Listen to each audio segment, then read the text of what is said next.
diventa braccio tecnico-scientifico. Alla fine degli anni '80 è l'epoca dell'AIDS. L'Istituto c'è stato da subito ed è protagonista sulla scena mondiale. Di sintesi e confronto tra gli studiosi di quella che è stata definita la peste del 2000. L'AIDS, ha detto il professor Giambattista Rossi dell'Istituto Superiore di Sanità nella cerimonia di apertura, è una nuova malattia comparsa appena 10 anni fa, ma in così poco tempo ha cambiato i comportamenti. Con un ruolo determinante nello sviluppo dei farmaci antiretrovirali che cambieranno la storia della malattia per milioni di persone. Alle porte degli anni 90, i ricercatori dell'Istituto identificano una nuova forma di malattia umana da prioni, dovuta al consumo di carne infetta da encefalopatia spongiforme bovina. È il caso della mucca pazza. L'Istituto è chiamato nuovamente in prima linea. Verifica i casi, controlla lo stato della salute animale e con una linea dedicata informa i cittadini per contenere il panico ormai diffuso nella popolazione.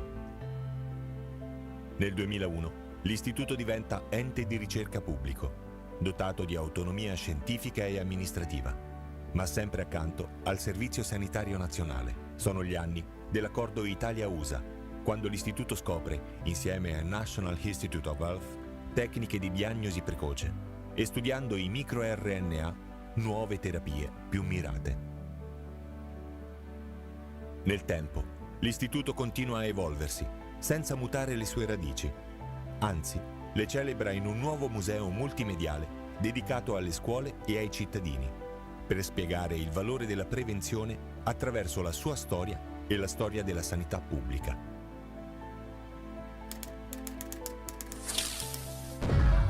È con il Covid-19 che viene scritto un altro grande capitolo della storia del nostro ente. I ricercatori dell'Istituto sono immediatamente sul campo già per i primi casi e quando è chiaro che si è di fronte a un nuovo virus, insieme alle regioni, sviluppa un sistema di monitoraggio dell'infezione che guiderà le decisioni nelle fasi più difficili del controllo dell'epidemia. Viene fotografata ogni variante del virus, con una rete di sorveglianza genomica che è oggi uno strumento importante anche per la lotta ai batteri e nell'antibiotico resistenza, l'altra grande minaccia sulla quale il mondo intero si sta misurando. Ma l'attività dell'Istituto comincia prima dell'emergenza. È sentinella dei nuovi virus che in un mondo sempre più globale possono arrivare da luoghi remoti che oggi non sono più così lontani. Sorvegliamo la dengue e tutte le malattie trasmesse dagli insetti in un mondo in cui la salute dell'uomo, dell'ambiente e degli animali sono sempre più la stessa cosa. E virus e batteri vengono indagati dovunque, persino nei sistemi fognari e nelle acque degli oceani. I nostri progetti sono scritti al futuro.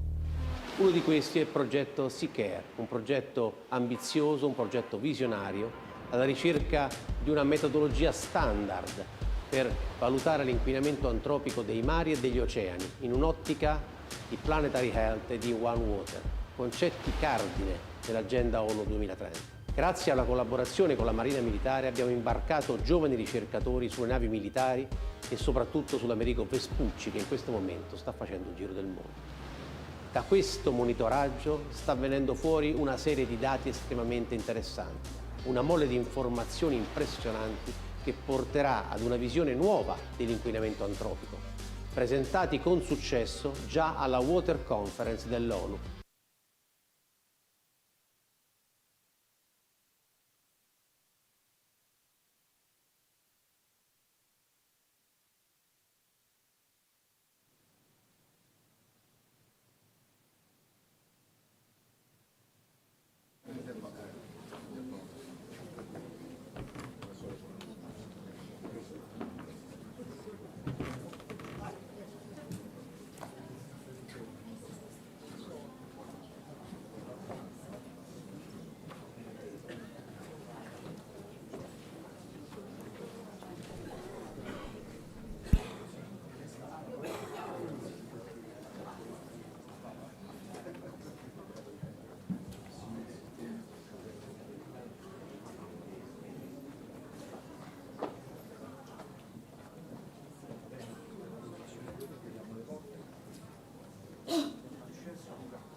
Good morning, distinguished authorities, institutional representatives, esteemed colleagues, and participants.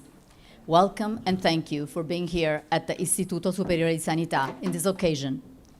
The Institute is the technical and scientific body of the Italian National Health Service, with key responsibilities in research, prevention, and public health emergency response. It was founded in 1934 thanks to an agreement between the Italian government and the Rockefeller Foundation, which contributed to financing the Institute and its laboratories. The Institute was established during a time of major health and social challenges. From the onset, it brought together laboratories of microbiology, chemistry, and medical physics to monitor infectious disease, food safety, and environmental risks. Its development was strongly driven by the fight against malaria and supported by important international collaborations. During those years, the Institute gained international scientific prestige and hosted internationally recognized scientists, including Nobel laureates Ernest Boris Chain, Daniel Bové, and Rita Levi-Montalcini, and Enrico Fermi.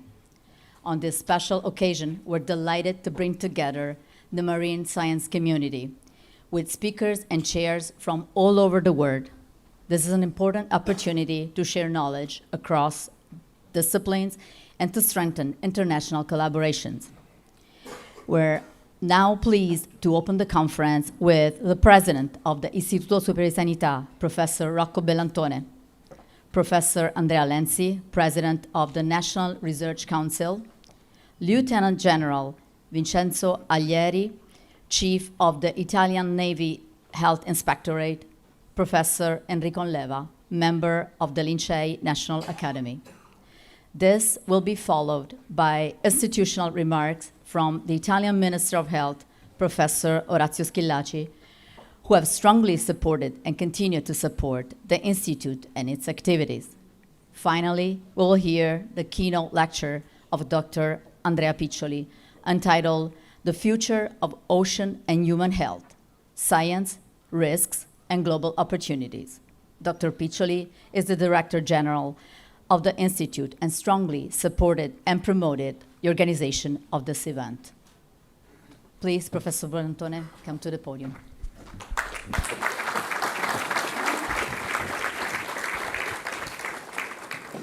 Good morning, Excellencies, Honorable Minister Professor Orazio Schillaci and the authorities of the Ministry of Health, distinguished leader the National Research Council, my friend Andrea Lenzi, and of the Italian Navy distinguished representative of international organization, colleagues and friends.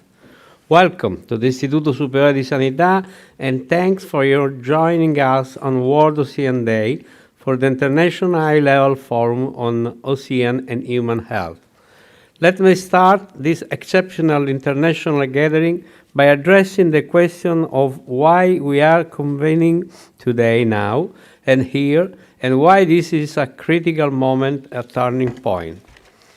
The theme of the ocean and human health sits today on the scientific frontier and is increasingly recognized as innovative lens in the policy dialogue by shifting the narrative from just safeguarding the health of ocean into a broader understanding, with rigor and urgency, of how the state of the ocean impacts human health. Exceptional, too, is the opportunity, perhaps for the first time, to bring together in one place the world's leading experts and leaders spanning discipline and geography to build a shared agenda equal to the scale of the challenge. The aim of this forum is clear: to promote a shared understanding of the ocean health nexus and to support the development of joint approach that improve our collective ability to prevent and respond to risks associated with ocean ecosystem disruption. I believe that it is particularly appropriate that we host this discussion at the Istituto Superiore di Sanità. We meet here because this venue and this institution are committed to translating the best available evidence into public health action, and because It is precisely through convening excellence that science can most effectively serve the public good. The ISS can be described as a bridge between scientific research and public health, between what can be discovered and what must be delivered. Interdisciplinarity is not a slogan for ISS, it is a working method driving discovery. Over time, we have hosted the work of 4 Nobel laureates, an enduring testament to our tradition of excellence. Placing oceans health at the center of health policy, dialogue is both a challenge and an opportunity, and the ISS has risen to it, reflecting our growing international role in advancing the scientific dialogue at the interface of research and public health. Excellencies, Honorable Minister and colleagues, thank you once again for being here and for the commitment your presence represents. I thank our international partner and speaker for contributing their expertise and institutional leadership from international and national health and environment institution and research center. I thank the team of ISS and particularly our Director General, Dr. Piccioli, and thank you for his terrific job, and the Director of our National Center for Water Safety, Dr. Lucentini, who have prepared this forum with dedication and care. I wish you productive discussion, and I now officially declare the International High-Level Forum on Ocean and Human Health open. Thank you.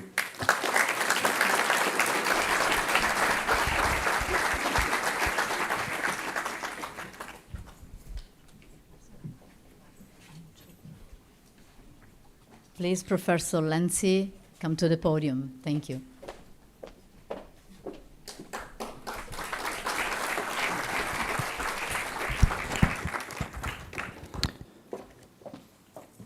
Dear Minister Orazio Schillaci, dear Orazio, dear authorities, ladies and gentlemen, dear colleagues, good morning to everybody. It is a great pleasure and honor for me to take part in the opening ceremony of this International High-Level Forum on Ocean and Human Health, hosted by the Istituto Superiore di Sanità and on a day of deep symbolic significance, the World Ocean Day.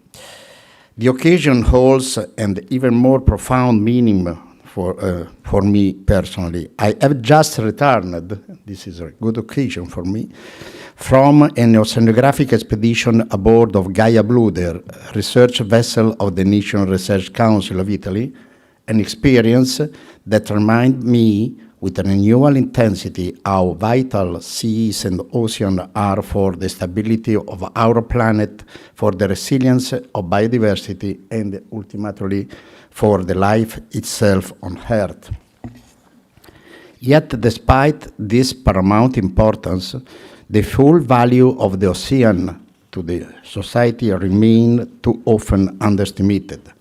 The strength of this forum lies precisely in its commitment to recognize what science has long been telling us: human health, environment health, and ecosystem integrity are deeply interconnected dimensions. We can no longer afford to treat them as separate compartments. In this context, monitoring and mitigating sources of pollution, including those of terrestrial origin, becomes essential not only for safeguard the resilience of marine ecosystem, but also to protect human health. A striking example of this is the impact of nanoplastic and microplastic entering the marine for food chain, exposing human beings to the risks that are not yet fully understood, but are already significant. The National Research Council is increasing commitment to promoting an integrated approach linking environment and health through dedicated programs and interdisciplinary research initiatives that bring together marine sciences, life sciences, and public health. This commitment has been further strengthened by investment under the National Recovery and Resilience Plan. I am thinking in particular into the National Biodiversity Future Center, a strategic platform to consolidating the interconnection between biodiversity, ecosystem services, and human health. This is a priority that Italy can and must translate into concrete leadership at the international level.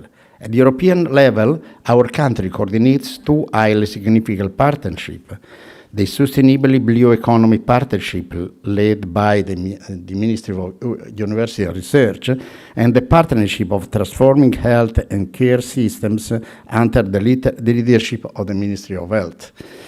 Two domains that together taken chart the course toward a development model in which the blue economy, health innovation, and environmental sustainability advanced hand in hand. Allow me to close with a reflection. The ocean asks for nothing, yet it gives us everything: oxygen, food, climate balance, and beauty. For too long time, we have regarded it as an inexhaustible resource, a distant horizon removed from our daily lives. Today, we know this is not the case. The health of the ocean is our health. Its future is our future.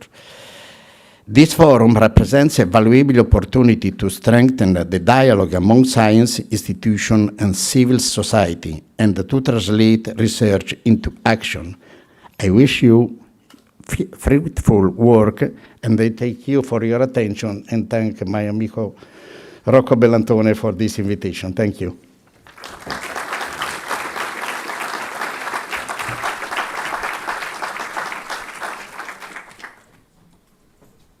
Lieutenant General Vincenzo Aglieri, please come to the podium. Thank you.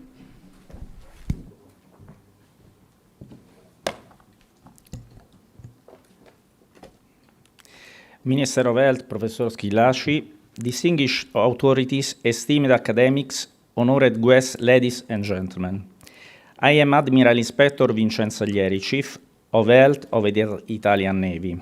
It is a privilege and an honor for me to address you on behalf of the Chief of the Naval Staff, whose unavoidable institutional commitments have prevented him from being present today. I bring you his warmest regards and his full endorsement of the objectives that inspire this conference. I wish to express my heartfelt gratitude to the President of the National Institute of Health, Professor Bellantone, and obviously to my friend Andrea Piccioli, for having promoted and shared with the Italian Navy the series of scientific initiatives that has led us to this event. One that places at its center what is most precious for us, the sea, its health, and our own health.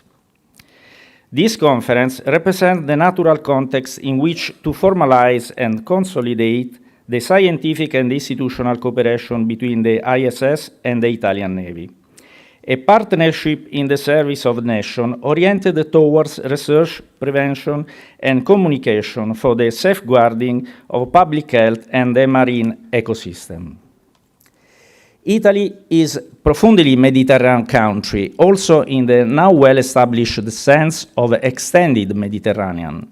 Its maritime dimension is not merely geographical, but cultural, economic, and scientific. The national interests linked to the sea and the oceans have a global reach, permeating every aspect of the country's social and productive life. Understanding the sea in depth is the first step towards protecting it effectively. Today is World Ocean Day, established by the United Nations to draw international attention to the importance of the oceans and to the urgent need to preserve their integrity. The Italian Navy has for years been at the forefront of this shared endeavor. The promotion of sustainable development and the protection of the marine environments are for us not more slogans, but concrete daily commitments. The oceans are the planet's climate engine. They absorb 25% of the carbon dioxide released into the atmosphere and through the phytoplankton generate 50% of the oxygen we breathe. They are quite literally the prerequisite for life on Earth. Without healthy oceans, there are no healthy ecosystems, and without healthy ecosystem, there is no human health. The sea has always been both a resource and connector, a source of energy, food, and economic sustenance, and at the same time a historic bridge between peoples. Plautus wrote, "Mare quidem commune certos omnibus." The sea is certainly common to all. Conceiving the sea as res communes omnium, under natural law, in an era when the 85% of world trade moves by sea and approximately 80% of the global population live within 200 kilometers of a coastline. The seabed holds mineral resources, archaeological heritage of inestimable value, and the digital and energy infrastructure upon which our civilization rests. Submarine cables carrying 99% of global communication, gas pipelines, oil pipelines, geothermal installation. To protect the sea is to protect the very foundation of our global economy. The threats to marine biodiversity are manifold and growing, from overfishing and microplastic pollution, from climate change to the anthropogenic impact on coastlines. The Navy responds with concrete action, monitoring hydrocarbon spills, surveilling cetacean population, detecting plastic accumulation in open waters, and overseeing marine protected area, fishing, restocking zones, and compliance with the biological fishing moratorium within the exclusive economic zone.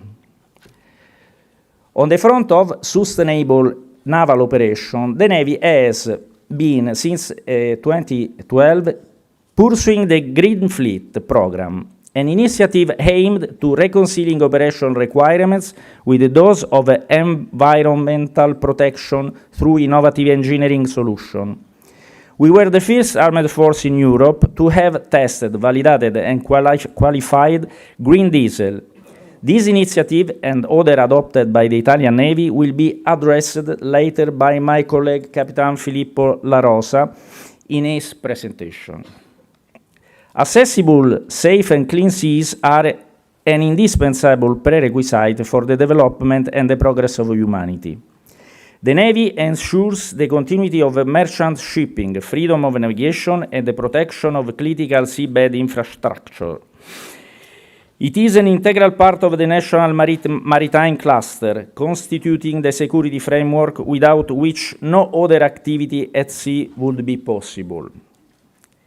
The sea cannot be governed in isolation. The environmental challenge and the security challenge are two sides of the same coin and can only be met through institutional synergies, shared strategies, and an inclusive approach involving navies, institutional partners, scientific bodies, and civil society. It is in this spirit that collaboration with the ISS takes on a significance that is not only scientific, but strategic. Two agreements are currently in force between our armed force and the Institute. The first is the SeaCare project, which enables ISS researchers to embark aboard Navy vessels to carry out sampling across all the world's ocean, analyzing the presence of chemical substances such as microplastics, studying marine microorganisms, and assessing the risk associated with anthropogenic impact and climate change. At this very moment, the vessel Dalle Bande Nere is engaged in a campaign in Indo-Pacifico and hosts ISS research on board. The second agreement concerns the safety of armed force drinking water supply chain through the drafting of water management plan based on the WHO's water safety plans model. With the technical and the scientific support of the Istituto Superiore di Sanità, the procedures for managing water intended for human consumption are being optimized and strengthened in order to safeguard the health of all military personnel, a further concrete example of institutional synergy, which we are deeply grateful to the Institute. The challenges of our time are played out at sea. For Italy, a country of ancient and deep maritime vocation, the sea is both destiny and opportunity. But victory is only possible if we stand united. Institutions, the scientific community, maritime stakeholders, with a collective vision that no single actor could ever build alone. To the ISS, to the research center, to the environmental agencies, and to all centers of excellence represented here, we say clearly the Navy is here, by your side today and tomorrow for the good of the sea and our country. Thank you.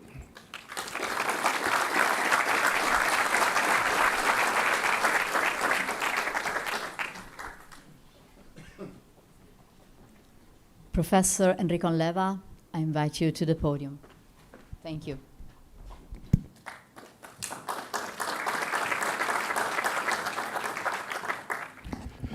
Thank you to all the people in the room, especially the young colleagues. I start with them, not with the Minister of Health, who is a very good and old friend of mine. And thank you very much to Professor Bellantone and Dr. Andrea Piccioli, who is really the soul of the present initiative. What's happening here today? This is, first of all, this is a truly international meeting. Often supranational meetings are sold like international. But here now we have several continents present. And I think that ocean is the way in which, since the very beginning of human activity, is the best way to communicate, including science. The program of this day, of this conference, had a long, passionate digestion.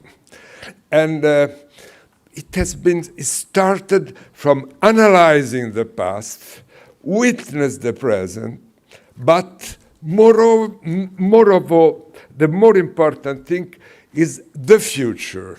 And there is a prospect of what's going to happen in this delicate field of ocean, seas, and health. We had, together with what has been happening at the Ministry of Health, we entered really a new era, possibly due also to recent pandemic, the One Health era.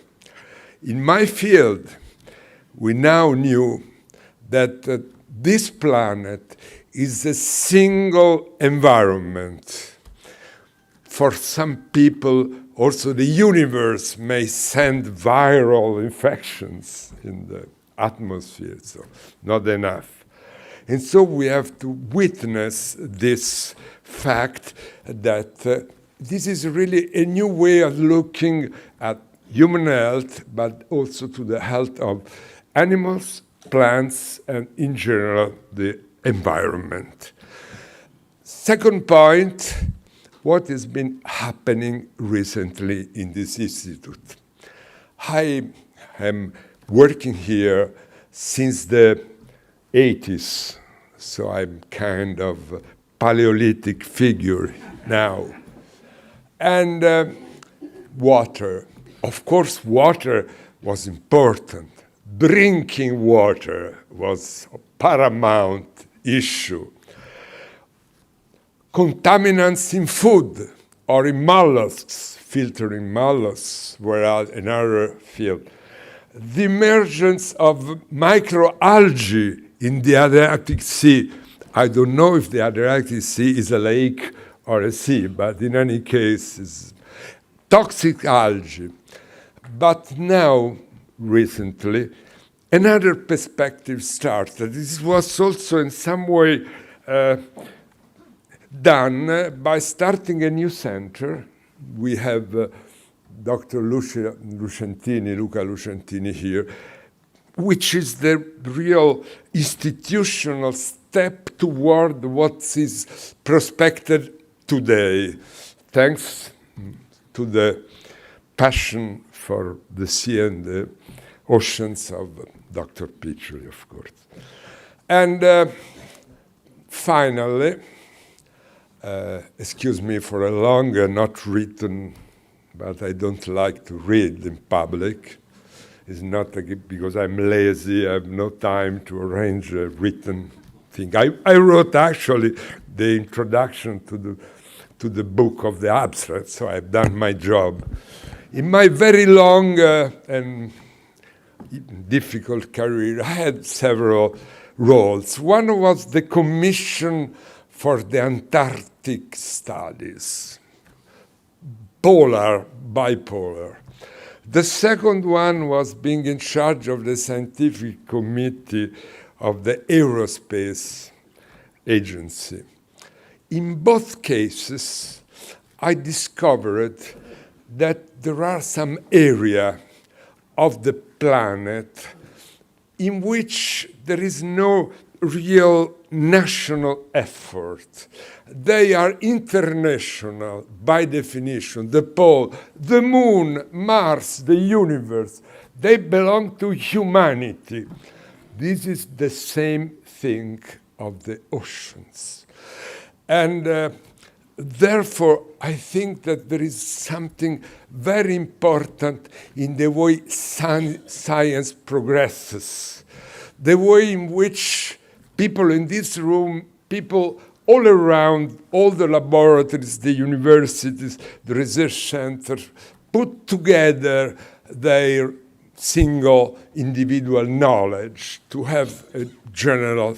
And I think that these special areas are something where science may be really free, a great fraternity with competition. But let me say, this is a loyal, fair competition for the advancement of the truth. Thank you.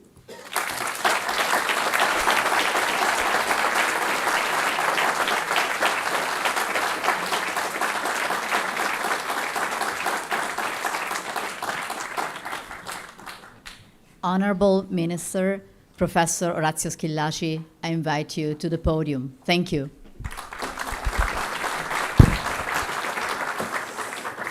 Grazie, buongiorno a tutti. Saluto il Presidente dell'Istituto Superiore di Sanità, il Professor Rocco Bellantone, il Direttore Generale Andrea Piccioli, il Presidente del CNR Andrea Lenzi, il Professor Enrico Alleva, l'Ammiraglio Ispettore Capo Vincenzo Aglieri e tutti i presenti. Ringrazio l'Istituto Superiore di Sanità per l'invito a intervenire per l'organizzazione di questo forum. Devo dire che è davvero unico nel suo genere, molto innovativo, e l'innovazione è quello che serve a questo Paese. Dedicato a un tema di grande attualità, programmato in concomitanza con il World Oceans Day. Quella di oggi è un'occasione di confronto di altissimo profilo. Mette insieme autorevoli rappresentanti delle scienze ambientali, del mondo della ricerca, dell'oceanografia, della sanità pubblica, in un approccio trasversale che ritengo importantissimo e che ho sempre coltivato anche da professore universitario e da rettore. Come ha ricordato anche il professor Bellantone, mettere gli oceani, la salute al centro dei dialoghi sulla politica sanitaria è una sfida, ma anche e soprattutto una grande opportunità che questa comunità scientifica qui oggi sta dimostrando di poter cogliere. Questo forum richiama l'attenzione su una questione di crescente rilevanza strategica che ormai possiamo osservare con sempre maggiore consapevolezza. La salute umana, quella degli oceani, sono legate in maniera assai stretta e rappresentano dimensioni inseparabili di uno stesso medesimo equilibrio. Solo con questa prospettiva integrata possiamo promuovere e salvaguardare la salute delle generazioni presenti e di quelle future alle quali dobbiamo certamente lasciare un mondo migliore e non peggiore. Il tema è maturo ed urgente, perché la salute non trova posto nella governance degli oceani, allora vuol dire che non è stata ancora compresa fino in fondo la natura delle sfide di questo tempo. Ecco perché ritengo che quello che oggi accade in questa sede, nella nostra nazione, dove lavorano fianco a fianco il Ministero della Salute, il Ministero dell'Ambiente e della Sicurezza Energetica, è il segno di un'Italia che ha fatto della prevenzione una scelta precisa, una scelta di civiltà. Non è un dettaglio di protocollo o un gesto simbolico, tutt'altro. È un atto deliberato di unione tra scienza e politica, tra conoscenza e responsabilità istituzionale. Il significato della partecipazione ad un forum sugli oceani di 2 ministri, di 2 ministeri, accanto ad altissimi rappresentanti delle scienze ambientali, del mondo della ricerca, dell'oceanografia, della sanità pubblica, è semplice apparentemente, ma è allo stesso tempo rilevantissimo. L'Italia ha riconosciuto qualcosa che pochi governi hanno già tradotto in ambizione e concreta visione, e cioè che la salute umana e la salute degli oceani sono la stessa storia, lo stesso presente e soprattutto lo stesso futuro. E se il passato e il presente determinano le condizioni della salute pubblica di oggi, il futuro, per fortuna, è un tempo che possiamo ancora, anzi direi dobbiamo ancora scrivere. E questo precisamente è il compito più alto della prevenzione, non limitarsi a registrare i danni, ma quando possibile anticiparli. Non possiamo solo gestire le crisi, dobbiamo prevenirle, non dobbiamo solo curare, ma anche proteggere e promuovere la salute. E farlo tutti insieme, ognuno secondo le proprie competenze, ma in stretta collaborazione. Come sapete, l'approccio One Health inquadra appunto la salute umana in stretta relazione con quella animale e degli ecosistemi, permea tutte le politiche che sono portate avanti dal Ministero della Salute. Non solo, è un approccio questo che stiamo condividendo in chiave interistituzionale con altri attori pubblici, seguendo il principio della salute in tutte le politiche. Sulla base di questo criterio è stato, per esempio, istituito il Sistema Nazionale della Prevenzione della Salute dai Rischi Ambientali e Climatici, l'SNPS, che salda formalmente il sistema salute con quello della protezione dell'ambiente. 2 assetti per una stessa visione che parte, come detto, da un approccio One Health guardando alla sua evoluzione più ambiziosa, quella della Planetary Health.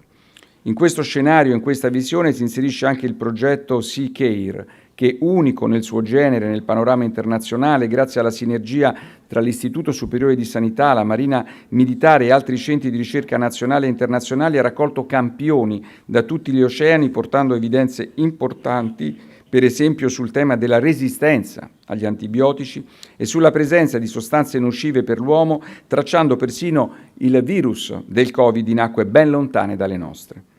Oggi possiamo affermare con soddisfazione che l'Italia dispone di strumenti, ma soprattutto competenze sempre più adeguate ad affrontare le sfide delle quali oggi si parla in questo forum, che ha già messo in campo azioni concrete e intende continuare a farlo.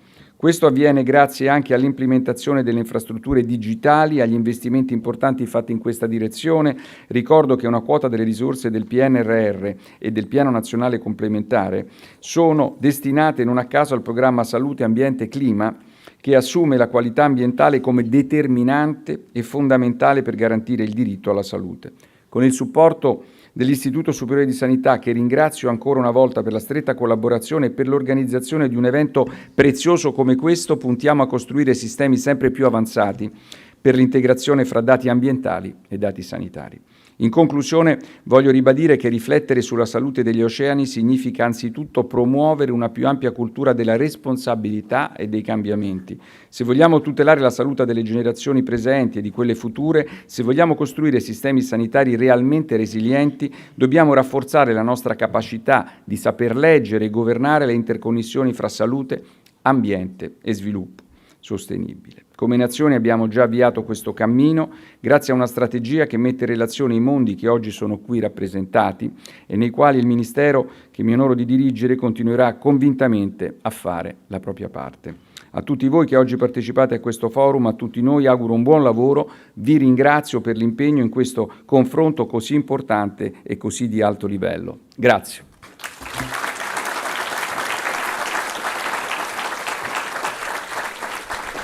Dr. Piccioli, please step up to the podium for your keynote lecture. Thank you. Facciamo passare le luci.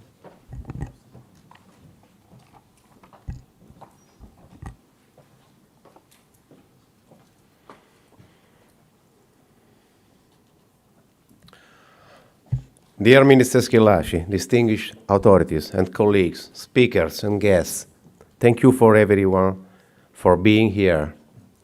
Many of you have come from far away, very, very far away. There are moments in the history of knowledge when disciplines stopped being separate fields and came together into a single shared vision. This is one of those moments. We are no longer looking at a relationship between two areas, the ocean and human health, but at one integrated system, complex, adaptive, and deeply connected, a system where natural processes and health outcomes are closely linked. The ocean regulates natural cycles, supports life systems, and plays a major role in global food security. Most of all, it works as a structural driver of health, shaping water quality, exposure to contaminants, microbial dynamics, and access to biological resources.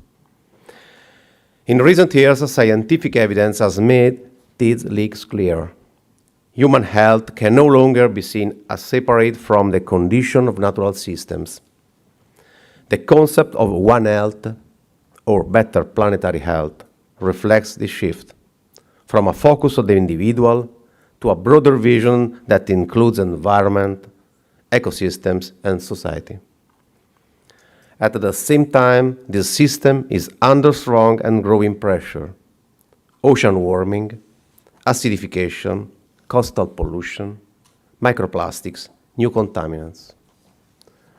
All are changing marine balance, and in parallel, we are seeing stronger connections between ocean systems and health risks.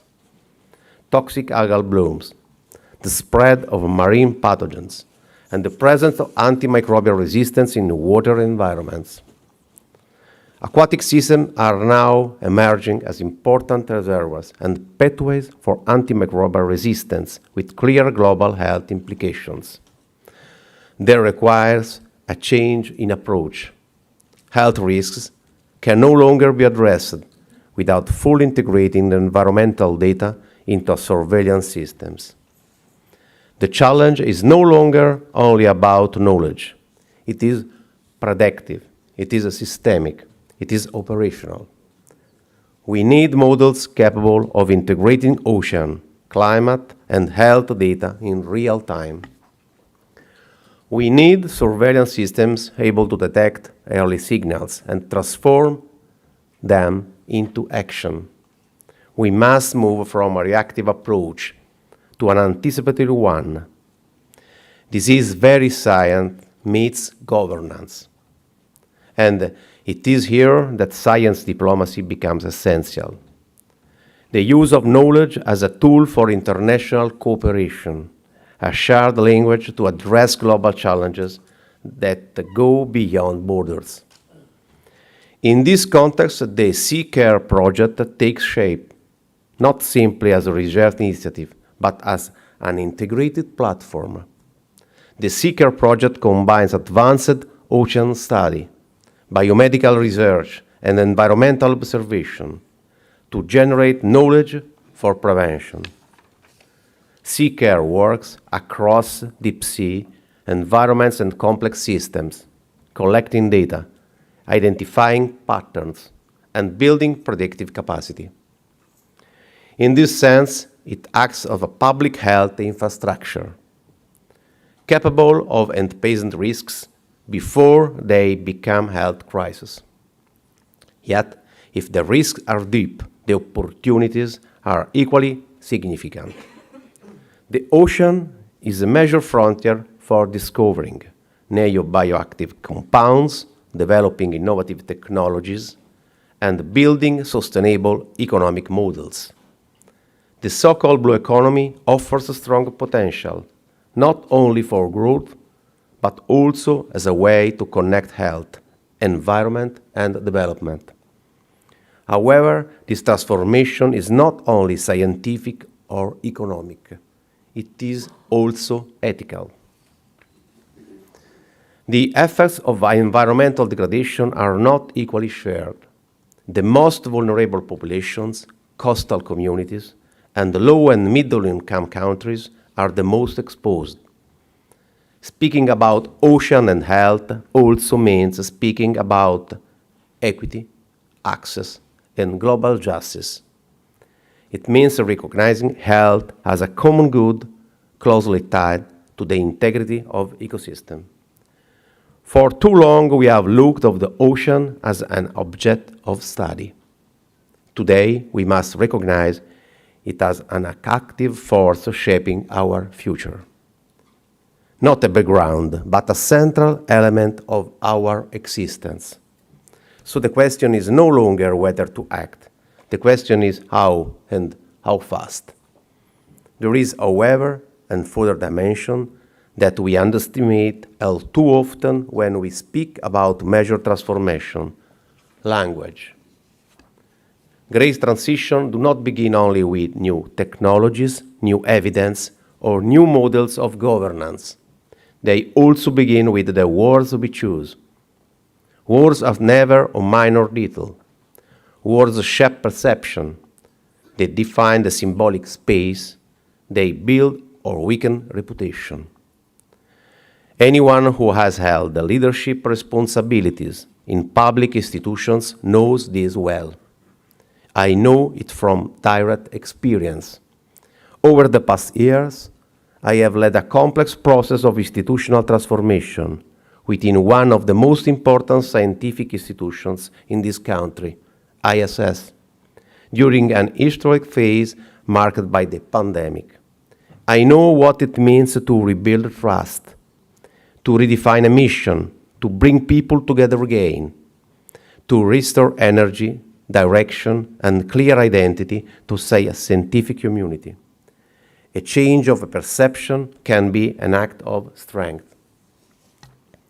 It can mark a new beginning, but for this reason, every decision requires precision, coherence, cultural awareness. This is not about resistance to change. This is not about weakness. It is about responsibility. Because even in global environmental governance, symbols matter deeply. If we want to build a new relationship between humanity, health, and the ocean, we must understand that we are not speaking only about ecosystem or biochemical indicators.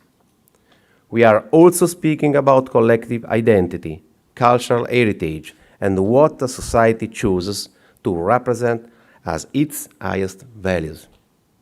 Words matter, symbols matter even more.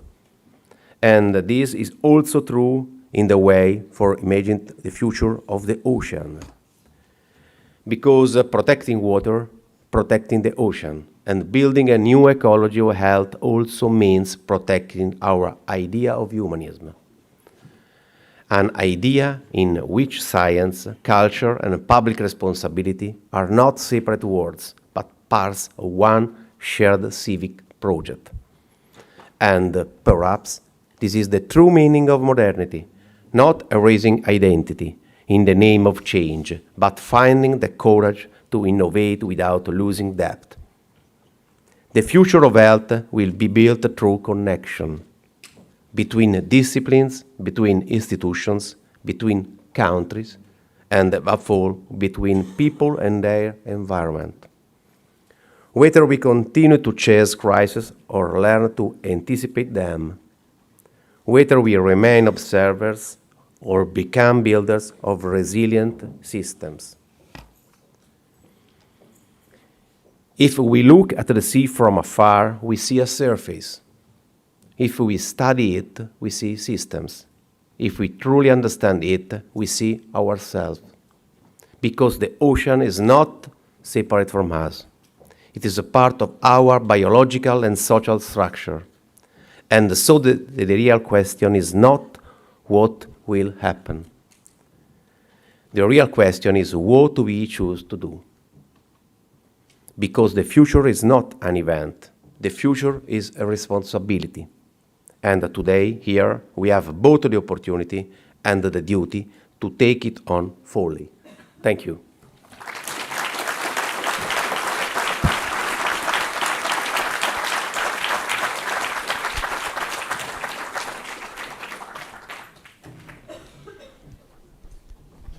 Thank you for those inspiring opening remarks. The authorities will now leave the hall for institutional discussion in a separate venue.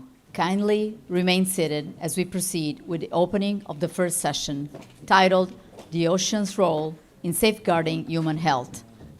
I would like to invite the moderators, Luca Lucentini, Director of the National Center for Water Safety of ISS, and Giusy Condorelli, Head of the Internationalization and Promotion of the Biomedical Research Infrastructures of the Ministry of Health, to open the session. Thank you.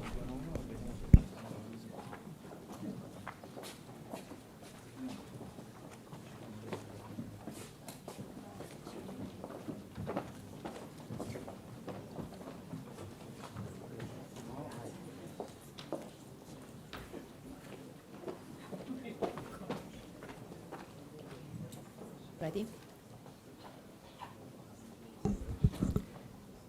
Okay, ladies and gentlemen, good morning, everyone. As our MC said, I'm Giusy Condorelli, the head of the Internationalization and Promotion of Biomedical Research Office at the Ministry of Health. And today, together with Luca Lucentini, who is the director of the National Center for Water Safety here at the National Institute of Health, I have a pleasure of moderating this session. So in this panel, we will invite all our speakers really coming from different countries, crossing literally the ocean we are talking about today, just to take care of our health and, of course, to our oceans. So it's a real pleasure to start. I'm really impressed because we are running ahead of our schedule, which never happened, so let me congratulate the organizer for this. Nevertheless, we, of course, ask kindly to our speaker to follow the allocated time for their presentation. So, Luca, I would like to introduce the first speaker. Thanks, Giusy, for your intro and recommendation. Our first speaker is Dr. Sandro De Maio, who is the director of head of the WHO Asia Pacific Center for Environment and Health in Seoul, with a background spanning medicine, public health, epidemiology, and international health. He will speak on life at the water's edge, the Lancet Commission on Sea Level Rise, Health and Justice. Dr. De Maio, you have the floor, and thank you for coming. And thank you for coming from Australia, right? So let's start with mentioning all the countries. Possibly come the furthest. Director General Piccioli, it's an absolute pleasure to be here. Colleagues, distinguished guests, friends. I think, first of all, I just want to acknowledge how important this event and this discussion is. At this time we find ourselves in history. I think the opportunity to come together to discuss two great global public goods, both under threat, both critical to the future of humanity, and not just the future of our species, but all species. And of course, I'm not only talking about the oceans, but I'm also talking about science. And I think the interconnection between oceans and science and health being at the centre, this conversation couldn't be more important and of course couldn't be more timely. So my name's Dr. Sandro De Maio. I lead, despite an Italian name, I have an Australian accent. So apologies, second generation Australian, but maintain strong cultural links to this wonderful country, and it's a pleasure to be back in Rome. I lead the World Health Organization's regional division on climate change, environment and health for 38 countries and territories in the Western Pacific region. So I've travelled today from Seoul in South Korea. A week and a half ago, we were at our World Health Assembly in Geneva. So I was delighted to be able to add this onto the end of an important trip. But even in Geneva, as the world's ministries and ministers of health came together, One Health and the interconnected nature of the climate crisis and the interdependent nature between the environment and human health was front of centre for governments, for all 193 members of the United Nations, and of course for our ministers of health. So this is the region that we're responsible for. 2.2 billion people, 1/4 of the global population, 38 countries and territories. 60% of the region lives on the ocean. About 2/3 of health systems and healthcare facilities in the Pacific Islands are within 500 metres of the coastline. We have more than 20 Pacific Islands, small island developing states, from the smallest member states in the world, just 10 or 20,000 people, through to one of the largest member states in the world, of course, China. And we support countries in our region to continue to adapt and evolve, as well as to mitigate the consequences, the health consequences of climate change. Our focus is across 3 key systems. So this is a new strategy we developed and launched last year, bringing systems science and foresight thinking into the World Health Organization's work at the nexus of healthy people, healthy environment, and a healthy planet, all of course interdependent, or us certainly interdependent on the other two. We focus first of all on health systems, as you would expect. About 5 to 7% of a country's emissions, including here in Italy, come from delivering healthcare. As healthcare professionals, we take an oath to first do no harm, and it's very important that the work that we do in making the critical links between environment and health start at home, with decarbonising the healthcare system, with reducing Scope 3 emissions in our supply chains, which is where about 70% of emissions occur, but also, of course, for many countries, particularly small island countries in the Pacific, it's about adaptation. The second is a focus on food systems. 25% of global emissions come from our food systems, the way we produce, transport, manufacture, process, and ultimately waste about 1/3 of food. But what I wanted to focus on today is our third focus, which is the urban and island systems. This is our environmental health work. And in particular, I want to talk about sea level rise. And I come to this issue as a bit of a fraud in the room because I'm a medical doctor. I'm not an oceanographer. I'm not an ocean scientist. And so coming to this from a medical perspective, from a healthcare perspective, and I'll explain why in a moment. I don't need to explain to this room that sea levels are rising, that science, and that since 1990, sea levels have risen around 8 centimetres due to a range of different factors. What is poorly understood though, and I see it now every day in my work across the Asia-Pacific region, is the interconnection between sea level rise and health. Whether it's women in Vietnam experiencing maternal hypertension during pregnancy that influences the health of the unborn child due to salt intrusion into crops and wells, making its way into the food system and ultimately influencing their health. Whether it's saltwater intrusion into the only water sources in Pacific Island countries, tens of thousands of kilometres from major land-based water sources. Whether it's the pushing of microplastics further inland, out of oceans, up estuaries in many parts of Asia, including across Indonesia and the Mekong Delta. The impacts of climate change, the impacts of sea level rise on health are becoming increasingly apparent. But they're also incredibly complex in many ways very distant. So here we look at, first of all, the fact that by the end of the century, about 500 million people will live below the high tide mark. And we see these cascading and compounding effects of sea level rise on human health. And ultimately, it influences everything from infectious diseases, maternal child health, food security, food safety, cardiovascular disease, of course, mental health. We've done a fabulous project with the National Geographic in the Pacific Islands documenting the lived experience of young people and the impacts of sea level rise on their mental health.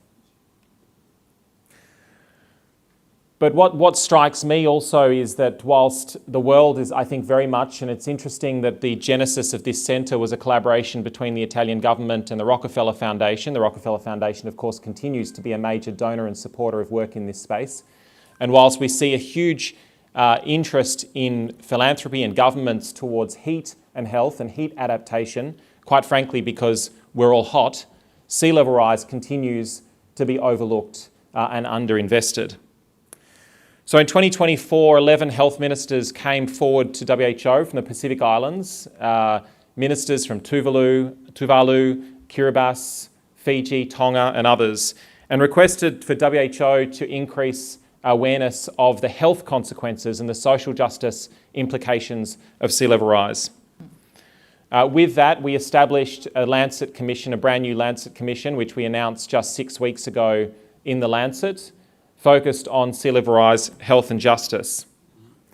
We had our first commission meeting in September last year in Seoul, and we'll have our second commission meeting in September this year. Our 3 co-chairs, Cristiana Figueres, the former Executive Secretary of the UNFCCC, Catherine Bowen, climate scientist from the Asia-Pacific region, and member of the National Congress and also humanitarian physician, Honourable Ji-Ho Cha. So we have 26 commissioners who will work over the next 18 months to deliver this landmark piece of science by COP33, which we expect to be back in the region and possibly in South Korea. And this commission will be the first of its kind to give us the best possible modelling scenarios for sea level rise, but most importantly, for the first time in a medical journal, in arguably the world's best medical journal, to give us the social, political, economic implications and contexts for the health impacts. Taking a One Health approach, as mentioned by the Minister, we have 5 working groups, and these represent really the far-ranging and cascading impacts of sea level rise. Sea level rise is not simply an environmental issue. It's not simply even a health issue. It's a justice issue. It's a policy issue. It's an issue that requires us to focus on the economics and on the technological solutions. And ultimately, as has already been mentioned by Director General, it's a deep issue of culture, connection, and for many who will be displaced, it's an issue of place itself. We have a range of international partners, from Google Earth AI, providing AI-based modelling through a global partnership, the Asian Investment Infrastructure Bank, the world's newest MDB, the largest climate co-financer to the World Bank globally, who will contribute economic analysis through their health economics teams in Beijing. The Australian Government CSIRO, which is the Australian Government Science Agency, and then 2 media partners, The Guardian and National Geographic Society. And we kicked this partnership off with a series in The Guardian last month, which you can find online, including an editorial written by Cristiana Figueres herself and an explainer of sea level rise. In addition, a partnership in 3 countries across the region with National Geographic documenting young people's lived experience of the health impacts of sea level rise. Finally, we invite you to all be part of this journey. We know that in September this year there will be a UN resolution on a declaration at the 81st meeting of the UN General Assembly, co-organised and co-authored by Australia, focused on sea level rise. This is an important moment for heads of state globally to focus on sea level rise as a key global issue that will only be solved through multilateralism. We know that later this year at pre-COP in Tuvalu and the Pacific, the Ministers of Environment, the Ministers of Health, have chosen oceans to be one of 3 key themes for pre-COP, for the pre-conference of the Party of the UNFCCC, which will then feed directly into COP31 co-hosted by Australia and the government of Turkey. We'll then, over the next 18 months, continue to develop country case studies, including in our region, but also other regions, to document the real lived experience, the science, and the implications of sea level rise, and then deliver the commission in 2028. Finally, we're missing part of this slide, but you can find out what that is by accessing the QR code. Finally, a few weeks ago, 2 weeks ago at the World Health Assembly in Geneva, we launched a brand new climate and health co-benefits challenge. We need to be talking about the health benefits of climate action, and we need to be talking about the health benefits of protecting our oceans. People care about their health, politicians care about their health, scientists and the health community across these multiple areas need to work more closely, and that's why I've been able to join today. So this challenge, supported by the Rockefeller Foundation, the Pathfinder Initiative, Sir Andy Haynes and his group at the London School, is a call to governments and partners around the world to nominate key case studies of climate action that is having benefits for health today. We know that climate action saves lives, and we want to document those and take those as a showcase to COP31 in Turkey and beyond. So we would invite you to scan the QR code, submit case studies from your own work of how work at the nexus of oceans and humanity is improving health and be part of this important initiative by the World Health Organization. Finally, sea level rise continues to be an under-recognised slow motion crisis. Whilst we're stepping up to the challenges of air quality, poor air quality and human health, and the impacts of heat on human health, sea level rise and the impacts of oceans on health continues to be under-recognised by health ministries, by populations, by scientists and by philanthropy. And so I welcome continued collaboration between your community and the health community. I once again congratulate the Director General for this important Nexus meeting, and I thank you for your time.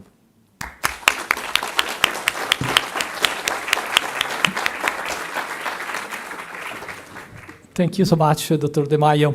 I think it was a strong, maybe the best opening contribution, because you gave us the chance to think to sea level rise and other environmental health hazards, not like a common nightmare, but as an issue that we have the strengthness and the knowledge, if we work together, to approach in the vision of health, equity and justice. So I think that is the best opening speech to host the other contribution, and I give the floor to Juicy for the next speaker. So now let's cross the ocean again. So from South Korea, we move to the west coast of US, and I would like to invite to the podium Professor William Gerwick from the Scripps Institution of Oceanography and the Skaggs School of Pharmacy, University of California, San Diego, a leading expert of marine natural products and their biomedical application. So his talk is Protecting Ocean Resources, a Public Investment in Future Medicine and Biotechnology. Please. Well, thank you very much for the introduction and for the invitation to participate in this amazing forum. I'm just honored and excited to be here today and to share some on this topic of marine biotechnology. So perhaps the most important slide that I show you today is this one here, where the some 1,355 medicines that are used in the clinic today were dissected as to where did we get that drug from? Where did that pharmaceutical come from? And in green, various shades of green, these are natural products and natural product derivatives that have found efficacy and safety in treating various human diseases. Biologics and vaccines in blue and purple are a growing part of our pharmacopoeia. But in the upper left corner, you see various shades of orange and red. These are synthetic drugs that have been patterned after a natural product. A natural product structure has been borrowed and then decorated with synthetic features to make it a more effective drug. So they're natural product inspired pharmaceuticals. And it's really only in yellow that we see purely synthetic organic chemicals that are used as current pharmaceuticals. So in some sense, certainly over 50% of all of our pharmaceuticals owe an origin to natural products, either directly or by inspiration. And I think that's a really important thing to take home with us all today. But we all know that we have not solved all of our medical needs. Certainly, cancer is a major one, second only to heart disease, at least in the United States. And while some cancers are decreasing because of changed behavior, such as cigarette smoking and contamination by diesel fumes and the likes, so lung cancer is decreasing. Other cancers continue to increase, including brain cancer in young people, pancreatic cancers, and the likes. We all lived through a horrifying pandemic, and it's certainly not the last that we will see. So to have medications that are proactively thinking about the next pandemic is an important goal, I think, for our medical societies. And neurological diseases are very poorly treated at the present time. Huntington's disease and Alzheimer's, we have really no effective medications. We treat Parkinson's disease really symptomatically and not the root cause. And certainly drug addiction is a major problem in Western countries. So what does the sea have to offer in this regard? This is a flyleaf from an old volume of the Smithsonian, where the artist has fancifully depicted the unique adaptations of sea life to an underwater world, but I think has captured some of the fascination that we all feel for marine life and how it has unique adaptations that can, in this case of the artist, in their shapes and colors, but what we've been studying and others in this field of discovery of new pharmaceuticals from the sea have been studying their underlying biochemistry and chemistries, and they're just as unique as their unusual shapes and colors. So is there a reality to this? There is. There are 24 pharmaceuticals in the clinic today that we can point to that have application in treating human disease.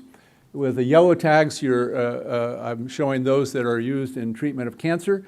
That might be in part because sea life experiences a very competitive environment, and they produce a lot of more toxic kinds of molecules. It's also what's been supported by society to go, scientists to go and find new potential anti-cancer agents.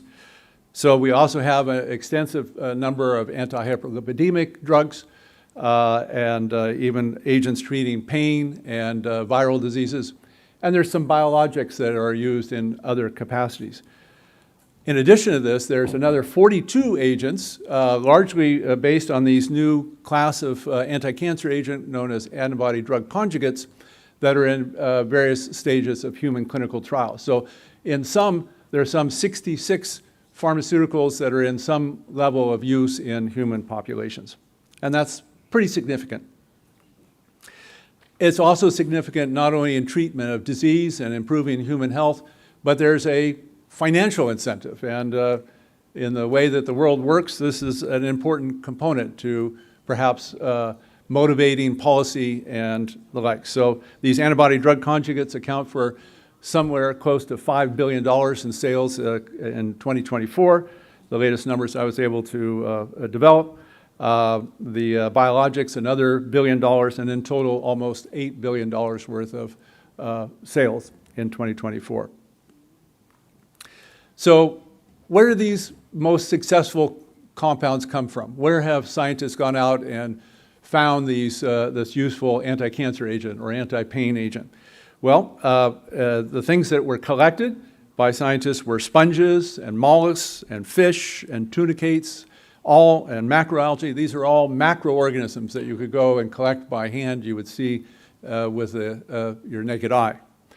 Is that really the source of the compounds that have been so meaningful in this regard? Well, my colleagues and I kind of delved rather deeply into what was the origin of the actual molecules, who actually had the genes that encoded for the enzymes that make these molecules. And it wasn't these macroorganisms, it's bacteria. Bacteria are really the gems of the sea.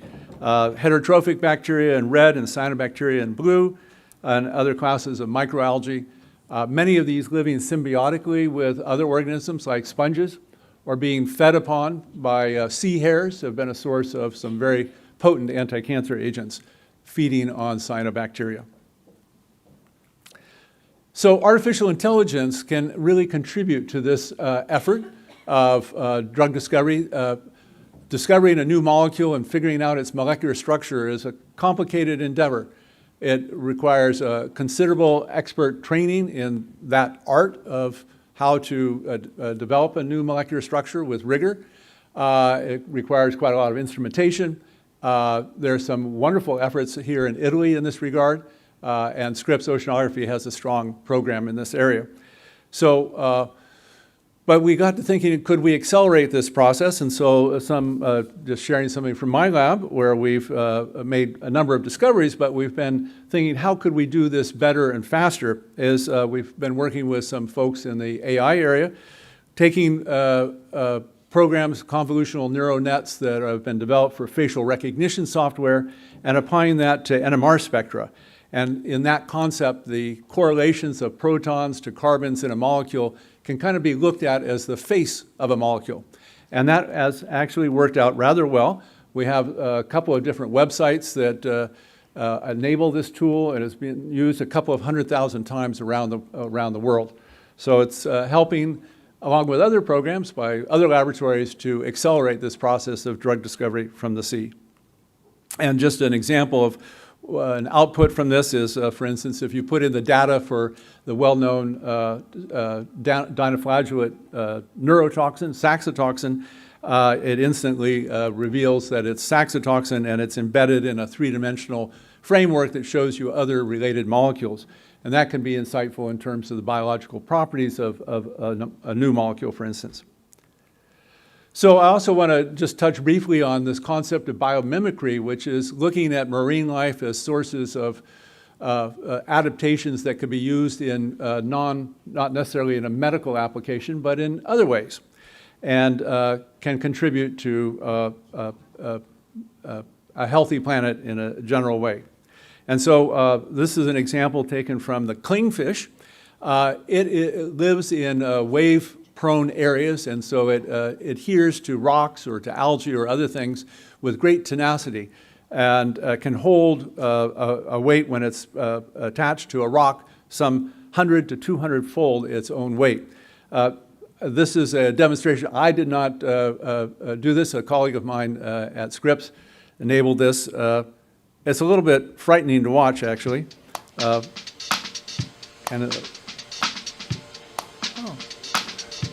It's quite a remarkable adaptation. That's over 100-fold greater mass than that of the fish that it's able to pull up. It does so by, it has a suction cup-like feature, but that suction cup has a unique aspect of little tiny hairs around the periphery that make that suction cup not deform under the extreme pressure of lifting that rock. And so my colleague Dimitri Dehaen and his colleagues have mimicked that with a material, a suction cup with these little hairs that can attach to porous surfaces, to rough surfaces, and even to materials underwater. So a very useful adaptation. So some thoughts on some futures and frontiers in this field of marine biotechnology. I think there are still many niches that we have underexplored, particularly in the microbial world as it relates to microbes in association with unique habitats in the marine environment. I think there's new methodologies available. Increasingly, we can sequence the genome of a bacterium for about the price of a coffee at Starbucks. So we have access to genetic information at an incredible level. And so a genome-first approach is being used and is improving over time, that this is going to become a more and more effective way to find new molecules. The enzymes that make these molecules have a utility in synthetic biology.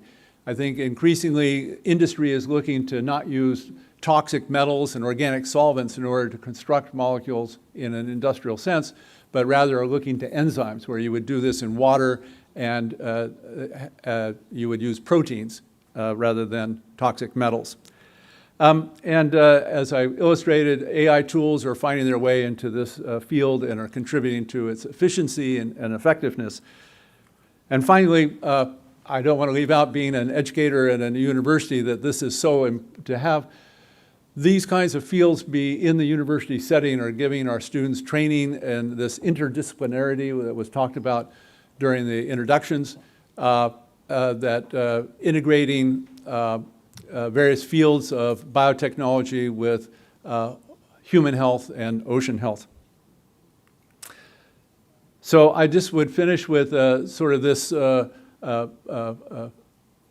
value proposition, as I've termed it here, that a healthy coastal reef provides things that we all recognize: seafood, coastal protection from storms, larval development for open ocean species, sustainable local industries, including tourism, and, as I've featured here, bioprospecting opportunities and biomaterials. So that's a healthy ocean. A degraded reef system lacks these things. It promotes erosion of coastal environments, requires importation of food, sometimes from great distance, and further exacerbates climate change issues. Loss of local industry. We don't much like to go snorkeling or scuba diving around degraded reef environments, and lost opportunities for product development and biotechnology products from the disappearance of species from that environment. So my concluding sentence that I hope that people will take forward is medicines and biotechnology products that are derived from or inspired by marine life continue to provide life-saving treatments and technological innovations that improve life quality. So we must treasure them, and we must protect them and hopefully sustain them into the future. Thanks very much for this opportunity to present it.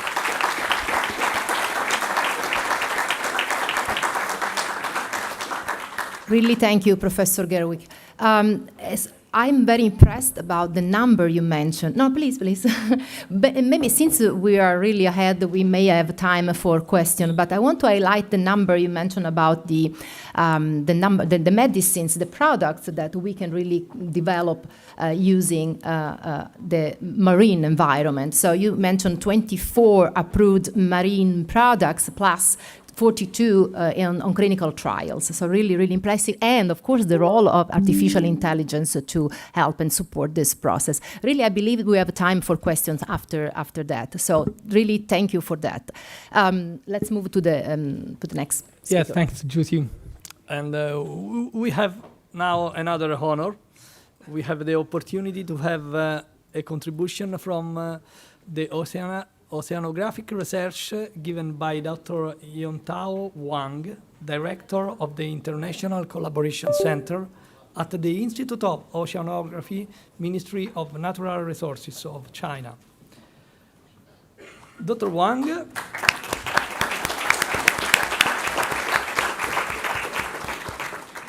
you have the floor.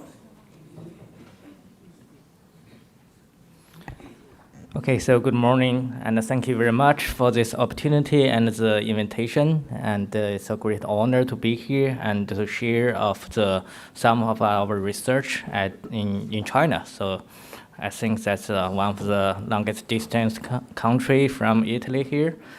And so our institute is called the Second Institute of Oceanography, and it falls beneath the Ministry of Natural Resources. And I'd like to give a very brief and general introduction about our institute beforehand. And so we located near the coast in the city of Hangzhou, and it's very close, about 1 hour train from the city Shanghai.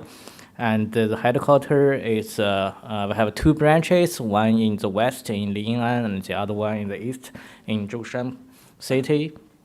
And so our institute was built 60 years ago, and it had been working all the time to the top level of the Oceanography Institute in China. And in total, we have 400 staff, and among them 200 are the professor levels. And we have 5 academicians working on the field of remote sensing, marine geology, and global ocean circulation, etc. And in particular, as a research institute for oceans, we definitely need the facilities. We have 2 research vessels, and one called Dayang and the other one called Xiangyang number 10. So both of the research vessels are about 4,000 tonnage, and it go around the global oceans. And every year, we also offer the opportunity to have the international cruises and welcome all the scholars from the international partnership and can join our research and the cruises. And usually we're focusing on the Pacific, Indian Ocean, and also the Arctic and the Antarctic oceans. And so during the past 40 years, we have been largely involved in a lot of international collaborations, and our partners are around the globe, and over 50 countries. And gladly also we have the partnership with Italian Institute. And for example, we have very close partnership with African continent, and we build up the China and the African Collaboration Center for Blue Economy. And just a few weeks ago, we have the 6th Indo-African Forum on Marine Science and Technology. That's in Hangzhou. And also we have other cooperation platforms, including the BRICS Deep Sea Resources, International Resources Centers. So that is targeting to explore the way to sustainably explore the deep sea resources in the global oceans. And also we conduct international joint cruises with Seychelles, Nigeria, Sri Lanka, and many other countries. And also we host the international standards organizations, and we are focusing on the marine technology technical committee that is located in our institute. And also we highly involved in the UN Ocean Decade. We are leading 2 programs and 4 projects, and they are focusing on different aspects. So one particularly for the digital depth program. So its full name is Digital Deep Sea Typical Habitat. And for this program, we are using the AI technology and conduct the cruises for the biodiversity in the deep oceans. And recently, we have developed the AI technology that can automatically recognize the deep sea animals and all the organisms from the footage by our arrays. And so this powered by AI technology, we can digitalize the deep sea oceans, and so we can identify different biology organism and geology patterns, and also the environment to reconstruct the environment. And currently we are focusing on 2 habitats. One is the sea mountain habitat, and the other one is hydrothermal vents. And so in facing of the BBNJ agreement, so China is also bidding for the secretary for BBNJ office. And so we hope we can work jointly with the international partners for how to foster the digital use for the deep sea habitats. And so it's a great honor to be here for the connection between ocean research and safeguard the human health. And with the climate change, we can see there are a lot of threats because of the changing and the ocean acidification, the warming, the eutrophications. So those are all put threats to the human beings' well-being, human being, and also the aquaculture, the fisheries. And at the same time, we see a lot of extremes are happening, like the sandstorms, super typhoon, marine heat waves. And those make a big difference for the marine environment. And so we can see a lot of coral bleaching and harmful algal bloom. And the coastal system, many of them are facing the tipping points. So that is the other program we are leading from the UN Ocean Decade. It's called the Mitigation of Natural Incidents Towards Oceanic Resilience. So I'm the lead of this program, and we just launched it several weeks ago, and with the Executive Secretary Veda Helgensen of IOC, UNESCO, and also our minister. So under the Monitor program, we hope to investigate and make a forecasting about what ocean environment will change and their impact to our human well-beings. So for example, like the atmospheric decompositions, using the observation and the numerical models, we can simulate how the industrial evolution that can impact the atmosphere. And when the atmospheric, they decompose into the ocean, they will introduce a very big difference. For example, like the nutrients will stimulate the growth of phytoplankton, and for especially like the iron and the nitrogen. So for example, during the year 2021, there's a forest fire in Australia, and a lot of release from the fire, and they decompose into the ocean, especially the South Ocean. So after the decomposition, we will see it introduce a growth of the phytoplankton, and we converted them into the carbon, and to see how does the ocean help to recover the atmospheric decomposite. And we can see the growth of phytoplankton, they absorb a lot of the carbon that has been released from the fire. So ocean plays a very important role to help us to mitigate the natural disaster. And so with all those knowledge, we try to implement them into the numerical model, like the Earth system model, especially in the Pacific Ocean and Indian Oceans. And also we are looking forward to working with our colleagues from Italian and the Europeans to include the Atlantic and Mediterranean seas.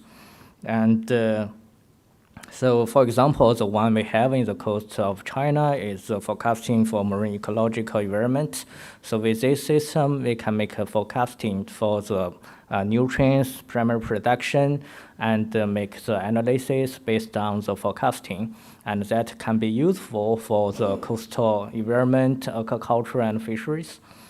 And also we try to build up, on top of that, build up the digital twin system to represent the change of climate and their impact to the coastal community. And so that will helpful to design the location for aquaculture and fishery, and that can be used for the local stakeholders to make decisions. And during last year, during the UN Ocean Conference, we released the product for the digital representative of deep sea habitat. And with all those technologies, we try to host some international trainings that will help to increase the capacity buildings. And so during the past, in the year 2025, we organized 4 training courses and targeting on different audience and different topics, including the marine hazard mitigation, ocean governance, observation and forecasting, and sea level change impact. So with all those trainings, we welcomed over 100 trainees from 18 countries, and most of them are from the global south, the developing countries. And we really hope with all those technology, we can help with our partners to increase their resilience and the capacity to facing the climate change and the impact. And so we released the UN promises and declaration for sustainable development, and you can find them from the UN Department of Economic and Social Affairs and also UNESCO. And so by leading all those global initiatives, we really hope to work with our partners from all around the globe to jointly foster a sustainable ocean and to safeguard our human health. With all that, I'd like to thank you very much.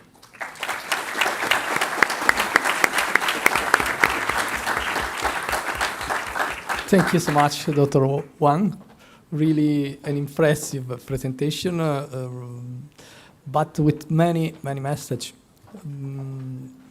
Obviously, the first message is how much powerful is modeling and integrated research in supporting prevention and science-based governance for health protection. But many other messages are there. The importance of other environmental systems on ocean, in and out, like atmosphere. The many hazards that are in a network, and in contrast, how the network of research that is inclusive, that is under the umbrella of UN Water Agenda, can be not a solution, but the right approach to be more and more proactive and also to produce knowledge and science-based knowledge. So I think that once again, thanks to this forum, we are having a contribution that can really create other network, and in the last part of this roundtable, we try to have other contribution also from the audience. I see many colleagues that can't be in the podium in the agenda, but can participate to this discussion.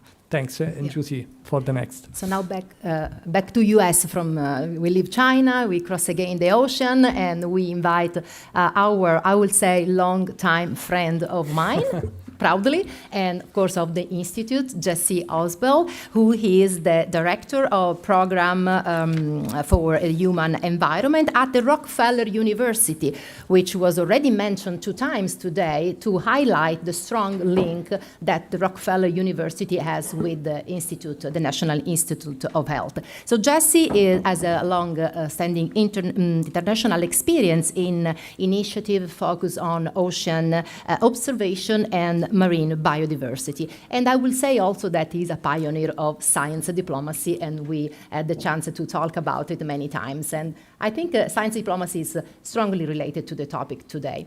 The floor is yours. Thank you, Giusy. Thank you, Andrea, and everyone here. Let me say one point of clarification. The Rockefeller University, where I work, was founded in 1901 by the charity of Rockefeller, the Rockefeller family. The Rockefeller Foundation, which has been mentioned several times, is younger. It was founded in 1912, also by the family. The Rockefeller Foundation is a philanthropic organization making grants of the kinds that have been mentioned. The university is a research institute focused in biomedicine. So we are cousins, but I do not work. We can say I work for the family, but not for the foundation. The foundation. I've actually written a longer paper, which I think will be available to you, which addresses some issues of sustainability.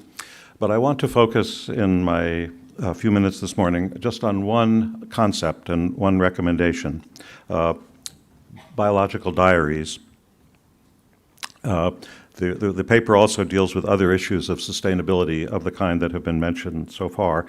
But I want to speak about the oceans as a source of risk and trauma, even death, for those who work on or below the ocean's surface. And I'm very glad that our colleagues from the Italian Navy are here. We are all familiar, of course, with illness, accidents, even drowning that occur. But the good news is that humanity has greatly reduced the danger of the natural oceans to our human health. We've heard a lot earlier today about possible increasing threats from changes humanity is now making to the ocean. And I will make a proposition that I think can help us to deal with both the traditional natural threats, but also to the changing array of anthropogenic worries that we have. Well, let me begin with the human populations, and let me say I have only 2 slides, this and one more at the end, which summarizes. So my message is really very narrow for you. But let's begin with the human populations most directly linked with the ocean. There are approximately 2 million professional seafarers who serve on internationally trading merchant ships globally. And I would guess that about 1/4 of these, about 500,000, about 500,000, sleep on their vessel at sea each night on average. And then, of course, there are the sailors of the navies of the world. The U.S. Navy daily sea presence is around 50,000 sailors who are deployed on roughly 100 ships each night. Now, given that the U.S. Navy represents only a portion of the global naval force, the total nightly personnel on naval vessels worldwide is probably about 100,000 people. If we consider coast guards, nationally trading vessels, and other fleets, we might find another 100,000 professional seafarers at sea. And then about 500,000 tourists, passengers, and recreational boaters additionally spend each night on a ship. Of course, many of the greatest, largest cruise liners are built here in Italy. On an average night then, probably 1.2 million people live at sea, with a peak of perhaps 2 million. And if we think of the day trippers as well on the ocean, 2 million people is probably a reasonable estimate of the number of people typically at sea. Now, in general, over the millennia and during recent centuries, safety at sea has increased with regard to both mortality and morbidity. Think of il scorbuto, scurvy, famously peaking between the 16th and 18th centuries. It's estimated to have killed over 2 million sailors due to long voyages without fresh food.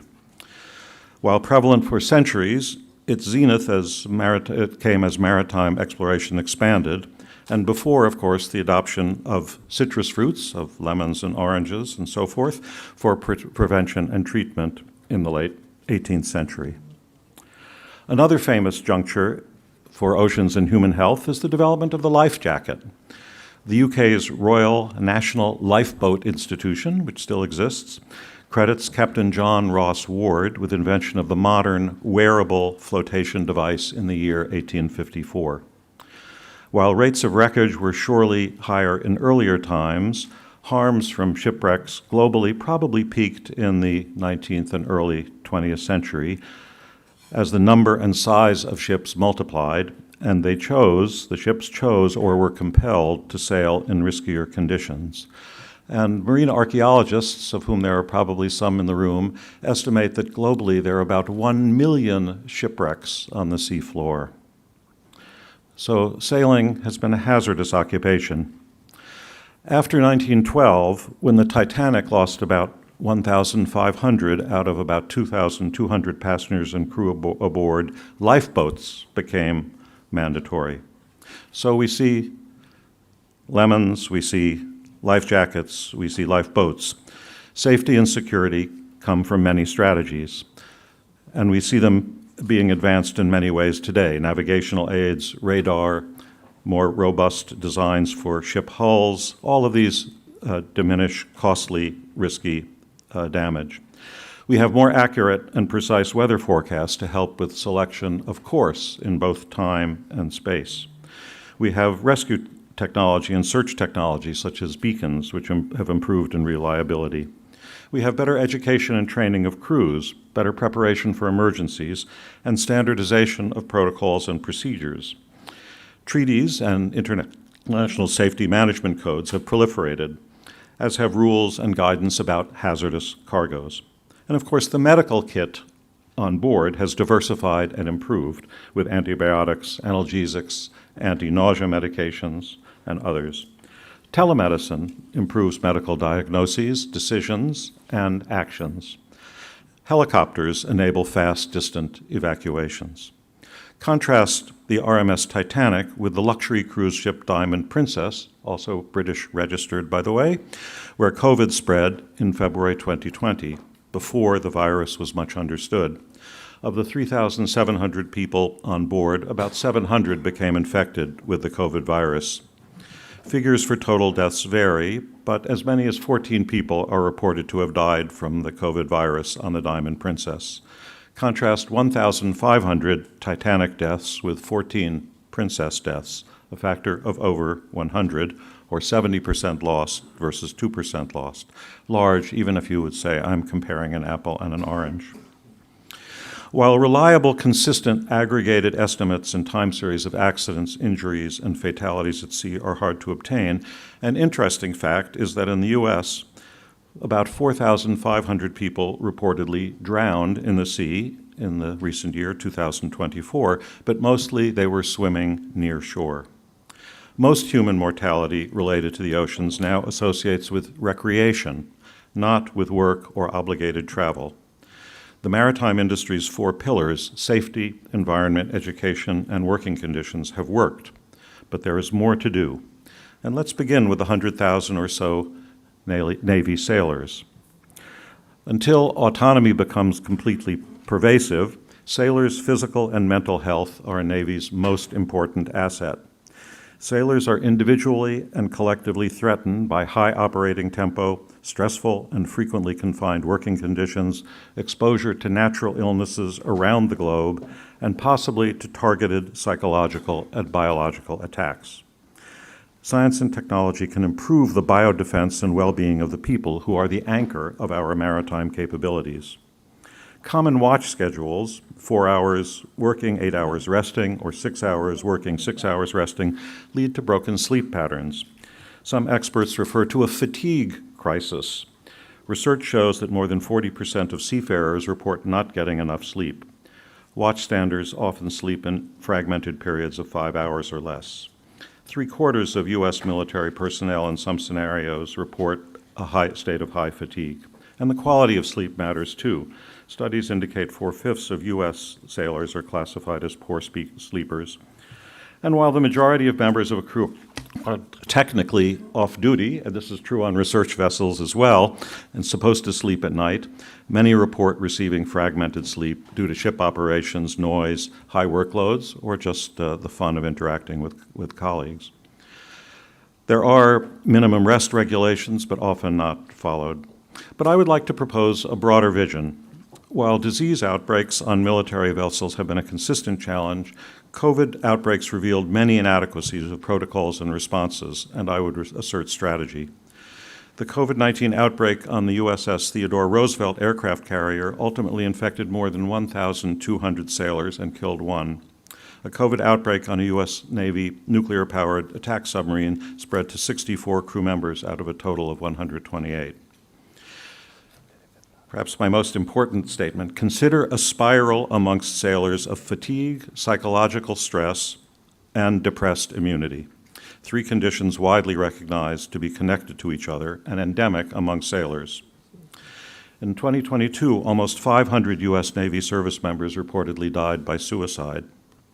These health issues compromise missions as well as bring tragedy to families. In some recent years, U.S. Navy submarine medical evacuations occurred more than twice per week. This obviously requires submarines to surface, which they don't want to do. In the surface fleet, fatigue among sailors is estimated to have at least doubled and perhaps quadrupled the likelihood of accidents, and this would be equally true on cruise ships or ferry boats. There have been various efforts to develop what are called software packages which will provide real-time biometrics using wearable devices like Apple Watches, which give information, a shipboard information technology platform, which can help manage schedules for standing watch. And there are watch bill logistics, which try to match sailors' watch assignments, integrating dynamic information about crew fatigue and qualifications, availability, and projected requirements. These various kinds of software packages can permit leaders on ships, captains, commanders to adjust ship operations to sailor capability and capacity. And this should reduce accidents, psychological stress, and physical illness. Well, these kinds of initiatives are good, and they should span both surface vessels and shore facilities. I would also come back to the point about submarines. Submarines provide an outstanding application environment because of their unique compactness and isolation. The cramped and sunless conditions of submarine tour make health monitoring especially imperative. At the same time, security, space, and other factors make submarines a particularly challenging environment. But perhaps there's none more important for special attention. Okay, then we have all of this potential. I would say there's an edge of opportunity to prevent accidents, to limit vulnerability to infectious disease, and to improve mental health, naval or civilian. Let's urge navies, coast guards, and all maritime employers to expand the range of wearable devices and other mechanisms for assessing sailor health and to improve associated analytic capabilities. It's admirable to see use of the smartwatches and smart rings. Some of you may have had Oura rings as monitoring devices, but we should be employing a wider and more powerful range of 21st century biomedical monitoring technologies. These include, for example, rapid immunological and microbiological tests, as used for diagnosing COVID-19, analysis of sewage, also pioneered in response to COVID-19, and acoustic monitoring systems that can assess illness and sleep from variations in the character and frequency of audible coughing, sneezing, and motion. Some of you may use these for your children or grandchildren in their cribs. Individually, these technologies are in the market, and they're in homes and in civilian workplaces, but they're actually not on many vessels. And navies have opportunities to tailor clusters of these technologies to their needs and circumstances, and I would say so do Maersk, CMA, and other major employers of seafarers. Of course, there are challenges of integration of diverse data streams, and the IT jargon, data integration at the edge, disconnected, intermittent, and low bandwidth environment is a gap to address. But overall, I think the result, up until now, we have a situation where awareness of health vulnerability on ships has generally been left to chance and commonly comes too late for meaningful interventions. So our persistent goal should be to develop and test this wider vision of 21st century monitoring on vessels. This would span software applications providing crew infectious disease indicators and warnings, and mental health modules drawing from the same wearable systems and information technology infrastructure. For emphasis, I repeat, let's broaden inputs to these systems from the 21st century with Fitbits, smart rings, saliva tests, analysis of sewage, acoustic monitoring systems, and even the breathalyzers that the carabinieri may use to test you for drunken driving. The integrated totality of these I call sailor biological diaries. And here's an example that my own group did, and you can see on the upper left are some traditional problems that might be addressed by Fitbits or old kinds of thermometers or Oura rings of temperature and so forth. And then below are COVID-type tests that we did with DNA and RNA. And so you could imagine day by day, people at sea, whether passengers, Navy sailors, or others, perhaps licking something like a postage stamp, sample preserver, placing it on a calendar, almost like I could say an advent calendar, and keeping a record, therefore, also of the actual, not just a digital record, but in some cases an actual record with preserved DNA. And dense sampling coupled to fast genomic sequencing could increase the spatial and temporal resolution and give real microbial characterization together with sensor technologies that would allow you to precisely map physical parameters relevant to microbial survival and spread. These would be biological as well as digital time capsules. It's the kind of thing that we wish the MV Hondius had had. Superior biosurveillance could address, on the one hand, the vulnerabilities of fatigue and infection, and on the other, the threat of bioattack. In fact, measures to address routine vulnerabilities should lift vigilance for bioattack. And several challenges, of course, will apply to all settings: how to deal with false positives, privacy, and a culture, certainly among sailors, to tough it out, not to worry about how they feel, and the data integration. Commanders will appreciate fewer evacuations and improved availability of personnel, and over the longer run, benefits will include more timely, accurate, and precise information about emergence and spread of infection on a ship or in other closed groups, improved knowledge about the origin of human health problems, and refinement of outbreak responses. Again, the vision is one of multi-level biological diaries at the level of the individuals. These could be collected, of course, at the level of units and then of ships. Similarly for passengers who would be willing to participate, and allow both prediction and greatly enhanced forensics that could be useful years or even decades afterwards if mysteries or problems arise. So to recap, and the last slide, next slide. Mariners face each day with endurance and dignity, but their immune systems, mental health, and operational performance sometimes suffer. Inadvertently passing beyond their own limits unaware and without their shipmates' knowledge, fatigued sailors put the boat and its crew in peril from mishaps, psychological trauma, and infectious disease. On an experimental level, navies and some others have developed novel systems for monitoring and responding to these stressors, and these are now ready to be widely deployed. Further opportunities exist to extend deployment of occupational environmental health programs afloat in the context of new physiological monitors, to provide enhanced biodefense for all sailors, to generate an engine of new knowledge and insight to promote ongoing refinements in shipboard endurance and wellness, and to help commanders shrink current health problems from routine to rare. We had citrus, we had life jackets, we have lifeboats. A wider vision of monitoring and diffusion of these new biological diaries, I think, can reduce health vulnerabilities for the 2 million seafarers and more. Thank you. So, Jesse, let me break the rule. Can you stay there, because there is a question from Luca who asked me to not let you go away. But first of all, thank you for your presentation. So it's really important to highlight how strategic it is to prevent and support the risk of the marinaio. I like you mentioned marinaio, so we all know now that your Italian is super. And also you have here representative from the Navy, but also for the Ministry of Health. And I appreciate that you mentioned, they are all marinaios, okay, but they can be from the military, from the naval point of view, or from the civil, but they are both people in the sea. So thank you for highlight that. Luca, please.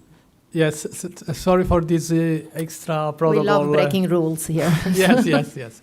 But really, it's so big honor to have here Rockefeller Foundation that is so important for us, because your foundation promoted the institution of our institute after the war. So, and also created and promoted the concept of planetary health that with the first Lancet vision about this new discipline. So, and Italy brought this concept in the health G7 in 2017. So it's a so big honor that I want to ask you just your personal opinion on how we can communicate to public opinion this knowledge, because we are, without spoiling the next session, but we are already collecting lots of complex knowledge that we can manage in an interactive way, but maybe a key issue is to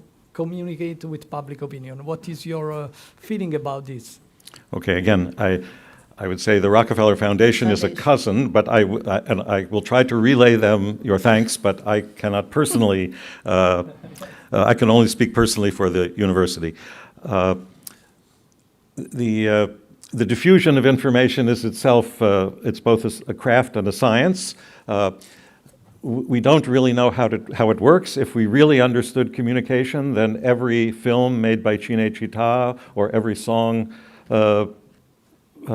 created by a popular singer would be a great hit. But in fact, as the Bible says, many are called and few are chosen.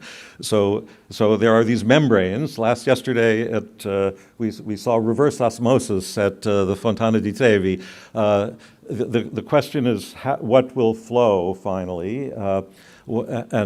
So to generate a flow of information about these issues that will reach the broad public it's a very hard challenge. And I don't think, I think it's more a craft than a science. But there are certainly some people who are much more gifted at communication than others. And coming from the world of science, I think it's true that most people in the world of science are nerds. Secchione. And I think the Roman engineers, the Roman civil engineers were secchioni. They were fantastic, but they needed someone else. Maybe it was my fault. The emperor. They needed someone else to communicate about the importance of what they were doing.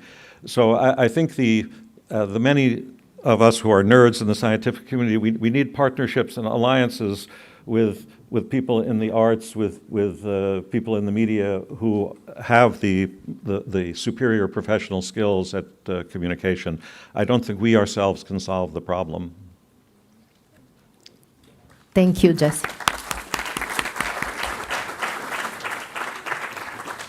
Thanks so much. This is really a fascinating answer to think as communication as a series of membranes. It's really a good approach. And sorry for this unexpected question, Jess. Okay, we talked a lot about United Nations as the umbrella under which many actions can be created and in a cooperating way.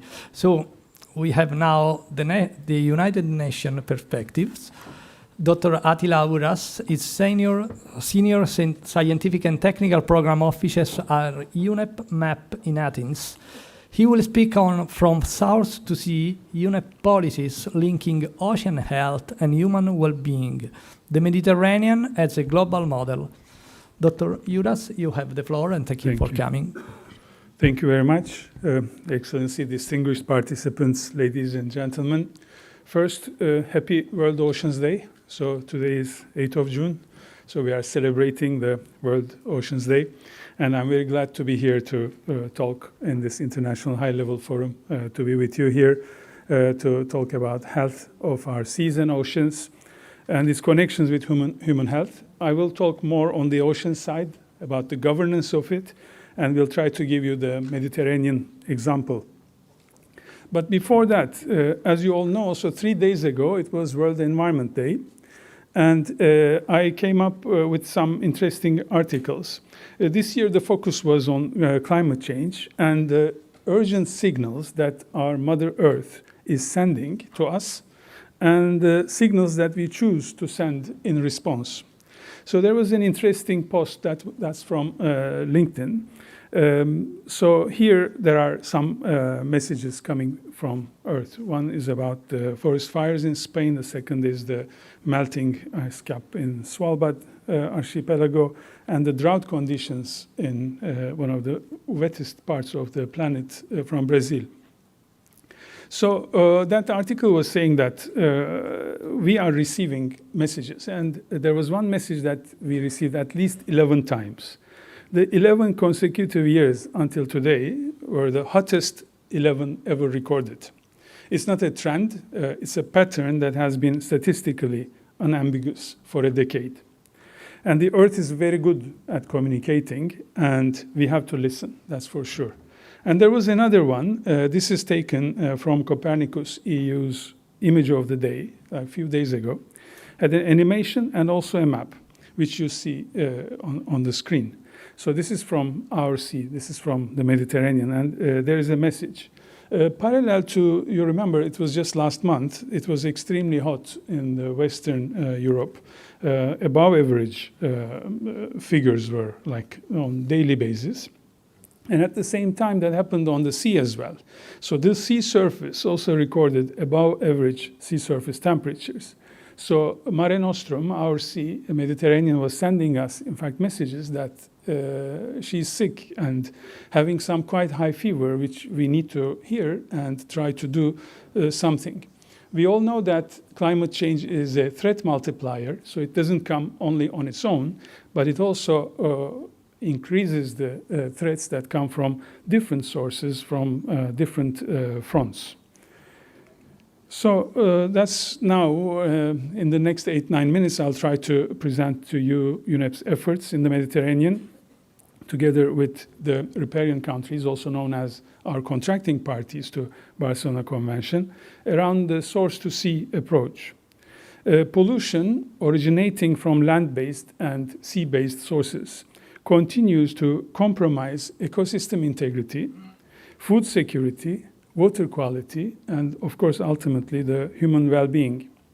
Against this backdrop, UNEP's source-to-sea approach offers a comprehensive, science-based science policy framework to address the pollution across the entire continuum from the mountain to the sea, from the terrestrial sources to the marine ecosystems. And this is our beautiful sea. It is one of the most extraordinary seas on Earth. I'm in love with it, I can tell you. It represents less than 1% of the global ocean surface, yet it hosts nearly 18% of known marine species. The 20 countries around it host 500 million people, where almost 170, 180 million are living very close to the coast. And on top of that, we are receiving hundreds of millions of tourists to visit mainly its coasts. Nearly 1/3 of the global maritime traffic passes through its waters. But as you also see, Mediterranean is also like a semi-enclosed sea, a tiny little opening in Gibraltar, and let's say a man-made opening on the Suez side. Otherwise, it's almost a closed sea. What it means, what enters the sea here tends to stay there. It takes an estimated 80 to 150 years in the Mediterranean to the entire sea to completely renew and exchange its waters with the Atlantic. So whatever enters stays for a long time, which we need to keep in mind. And what are the impacts? So pressures are growing, and with being the semi-enclosed sea, with intense coastal population pressures, maritime traffic, and diverse economic activities, it is highly vulnerable to cumulative pollution impacts. It's not only one source. There are so many sources that are creating stress on our beautiful sea and the coasts. Today, the Mediterranean receives something like 730 tons of plastic waste every day. And plastics account more than 95% of the floating marine litter and more than half of the seabed litter. And in some locations, concentrations of floating microplastics exceed 64 million particles per square kilometer. And yet plastics are not the only source or only part of the story. As I mentioned, nutrients coming from agriculture and wastewater also continue to cause eutrophication in several Mediterranean coastal areas. Heavy metals, persisting organic pollutants, and emerging contaminants continue to affect the marine ecosystems. And of course, these accumulate in food webs, they affect biodiversity, threaten fisheries, and increasingly raise concerns on human health. Yes, why this matters for human health? Well, when we speak about pollution, we can't limit ourselves with the ecosystems. Pollution is a health issue. We've been hearing it since the beginning of this meeting today. Well, they accumulate in marine organisms. They move from plankton to fish, from fish to our plates. Microplastics have been detected throughout the Mediterranean marine ecosystems, increasingly in species that we consume. Nutrient enrichment contributes to harmful algal blooms and deteriorating water quality. So it's not only the food, but our bathing water quality is also highly under pressure. Poor wastewater management is an issue all along the Mediterranean, which can introduce pathogens, antimicrobial resistance risks, and hazardous substances into our coastal waters, into our coastal environments. In other words, what happens to the sea eventually happens to us. That was also mentioned by Professor Lenzi this morning too. Ocean health and human health are inseparable. So the challenge is complex. If pollution travels through a system, we must manage the entire system. We can't limit ourselves. When impacts accumulate, we need integrated approaches and integrated solutions. This is what we are trying to do as UNEP in the Mediterranean. So rather than treating the mountains, the rivers, or groundwater, the aquifer, the coastlines, or the oceans, the marine part separately, we recognize them as one connected continuum. So that is, in fact, the spirit of the integrated approaches, maybe since 1972 Coastal Management Act in the US. But as also we know, I mean, we act a bit slow as Homo sapiens, so it may take sometimes quite a long time. Well, I'll talk about Barcelona Convention. Barcelona Convention this year celebrated 50th year of its ratification.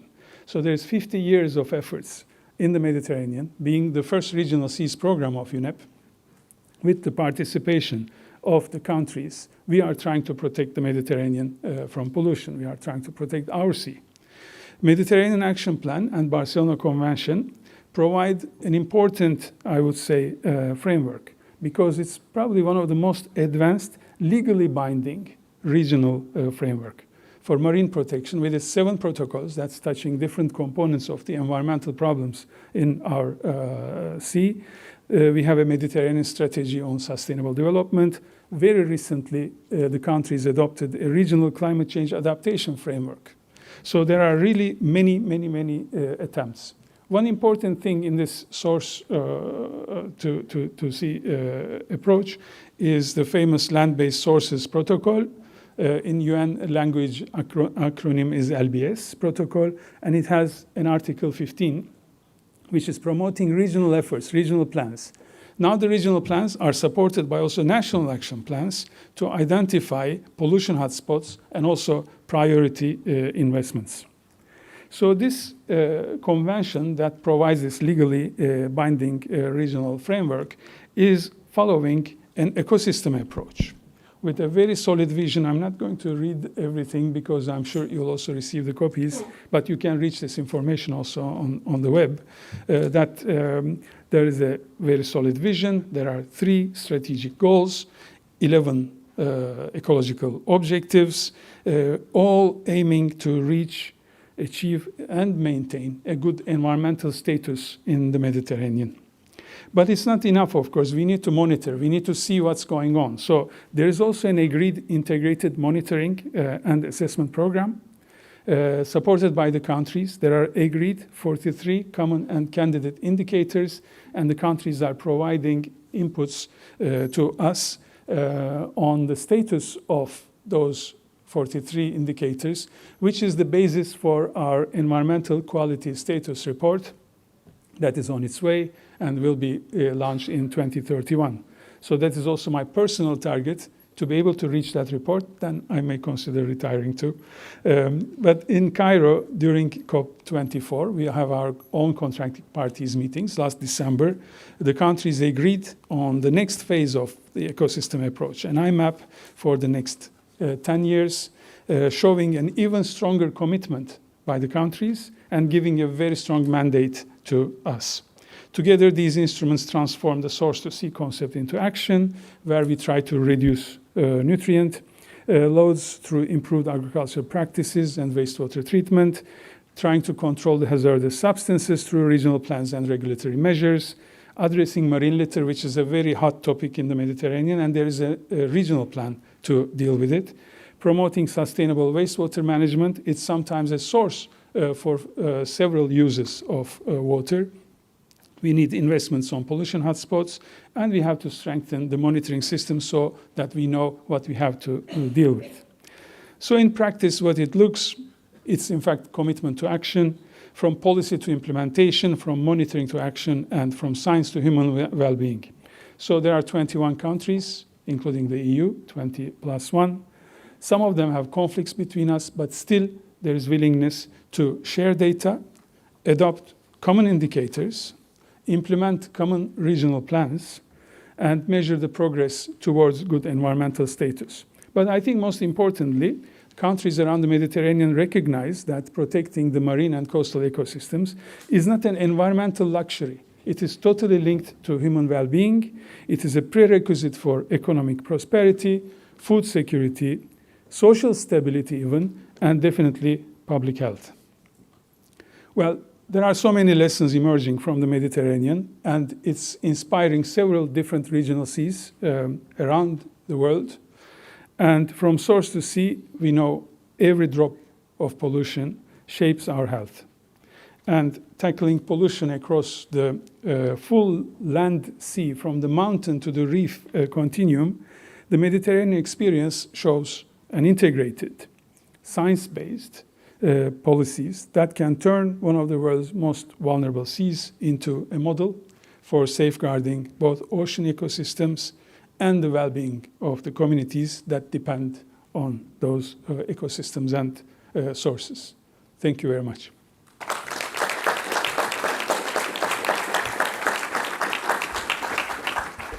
So our next speaker is Dr. Elena Gissi from CNR,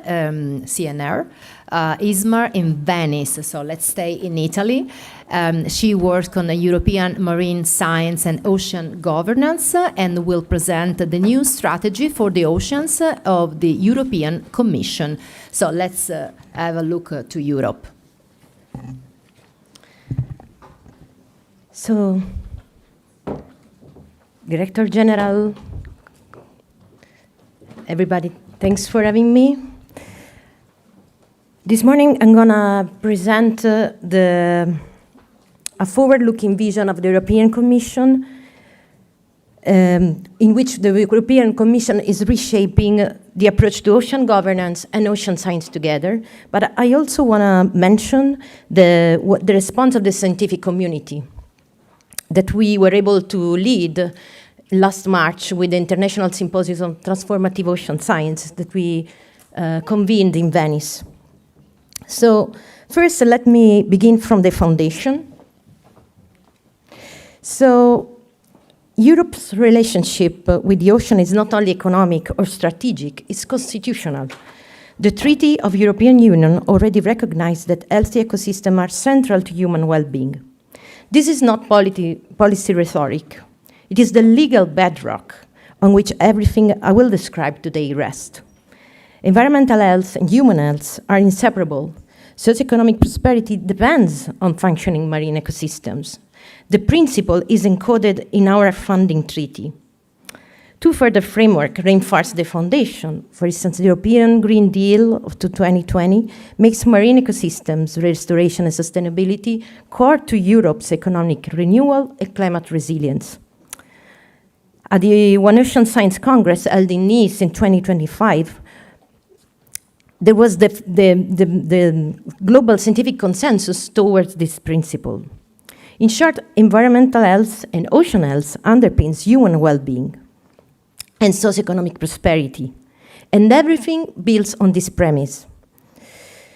So let me pass now through the central policy instruments giving shape to these values, which is the European Ocean Pact, which was adopted by the Commission last June 2025. And I would like to especially mention that this Ocean Pact marks a decisive shift for the European policy, because the European Treaty is of the ocean and see the ocean not as like a collection of disconnected sectoral competencies like fishery here, shipping there, offshore energy elsewhere, conservation on somewhere else. But really the Ocean Pact see the ocean as a single interconnected system requiring integrated governance. The Pact recognizes the ocean as a strategic, economic, and ecological pillar of Europe's future. And it rests on four interlocking elements that I want to highlight. So the first, ecological sustainability is the pillar. So environmental health is not a condition to be balanced against economic interests, but it's the foundation on which everything else rests.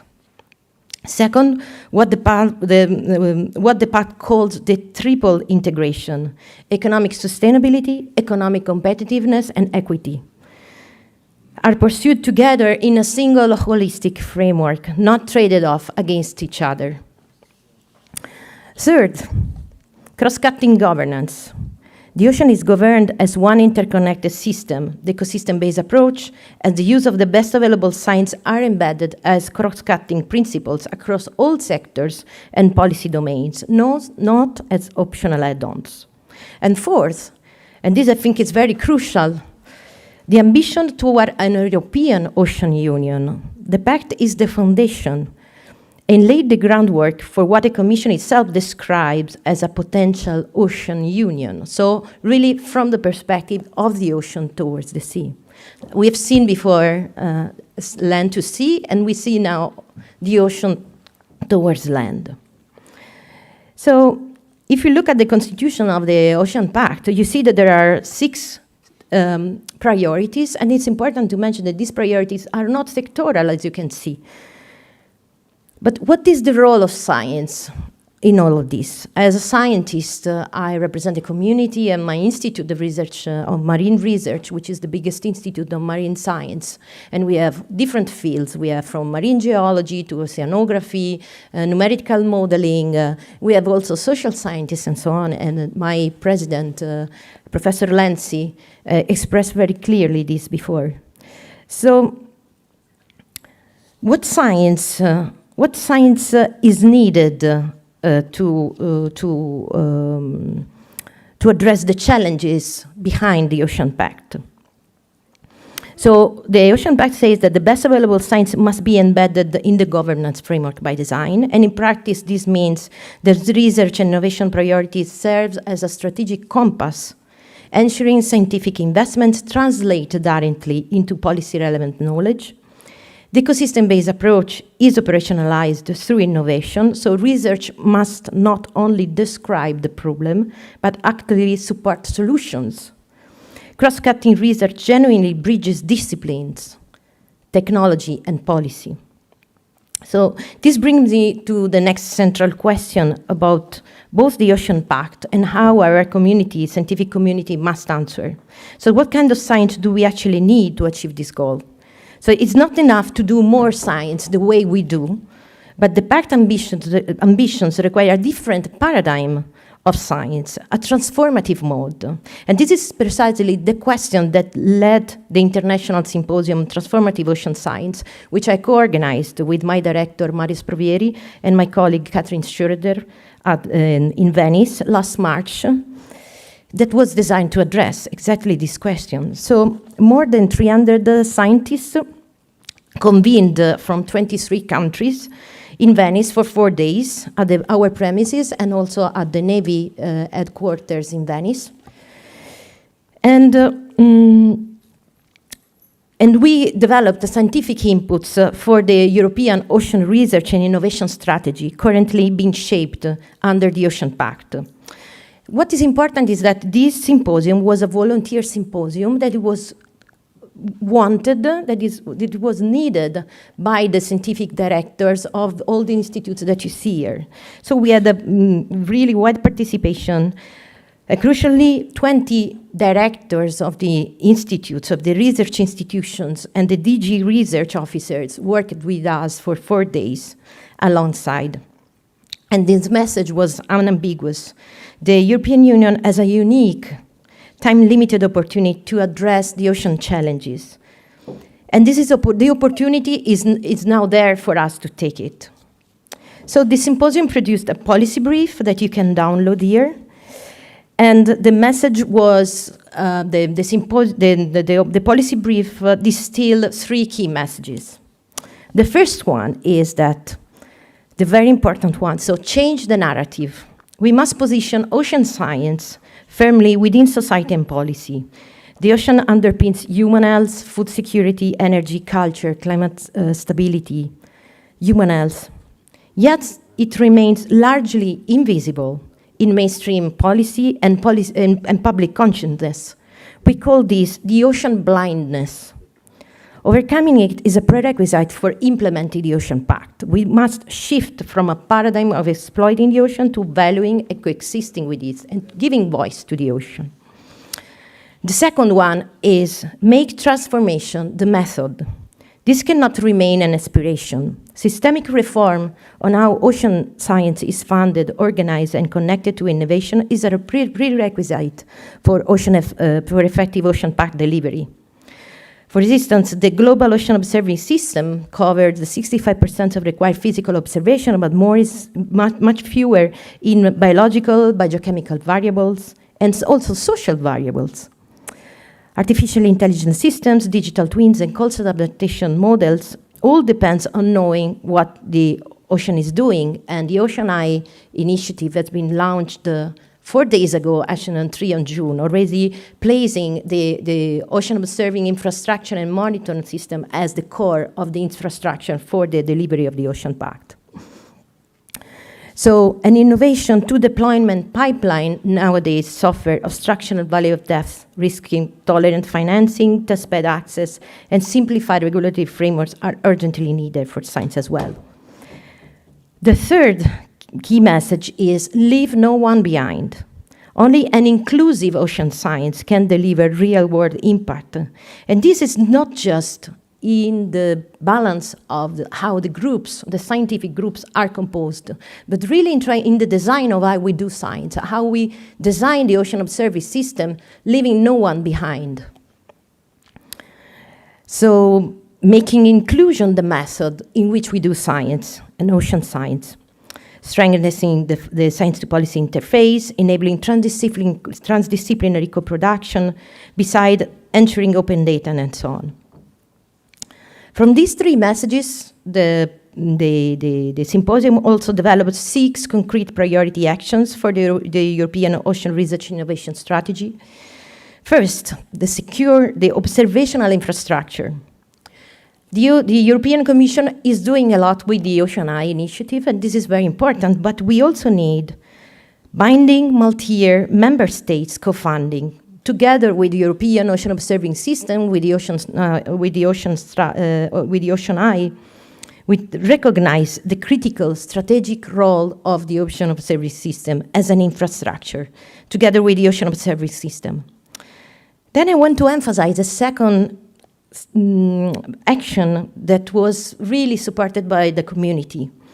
So an European Ocean Agency on the same, what we are calling is for the feasibility study of a permanent institutional broker between science, policy, and society, inspired on the European Space Agency of the European Center for Weather Forecast. The current architecture of an ad hoc coordination lacks the continuity and the authority that the ocean pacts demand. A dedicated agency could provide so. Third, and equally critical, multi-decadal funding. The ocean operates on the time scale of decades, and there are challenges that cannot be solved on very short 2, 3, 4 years funding programs. Our funding must follow suit, so 10 to 20-year funding streams with scientific milestones, protecting fundamental curiosity-driven research alongside applied science. Then there are other 3 actions addressing, for instance, the innovation pipeline, including the Neptune mission that is today being presented in Paris, the digital twin scaling, the risk-tolerant financing, and other 2 cross-cutting commitments that I mentioned before, so leaving no one behind, and really investing seriously in ocean literacy and this narrative change, really to remove this ocean blindness. So now we have the vision from the European Union and a clear scientific recommendation from the community. So the question that this slide poses is, how to make it happen? And we have 2 enabling conditions that are crucial really for the ocean part to deliver its premises, its condition.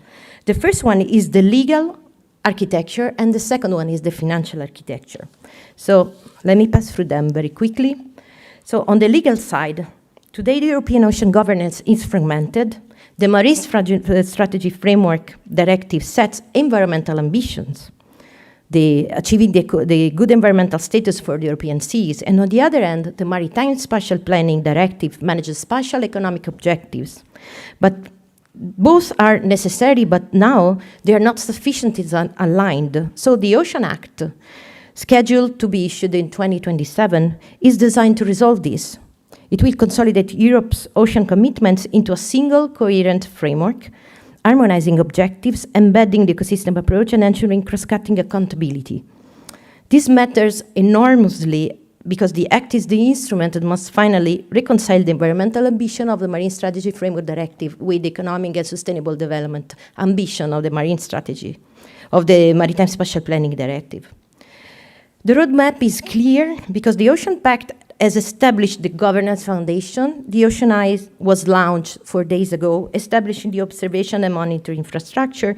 The Ocean Act will come next year, and supposedly we are trying to reach the achievement, the targets for the European policies by 2030. So these are the commitments. The second point is the financial part. So the financial side, I want to be precise here because At the UN Ocean Conference in Nice in June 2025, the Commission committed to 1 billion euros to support the goals under the Ocean Pact, and specifically 230 million euros for science.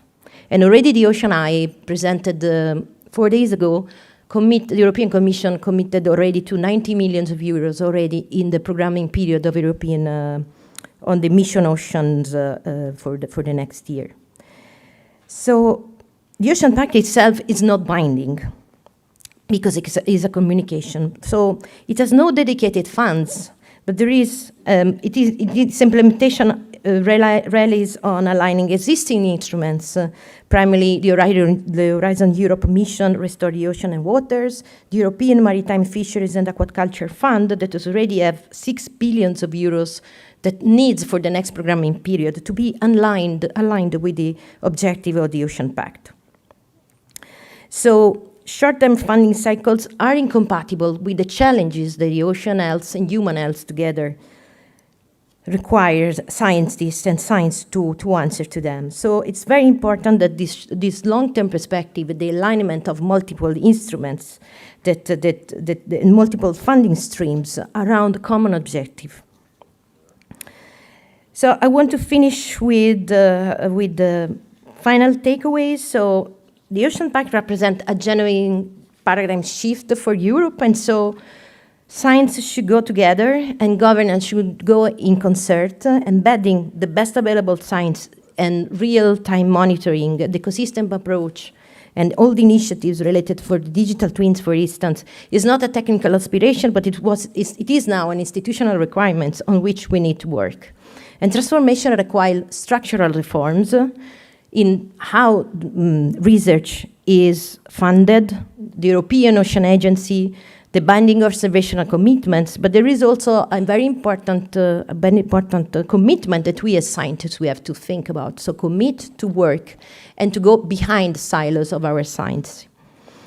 Fourth, the inclusion is not optional. So in the ocean science system that exclude diverse knowledge systems, that exclude the diversity of scientists, early career scientists, underrepresented group is not anymore possible if we really want to achieve the Ocean Pact objectives.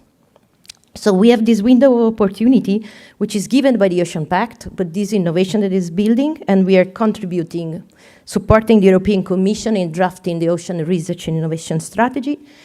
And so thank you for your attention, and I lead to the policy brief if you need, and we will have a blueprint issued soon, and the proceeding in September. Thanks. Thank you, Elena. Thank you for reminding us the European strategy in protecting our oceans and to highlight the message, leave no one behind, that we really take care of it. Un annuncio in italiano, facciamo un'eccezione, arriverà, come potete vedere nel programma, il ministro Pichetto Fratin alle 12:30, quindi vi chiediamo di rimanere per favore in sala, siccome ho visto un po' di fuga prima, allora per favore rimanete seduti.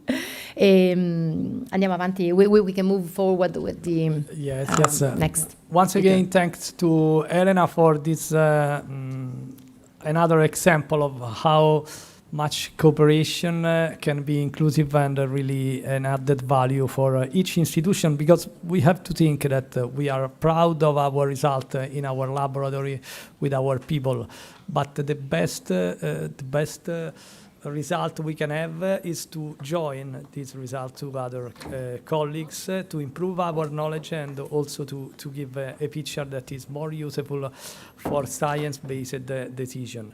And now we have another challenging region that is present here, and is really another pleasure, because we are going in Patagonia. Professor Flombound is presenting a regional perspective with human and ocean health relatedness, with focus in Patagonia. Professor Pedro is director at the Centro de Investigaciones del Mar y la Atmósfera and Concept in Buenos Aires. Dr. Grambaum, the floor is yours, and thank you. Okay, so thank you. Good morning, everyone, and thank you for the invitation. I'm Pedro Flombaum, a researcher at the University of Buenos Aires, speaking today on behalf of CIMA-FAESI, where we work at the interface of global environmental change, ocean dynamics, and ecosystem sustainability. Today, I will focus why Patagonia offers a unique opportunity to understand the connections between ocean health and human health.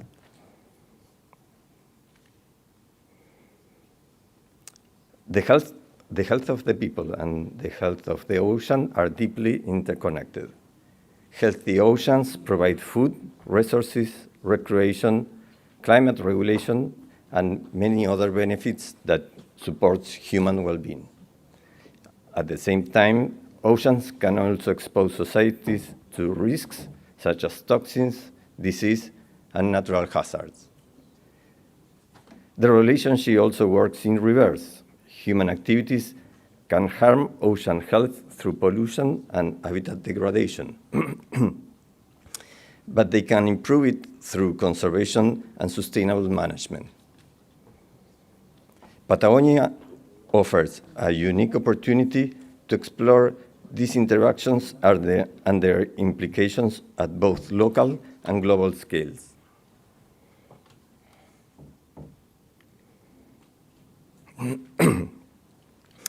Patagonia may appear remote, but is deeply connected to the global ocean and human systems.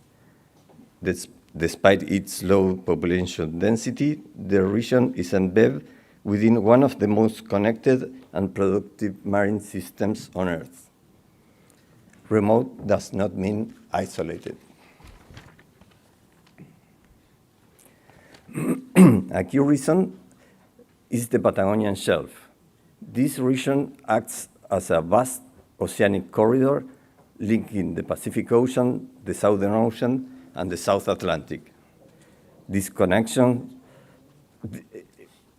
Through this connection, water, nutrients, and marine organisms are transported across entire ocean basins. Patagonia is therefore connected to processes operating at hemispheric scales. The ocean dynamics support extraordinary biological productivity.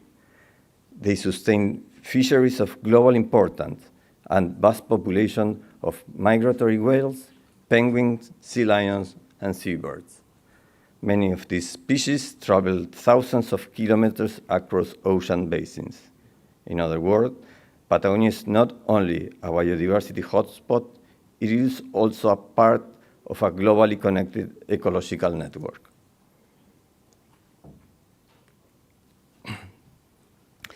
This productivity directly benefits human societies. Seafood harvested from Patagonian waters supports nutrition both locally and internationally. At the same time, the region's wildlife and natural beauty contribute to recreation, tourism, and human well-being. Patagonia, therefore, generates benefits that extend beyond its geographic boundaries. Ocean health translates directly into human benefits.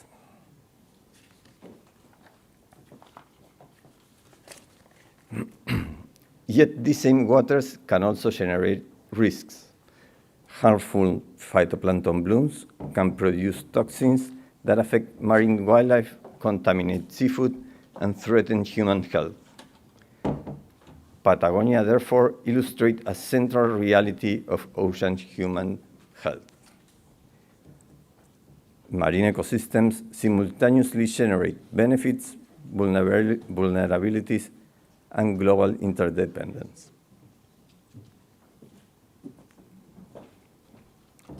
Human influence on the region is also rapidly intensifying. Tourists associated with whale watching, penguin colonies, and the attraction of remote wilderness now brings annual visitor numbers that exceed local populations several-fold. While this creates economic opportunities, it also increases pressure on coastal ecosystems. Waste generation, infrastructure expansion, and pollution are becoming increasingly important challenges. At the same time, these pressures have stimulated new forms of stewardship. Conservation initiatives, marine protected area, and sustainability-oriented governance are expanding throughout the region. Patagonia therefore embodies, on one hand, increasing human pressure, and on the other hand, growing environmental awareness and protection efforts. These dynamics make Patagonia far more than a remote southern landscape. It is a globally connected observatory where climate, biodiversity, ocean circulation, food system, tourism, and human well-being converge. Changes occurring in this region have the potential to propagate through ecological, economic, and societal networks well beyond South America.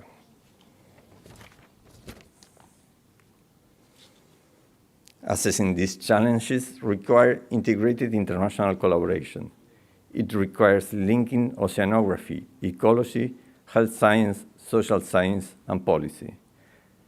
Despite growing recognition of these challenges, integrated ocean human health initiatives remain rare worldwide and are largely absent in Patagonia. There is therefore a clear opportunity to build new interdisciplinary approaches. This is where CIMA-FAC can contribute. We bring together oceanography, marine biology, numerical modeling, observational systems, and stakeholder engagement. By combining this expertise across disciplines, we have the scientific capability needed to support the development of human ocean health initiatives in Patagonia and beyond. Our goal is not simply to understand change, it is to help society respond to it. Patagonia demonstrates how a remote marine ecosystem can influence human health, biodiversity, food systems, and sustainability at a global scale. Understanding this connection is one of the defining challenges of our century. Thank you for your attention.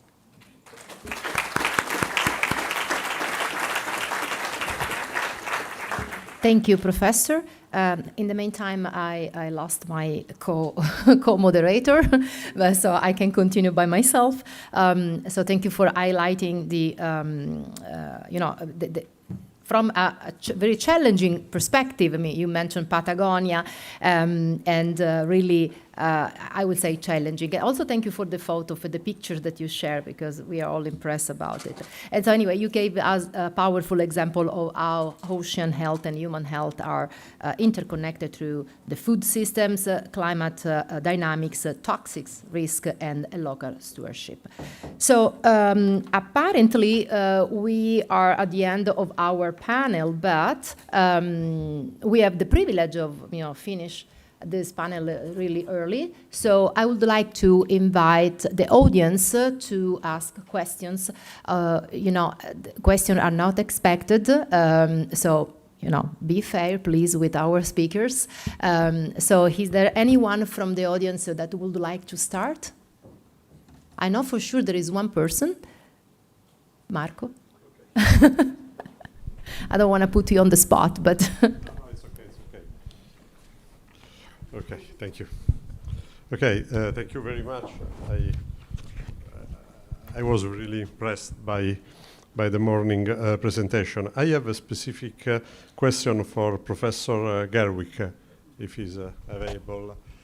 Hello. Yeah, I was involved in human nutrition before then studying the chronic diseases epidemiology.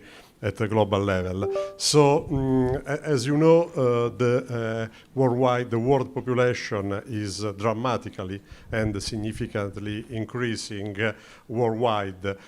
We are expected to get to 1 billion person in the very next years. And so we are also experiencing a food security issue to feed all these people. So my point is, do you think that the oceans could supply the food to feed all these people in a sustainable way, along with the food from the soil, from the earth? Thank you very much. Well, thank you for that question. Maybe I'll just stand. Thank you for that question. So it's my understanding that we have pretty much tapped out what the ocean can provide from a natural harvest of seafood. So aquaculture and mariculture, I think, are the way forward to meeting some of that need, both in the sea and on land. For instance, in China, I think there's a tremendous amount of land-based carp and other fish land-based. And along the very rich coastline of China, I've had the chance to see the tremendous cultivation of seaweeds, of mollusks, which are environmentally have a lot of attraction to mariculture in the sea, as well as finfish. So can it meet the needs, the future protein needs of a growing population? This is a burning question, and I don't think I can adequately answer it, but I think the answer's not from natural harvest. Certainly we need to do more in the aquaculture and mariculture area. Thank you very much. Yeah. So any other questions? Okay, I seen one right there.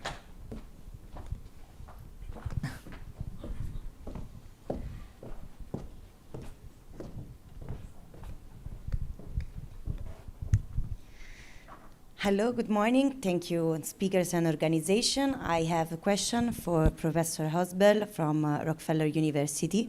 I would like to know how do you think university can approach for training and education for young researchers on an interdisciplinary approach needed for ocean research? Thank you.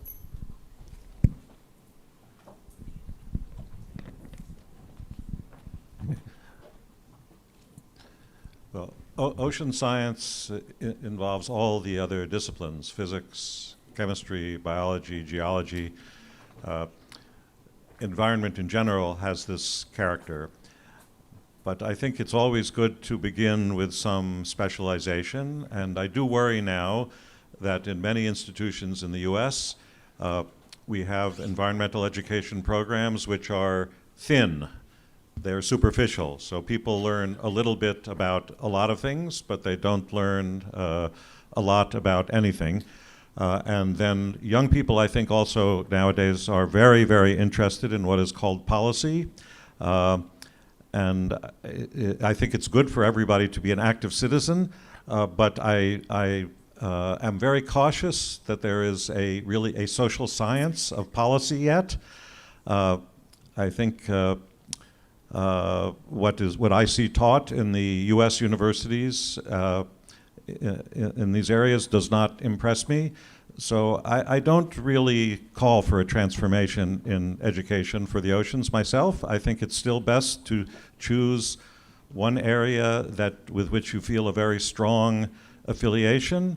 It could also be law or economics, but I'll say it could be ecology, it could be physics, and then learn something in depth, and then most of us do live a long time now, so in the course of a career that goes 40 or 50, even 60 years, as you live longer, you can acquire more expertise in adjacent fields and become broader, but it's I worry now that young people sometimes, I say, are too much in fretta to become in policy and to become engaged in these things. So I would say there's so much still to learn just about medicine or about ecology or about the seafloor. So I would say when you're young, you enjoy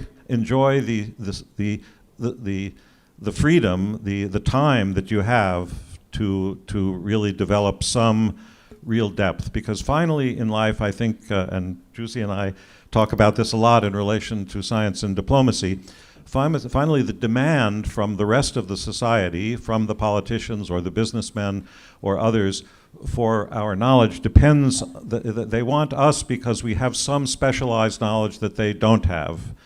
So that's really the strength of the scientific community. First, our method, the rigor, the general high quality with regard to statistics and argumentation, but then we actually know something about the seabed or about fishes that they don't know. So I'd say don't be in too much of a hurry. Thank you, Jesse. So another question here from the audience. We can use his microphone.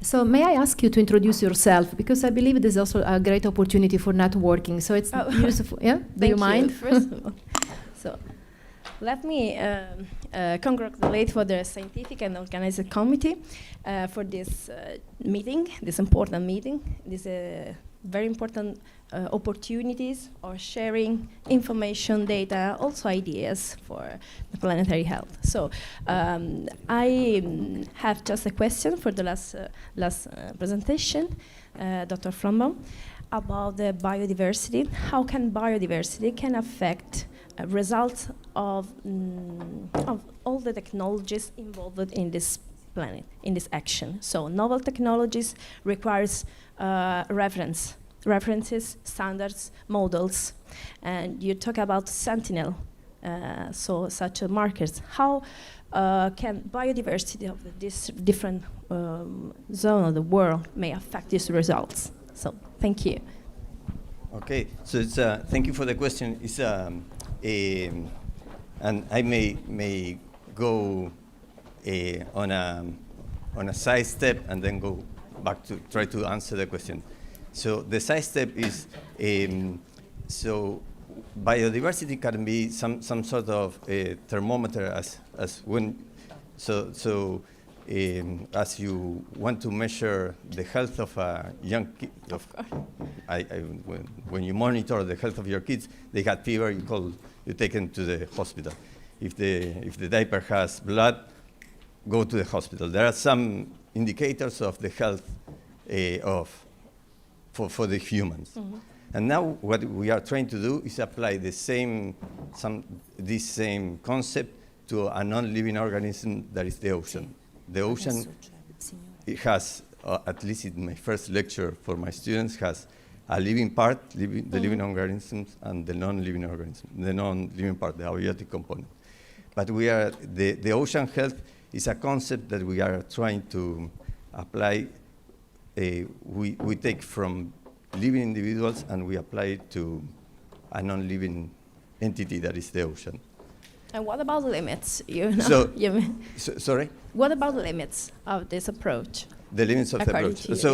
I'll go back to biodiversity. Okay. So biodiversity can be one of the indicators of the health of this ecosystem. We have to stop. Sorry, we can go.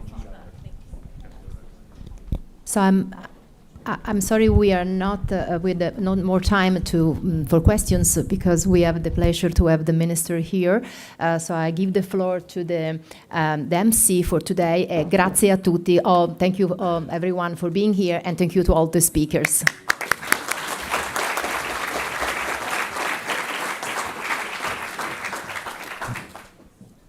We're now honored to welcome the Italian Minister of the Environment and Energy Security, Professor Gilberto Pichetto Fratin. His remarks will provide valuable insights and help frame today's discussion on the vital interconnections between ocean health, environmental sustainability, and human well-being. Minister, you have the floor. Grazie, grazie in diretta, quindi proprio appena entrato direttamente, no, innanzitutto un grazie davvero per l'invito che ho colto volentieri sui temi dei temi, che peraltro per un paese come l'Italia è un tema fondamentale. Siamo una penisola ma immersa in mezzo al Mediterraneo, quindi con negli ultimi anni anche una temperatura marina che è molto più alta che in altre realtà del mondo, perché il Mediterraneo è un mare chiuso, e con delle conseguenze sulla biodiversità e anche delle conseguenze a livello di clima notevolissime. Quindi su questo tema mi si è permesso di dire che è fondamentale quella che è l'interdipendenza che lega il mare all'uomo, in particolare all'uomo di questi territori, ma nel mondo. Quindi è un legame che è ancestrale, un legame simbiotico, che unisce però quello che è il fatto ambientale con quella che è la sopravvivenza materiale. Pensiamo al peso del mare come risorse di mare e per quello che è nei commerci mondiali, quindi nelle relazioni. Quindi la stabilità del sistema terrestre, per la stabilità del sistema terrestre, le funzioni svolte dagli oceani sono quanto mai essenziali, proprio perché sono i regolatori del clima, sostengono quelli che sono anche i cicli fondamentali, contribuiscono alla sicurezza alimentare e ospitano uno straordinario osservatorio di biodiversità. Contribuiscono alla sicurezza alimentare anche rispetto a una realtà che ci ha visto in 100 anni passare da 1 miliardo a 9 miliardi di abitanti nel mondo, quindi una domanda che è esplosa. L'interconnessione quindi tra umanità ed oceani è messa in questi tempi a dura prova, possiamo dire, in difficoltà, perché chiaramente potremmo dire che è sbilanciata a causa dell'impatto ambientale di quelle che sono le azioni umane che naturalmente si intersecano e creano anche il cambiamento climatico. L'eccessivo sfruttamento delle risorse ittiche e l'inquinamento hanno trasformato il rapporto, quindi corrono il rischio di trasformare questo rapporto da simbiotico a predatorio, quindi mettendo davvero a rischio non solo gli ecosistemi, ma anche la sopravvivenza umana stessa. In questo contesto, nel quadro geopolitico, nel quadro internazionale, delle politiche internazionali, ispirata all'approccio One Health, il contributo di quella che è la vostra iniziativa di ordine scientifico può essere sempre più rilevante. Il forum quindi mi permetto di dire, il vostro forum costituisce un confronto interdisciplinare importante tra comunità scientifica, decisori pubblici, col contributo che l'ISN dà anche al governo nazionale, oltre che al Ministero della Salute direttamente sotto l'aspetto scientifico, e naturalmente è interdisciplinare anche rispetto a quelli che sono gli organismi internazionali sui principali temi relativi alla funzione degli oceani e a quello che sono le evidenze più traumatiche emergenti, che vanno quindi sul degrado ambientale, sulla necessità di un intervento correttivo a livello umano. È strettamente legato il rapporto, c'è uno stretto legame tra oceani e quindi tra mare e salute umana, e deve essere, e ha preso piede a livello internazionale, proprio come con crescente rilevanza strategica su quella che è l'agenda internazionale. Cito l'obiettivo di sviluppo sostenibile, il 14 dell'agenda 2030 dell'ONU, che rifletta in modo strutturale e bidirezionale anche tra la qualità degli ambienti e naturalmente il benessere delle popolazioni. Quindi la tutela della biodiversità marina e il mantenimento degli ecosistemi marini rappresentano un presupposto imprescindibile per garantire le condizioni di salute adeguate, in linea con i target ONU indicati, che promuovono la protezione degli ecosistemi marini e costieri, la riduzione dell'inquinamento marino e la gestione sostenibile delle risorse della pesca. Dobbiamo renderci conto che le pressioni antropiche sugli oceani rappresentano una criticità enorme e sempre più crescente, e tra queste in particolare rilievo non c'è dubbio il traffico marittimo, che determina l'inquinamento atmosferico anche, e la degradazione ambientale delle nostre aree di costa.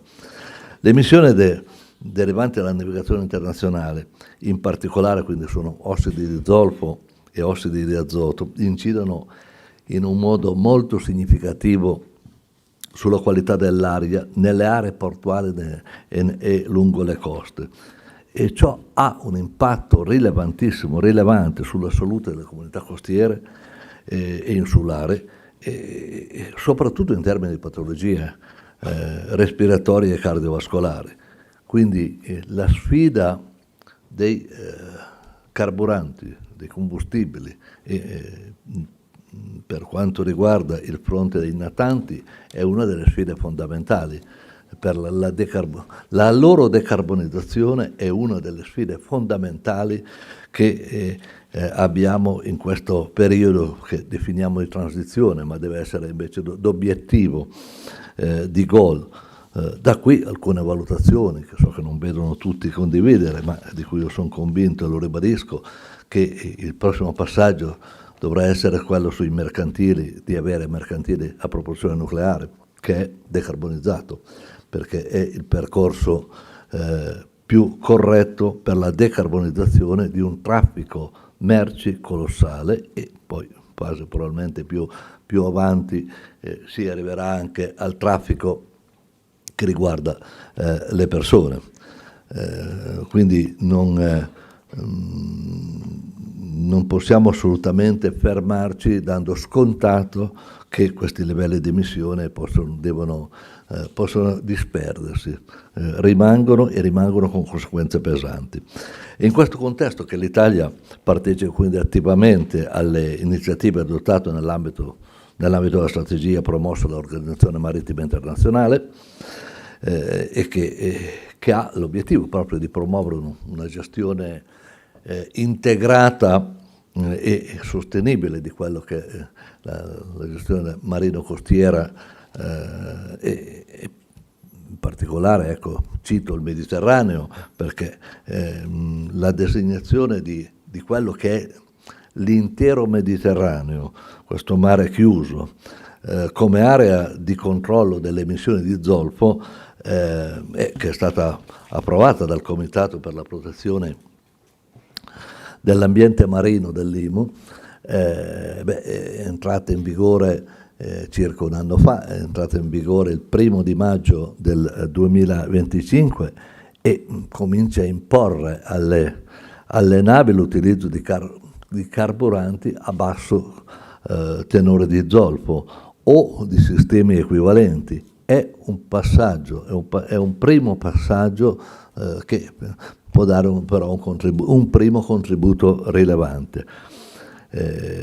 Quindi si tratta quindi di contributo rilevante proprio per la tutela della salute, dei cittadini, quindi dare effetti immediati e concreti, o comunque nel breve periodo e concreti, per le comunità che vivono, ma anche per coloro che lavorano sul sistema navale.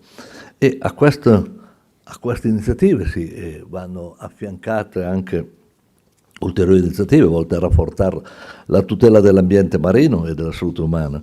In ambito internazionale è in corso il processo per la designazione del Mediterraneo quale area di controllo delle emissioni di azoto, che rappresenterebbe un ulteriore passo avanti nella riduzione dell'impatto ambientale del traffico marittimo.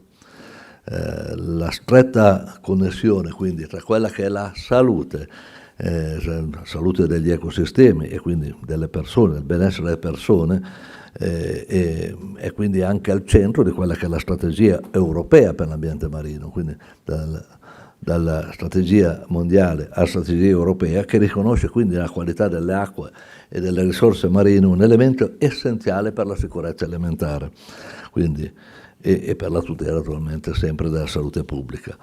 Particolare attenzione inoltre, e qui mi investe più direttamente come Ministro anche, sono investito tutti gli altri temi anche, ma riguarda la sfida che è la sfida globale dall'inquinamento della plastica, della microplastica, dei rifiuti in mare. Quando parliamo di rifiuti in mare dobbiamo immaginare che solo per il tessile la produzione a livello mondiale è di 100 miliardi di pezzi all'anno.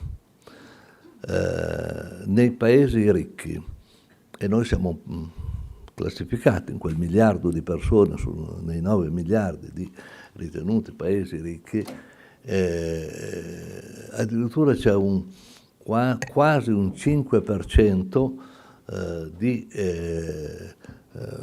prodotti d'abbigliamento che diventano rifiuto prima di essere utilizzati. Il quantitativo di rifiuto che finisce in mare è enorme, perché una produzione di 100 miliardi di pezzi all'anno. Questo aggiunto al sistema delle plastiche. Il sistema delle plastiche che preoccupano molto, tenete anche presente che nel Mar Mediterraneo la presenza delle plastiche ha una presenza molto alta anche di reti, addirittura, di reti da pesca abbandonate, in gran parte per pesca di frodo, ma siamo a percentuali altissime. E poi naturalmente la valutazione su quelle che sono le microplastiche, che investe maggiormente questa assise, perché l'effetto della degradazione della plastica, la sua trasformazione in microplastica, che diventa parte dell'alimento dei pesci, diventa parte dell'alimento umano poi a questo punto, ed è un'azione dove a livello noi dobbiamo andare avanti, continuare, non è facile, anche perché qui c'è un tema di equilibrio rispetto all'economia e alla società e quindi anche alle contrapposizioni, anche di ordine politico, ma noi dobbiamo andare avanti in tutta quella che è la nostra azione, che è un'azione che deve essere precisa e di tutela, ma è a livello mondiale anche, perché credo che noto tutti, le leggiamo, queste enormi isole che viaggiano nell'Oceano Indiano, che sono rifiuti essenzialmente in plastica, che poi diventano microplastica, e quindi generano delle conseguenze a livello mondiale colossale. Quindi l'Italia sostiene con convinzione il percorso negoziale promosso dalle Nazioni Unite per arrivare a un accordo internazionale giuridicamente vincolante sulla plastica. Il percorso è ancora lungo, Quindi, e sul piano nazionale, naturalmente anche attraverso una serie di iniziative concrete che portiamo avanti, come il rilancio della rete nazionale per il monitoraggio, in questo caso delle spiaggiamenti dei cetacei, e la collaborazione col mondo della ricerca, perché queste sono tutte cartine di tornasole, tutti indicatori rilevanti di quello che sono gli effetti del cambiamento climatico e dell'inquinamento. Gli effetti del cambiamento climatico, vorrei ricordare, uno dei temi diventato noto è quello del granchio blu. I dati ISPRA ci dicono che già 50 anni fa e più il granchio blu era presente in Adriatico, ma poche unità per chilometro quadrato o per ettaro, non so, la misurazione, fatemi venire, non ricordo quanti erano le unità,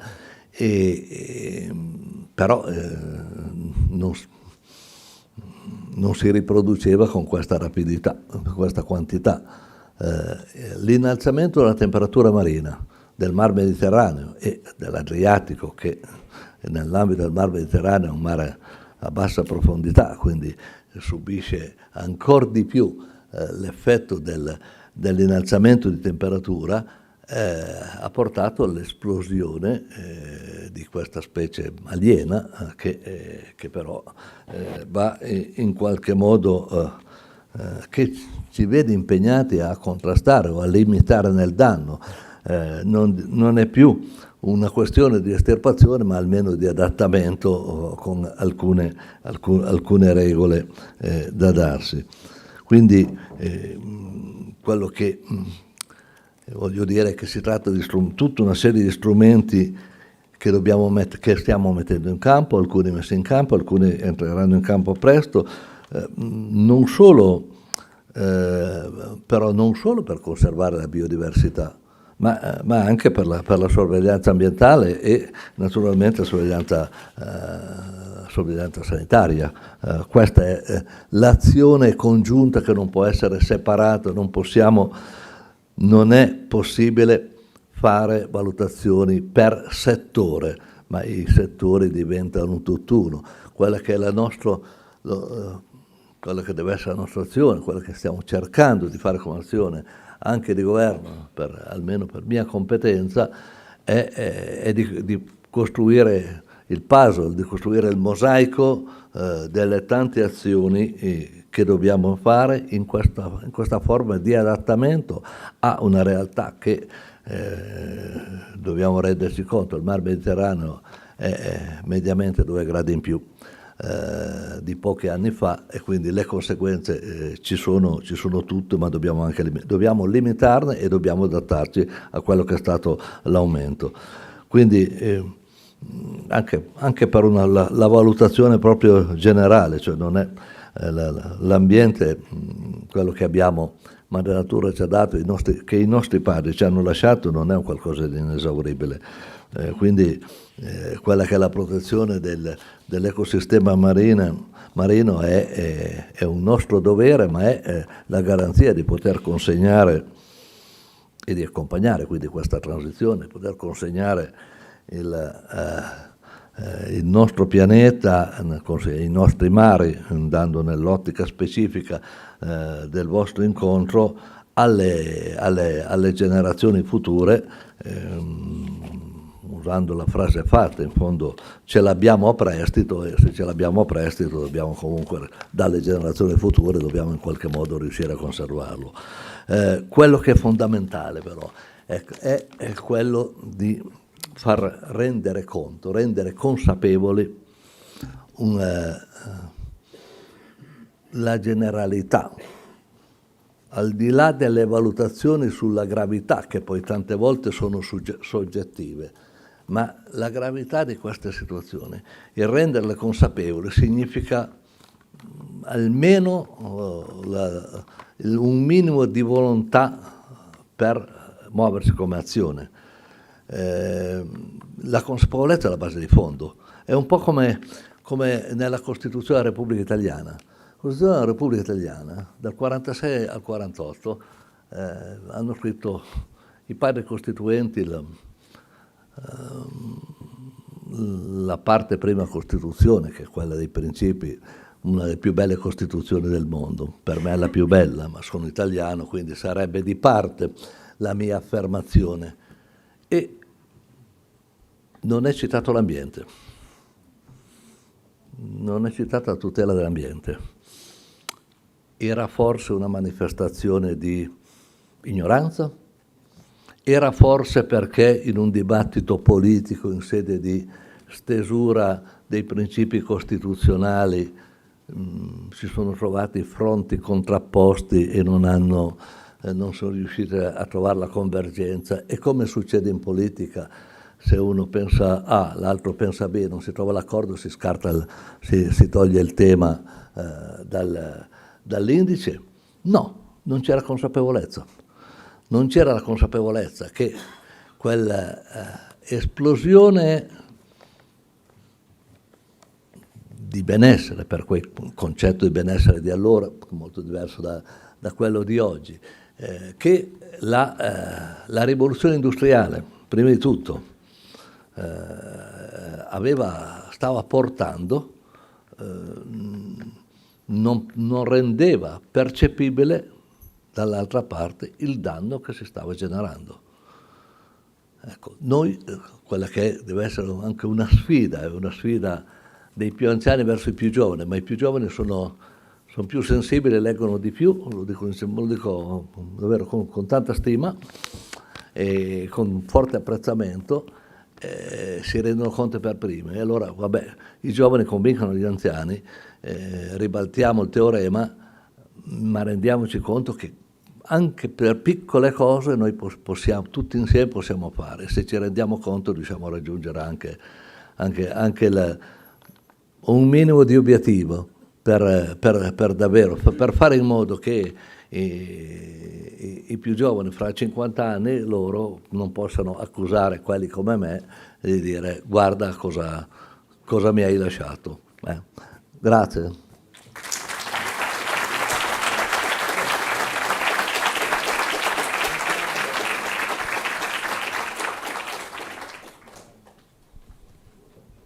Thank you, Minister, for these inspiring remarks.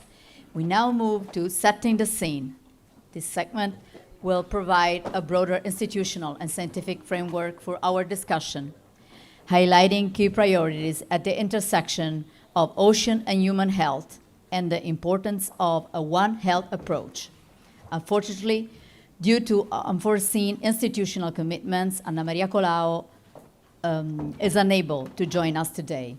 It's my pleasure to introduce our distinguished experts, Maria Rosaria Campitello, Head of the Department of Prevention, Research and Health Emergencies, Ministry of Health, Giovanni Leonardi, Head of the Department of Human Health, Animal Health, Ecosystem, One Health and International Relations, Ministry of Health.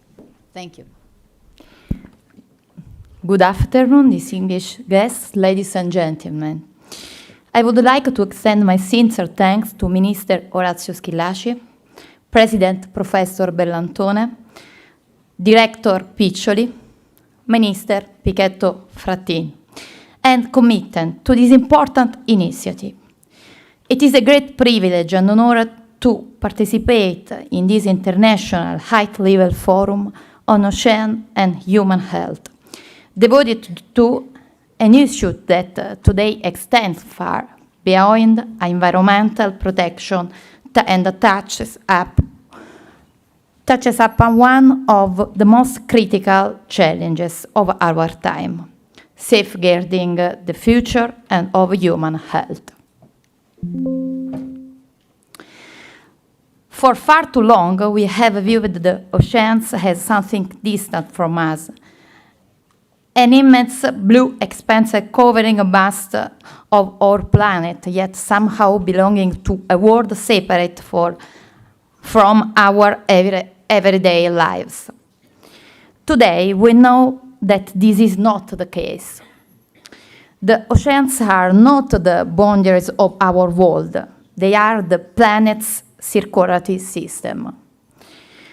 Just as blood carries oxygen and nutrients throughout the human body, the oceans distribute energy, regulate the climate, sustain essential biological cycles, and make life on Earth possible.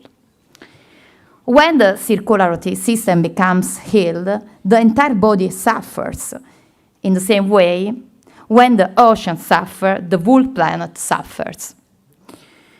And when the planet suffers, we suffer as well. Forse non vanno le slide, quindi ecco, siamo qui. The quality of the water we drink, the safety of the food that reaches our tables, the emergence of new biological threats, the impacts of extreme climate events, and even the quality of the air we breathe are all closely linked to the health of marine ecosystem. For this reason, from the perspective of Italian Minister of Health, the protection of the oceans cannot be regarded solely as an environmental issue. It is a public health priority. In this context, the One Health approach takes on an even deeper strategic significance. Human health, animal health, ecosystem health, and community well-being are not isolated spheres of action. They are inseparable components of a single interconnected system, whose balance is essential for the health, resilience, and sustainability of present and future generations.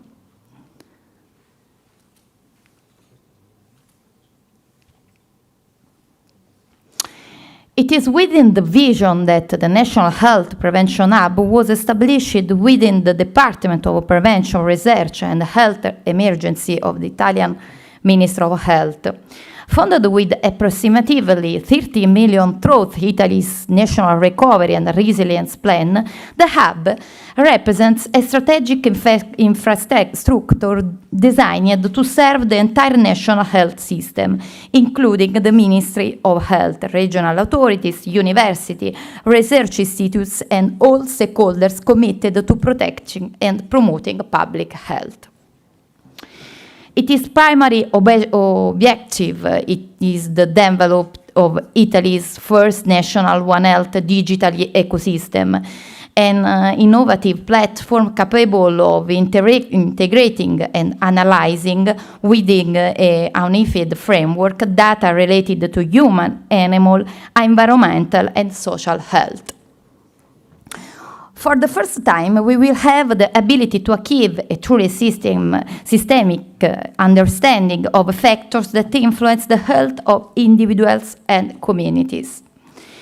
In the essence, it will provide a comprehensive picture of the country's health profile, enabling the early identification of emerging risks, vulnerabilities, and opportunities for intervention. By transforming data into knowledge and knowledge into prevention, the National Health Prevention Hub will strengthen our capacity to anticipate challenges, guide evidence-based policies, and build a more resilient and sustainable future for public health. However, the true value of our hub extends beyond technology and data integration. Above all, it is a cultural challenge. Today, the principles of One Health and planetary health remind us that the major health challenges of our time can no longer be addressed through isolated disciplines or institutional silos. The growing impact of climate change and environmental degradation, emerging infectious disease, antimicrobial resistance, and social inequalities requires a new way of thinking about health, one that is based on integration, collaboration, and shared responsibility. This is precisely why one of the hub's key strategic objectives is to promote a new culture of health, founded on the integration of expertise, interdisciplinary cooperation, and training of future generations of professionals. The National Health Prevention Hub seeks to bring together knowledge, data, and competence that have traditionally operated in separate domains, creating a common framework for understanding and addressing increasingly complex health challenges. In this sense, the hub is not only a place of technological innovation. It is also a permanent laboratory for cultural innovation, capable of transforming the principle of One Health and planetary health into concrete policy, shared knowledge, and effective actions. Our ambition is to build a system that not responds to emerging threats, but anticipates them. A system that turns data into knowledge, knowledge into preventions, and prevention into better health outcomes for present and future generations. Because protecting human health today means recognizing that the health of people, animals, and ecosystems and communities is deeply interconnected. And only by acting together can we build a healthier, more resilient, and more sustainable future. The commitment of Italian Ministry of Health to the protection of human health in the context of environmental and climate challenges find concrete expression in the new National Prevention Plan 2026-2031. This plan represents a significant step forward in the implementation of One Health approach, recognizing that human health, animal health, and ecosystem health are deeply interconnected and must be addressed through integrating and coordinated policies. Within this framework, the protection of water quality and the prevention of environmental risks are identified as key priority throughout the entire life course. This reflects a growing awareness that many of health challenges we face today, including infectious disease, environmental contamination, food safety risk, and the consequence of climate change, cannot, in fact, be effectively addressed without considering the health of the ecosystem of which we depend. A second important element of the plan is the promotion of an integrated governance model. Protecting health is no longer viewed as the sole responsibility of the healthcare sector. Instead, it requires close collaboration among health authorities, environmental agencies, research institutions, local governments, industry, and other economic sectors. Only through this collective effort we can ensure the early identification and effective management of emerging risks. The plan also places strong emphasis on strengthening surveillance systems. In particular, we are enhancing our capacity to monitor pathogens, environmental contaminants, and water-related health threats through a coordinated epidemiological and environmental approach. This will allow us to move from a reactive model to proactive one, improving our ability to anticipate risks before they become public health emergencies. Ultimately, the National Prevention Plan 2026-2031 reflects a broader vision of prevention, one that recognizes that protecting human health also means protecting the quality of our environment, the safety of our water resources, and the resilience of ecosystems that sustain life. This is the essence of One Health, understanding that the health of people, animals, and the environment are inseparable, and that our future depends on our ability to safeguard them together. At the heart of the National Prevention Plan 2026-2031 lies a strong commitment to intersectoral collaboration and to strengthen preventive action across all living, working, and social environment throughout the entire life course. The objective is to make prevention more effective, more equitable, and more accessible across the whole country, ensuring that health protection reaches every community and every stage of life. Within this framework, the Environment, Climate, and Health Program plays a particularly strategic role. Within this framework, the Climate Health Program plays a particular strategic role. Its vision is fully embedded in the National Prevention Plan, which identifies the One Health approach as a guiding paradigm for addressing the majority challenges of our time arising from the complex relationship between environmental impacts and human health. Today, we increasingly recognize that climate change, biodiversity loss, environmental degradation, water contamination, and emerging biological threats have a direct and indirect consequence for population health. For this reason, the plan promotes a comprehensive and integrated approach capable of addressing these challenges through coordinated action across multiple sector and institutions. A key objective is to foster genuine integration between the healthcare system and the environmental protection system, overcoming traditional sector-based approach and creating a governance model able to understand, anticipate, and manage the complexity of the interconnection between human health, animal health, and ecosystem health. Ultimately, the National Prevention Plan reflects a fundamental principle: protecting health can no longer be separated from protecting the environment. Human well-being, environmental sustainability, and ecosystem resilience are deeply interconnected and must be addressed through a shared One Health vision. The One Health approach is not only a strategic vision, it is increasingly becoming a concrete operational framework for public health action. Today, we know that many emerging health threats do not originate within the healthcare system alone. They often arise at the interface between humans, animals, and the environment.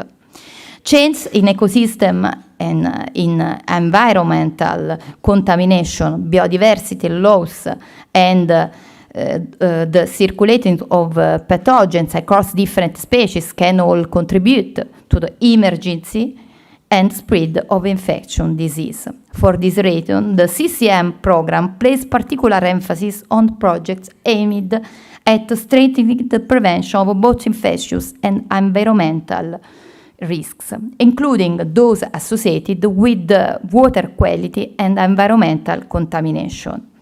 This is especially relevant in the context of growing environmental pressure and climate-related challenges, which increasingly influence the dynamics of disease transmission and population health. A significant example is the project approved by Strategic and Scientific Committee concerning the surveillance of circulation of Salmonella strechoma. This initiative embodies the One Health philosophy by recognizing that effective prevention requires an integrated understanding of human, animal, and environmental factors. Strengthening surveillance allows not only to monitor the circulation of pathogens, but also to identify potential risk at early stage, enable timely intervention before outbreaks occur. Ultimately, initiatives such as this demonstrated that investing in prevention means investing in knowledge, preparedness, and resilience, and they confirm that the most effective way to protect human health is to recognize that it is inseparable from the health of animals, the quality of our environment, and the sustainability of ecosystem on which all life depends.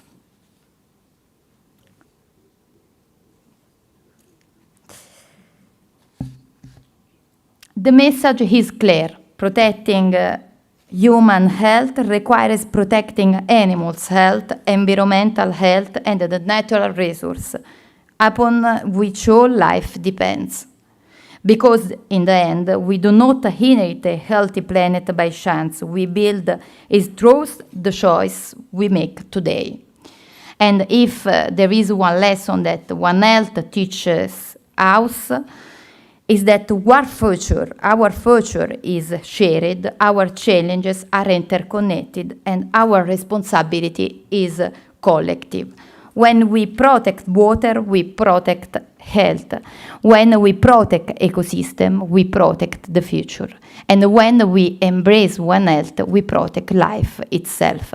Thank you for your attention.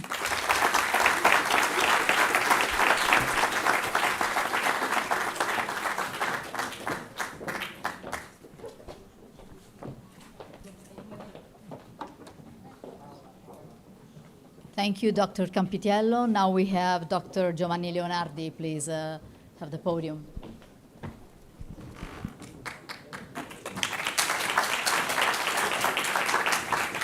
Good morning. Thank you. Thank you to our President Bellantone, to Andrea Piccioli for inviting me. With Andrea, we share a common past in the Navy. So I am really honored to have here the top of our Navy, Italian Navy, here today. So, of course, my presentation in a way takes from what Mara just said, because of course we are in the same ministry, so we share the same objectives and the same way of action. So we work together within the Prevention Hub. We work together in the National Prevention Plan, and so we try to differ our presentation in order not to overlap. But of course, it is not a matter of overlapping, it is a matter of integrating the policies. Otherwise, the ministry will go in two different directions. So we should stay on track together. And so what we have said today also allows me to skip my previous, my first slides, because this has been stated clearly today by Minister Schillaci, Minister Pachetto Fratin, by the keynote speech, and by all the speakers. Everybody has stressed this interrelation between the ocean and human health. So I won't go through that, and I also thank Dr. Attila Ulas for introducing the importance of the Mediterranean in this topic. So this also allows me to skip also the slides, because he showed much more better than me what the importance of climate change in the Mediterranean and of pollution. It gives me the opportunity to thank the quadripartite, UNDP, FAO, WOA, and the WHO for sticking together and giving us the way for the One Health approach. Because as we have stated today, and Mara really stressed today very much, our approach, our One Health approach, in our opinion, is the key to answer to the challenges we have in our planet. And planetary health is an evolution of the One Health concept, but it still argues with the same topics. So with the quadripartite, with the joint plan of action on One Health, gave us the way with the 6 priorities to see what to do, and that's what we are trying to do in our country.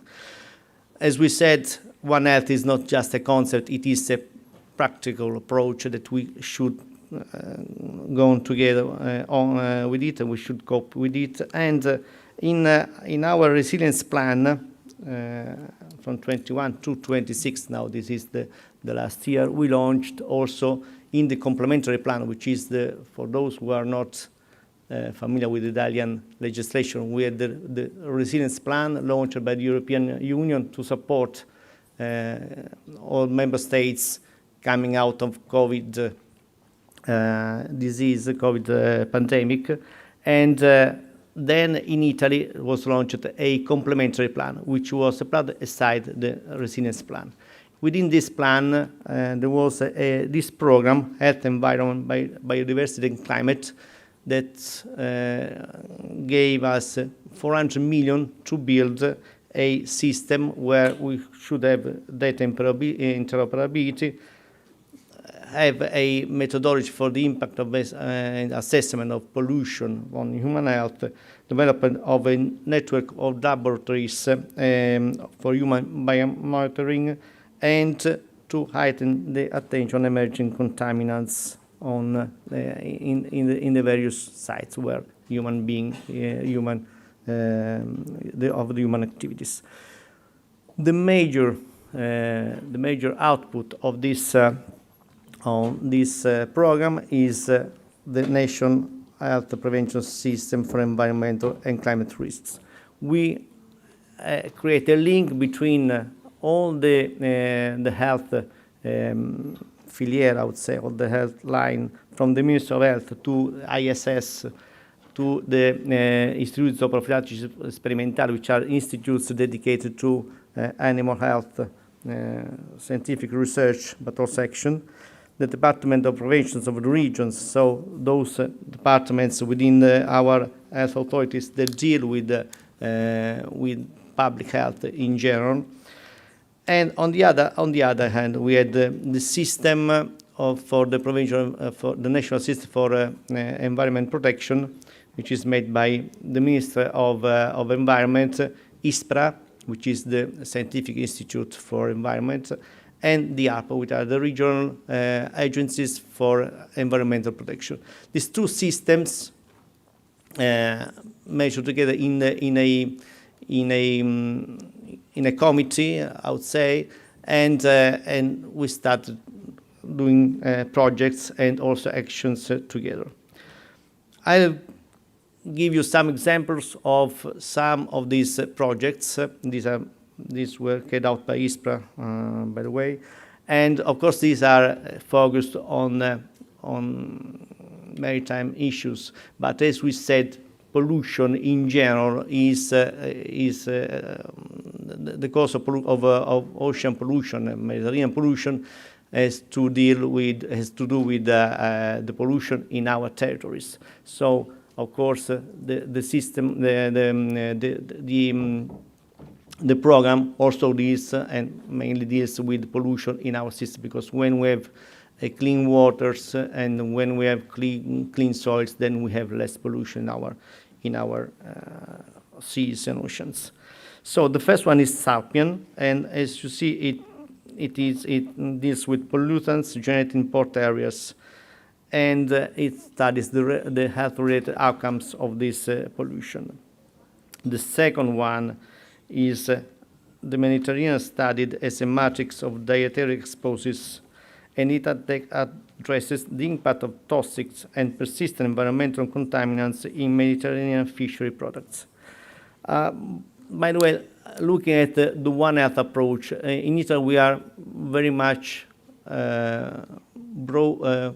proud of our Mediterranean diet. And Angel Keys, when he spoke of Mediterranean diet and studying in Cilento, he stressed the importance of seafood in our Mediterranean farm. Now we are seeing that it is not so healthy, we have to do something in it. So the importance of the study of dietary exposure also in the key of a Mediterranean diet is very much important. ACES focus on bathing water safety through the development of an integrated risk assessment linking water, beaches, seabeds, sediments and biota in every anthropized coastal areas. And this is also important for bathing. Of course, all of us love to have sea bath during summertime, but we must be aware, unfortunately, that in our our beaches, in our coasts. Not always it is so clean. The water is so clean, and so this is also another important project. And then Bioplast for Safe, which is of course dedicated to biomonitoring of biodegradable micro and nanoplastics. Then we have the WEBS project, which looks from another perspective. This project investigates the health benefits of green and blue spaces, treating them not only as possible pathways of exposure or risk, but primarily as health infrastructures, since blue spaces can generate significant benefits: psychological and physical well-being, social interaction, climate adaptation, and reduce urban stress and stronger community cohesion. So from this point of view, the great opportunity we have with our ocean, with our sea, with the Mediterranean to regenerate ourselves. And so the sea as a source of health. Another important activity within this program is, and here I would like to thank again the National Institute of Health, which of course, as I said, is part of this project. The idea which this integrated database on environment and health. This database puts together all data coming from health and data coming from environment with the aim to have to transform this vast body of information into the capacity of identify correlations between environmental exposure and health outcomes. Also, this of course relates to the prevention hub that Mara spoke of, because all of this data at the end of the story will convene to the prevention hub. And then last thing I would like to stress is that apart from the program on environment and health that I just mentioned, there is also an important role of the, as I said before, the Istituti Zooprofilattici Sperimentali, which are this network of 10 institutes in our regions that deal with animal health. And these are four research-based actions carried out by our institutes and funded by the Ministry of Health. Mitiklima, which shows how warming waters, salinity shifts, and extreme events can alter aquatic microbiomes and amplify coastal biological risk. Plastic risk examines microplastics as vectors of pathogens and AMR genes through the marine food chain. Stop TTX. This is another important project where also the ISS is part and tracks the emergence of tetrodotoxin in bivalve mollusks as a climate-sensitive toxicological risk requiring early warning tools. And the last one is Tartanet, that use marine turtles as ecological sentinels for contaminants, pathogens, and MAR. So all these projects make us confident on the fact that research is on track. But we saw today, and I think really all the international speakers that gathered today here to give us their insights and their knowledge. And my personal takeaway message is that that you can read. There can be no lasting human health without healthy oceans. And equally, there can be no effective protection of the oceans unless human health is placed at the center of public choices, research, and international cooperations. And thank you for your attention.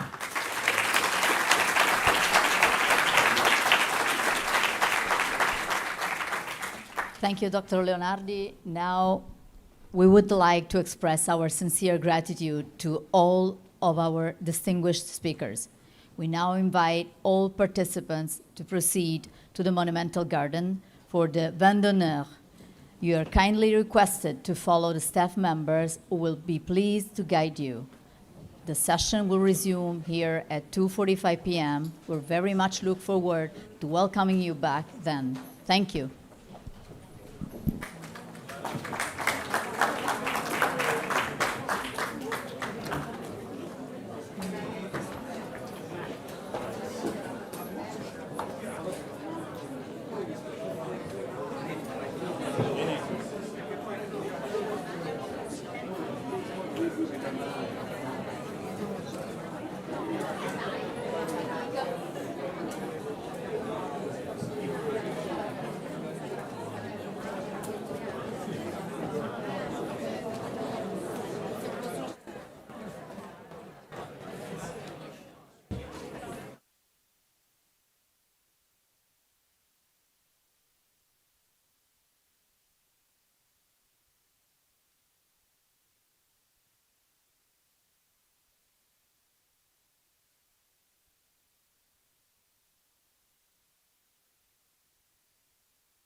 Good afternoon and welcome back.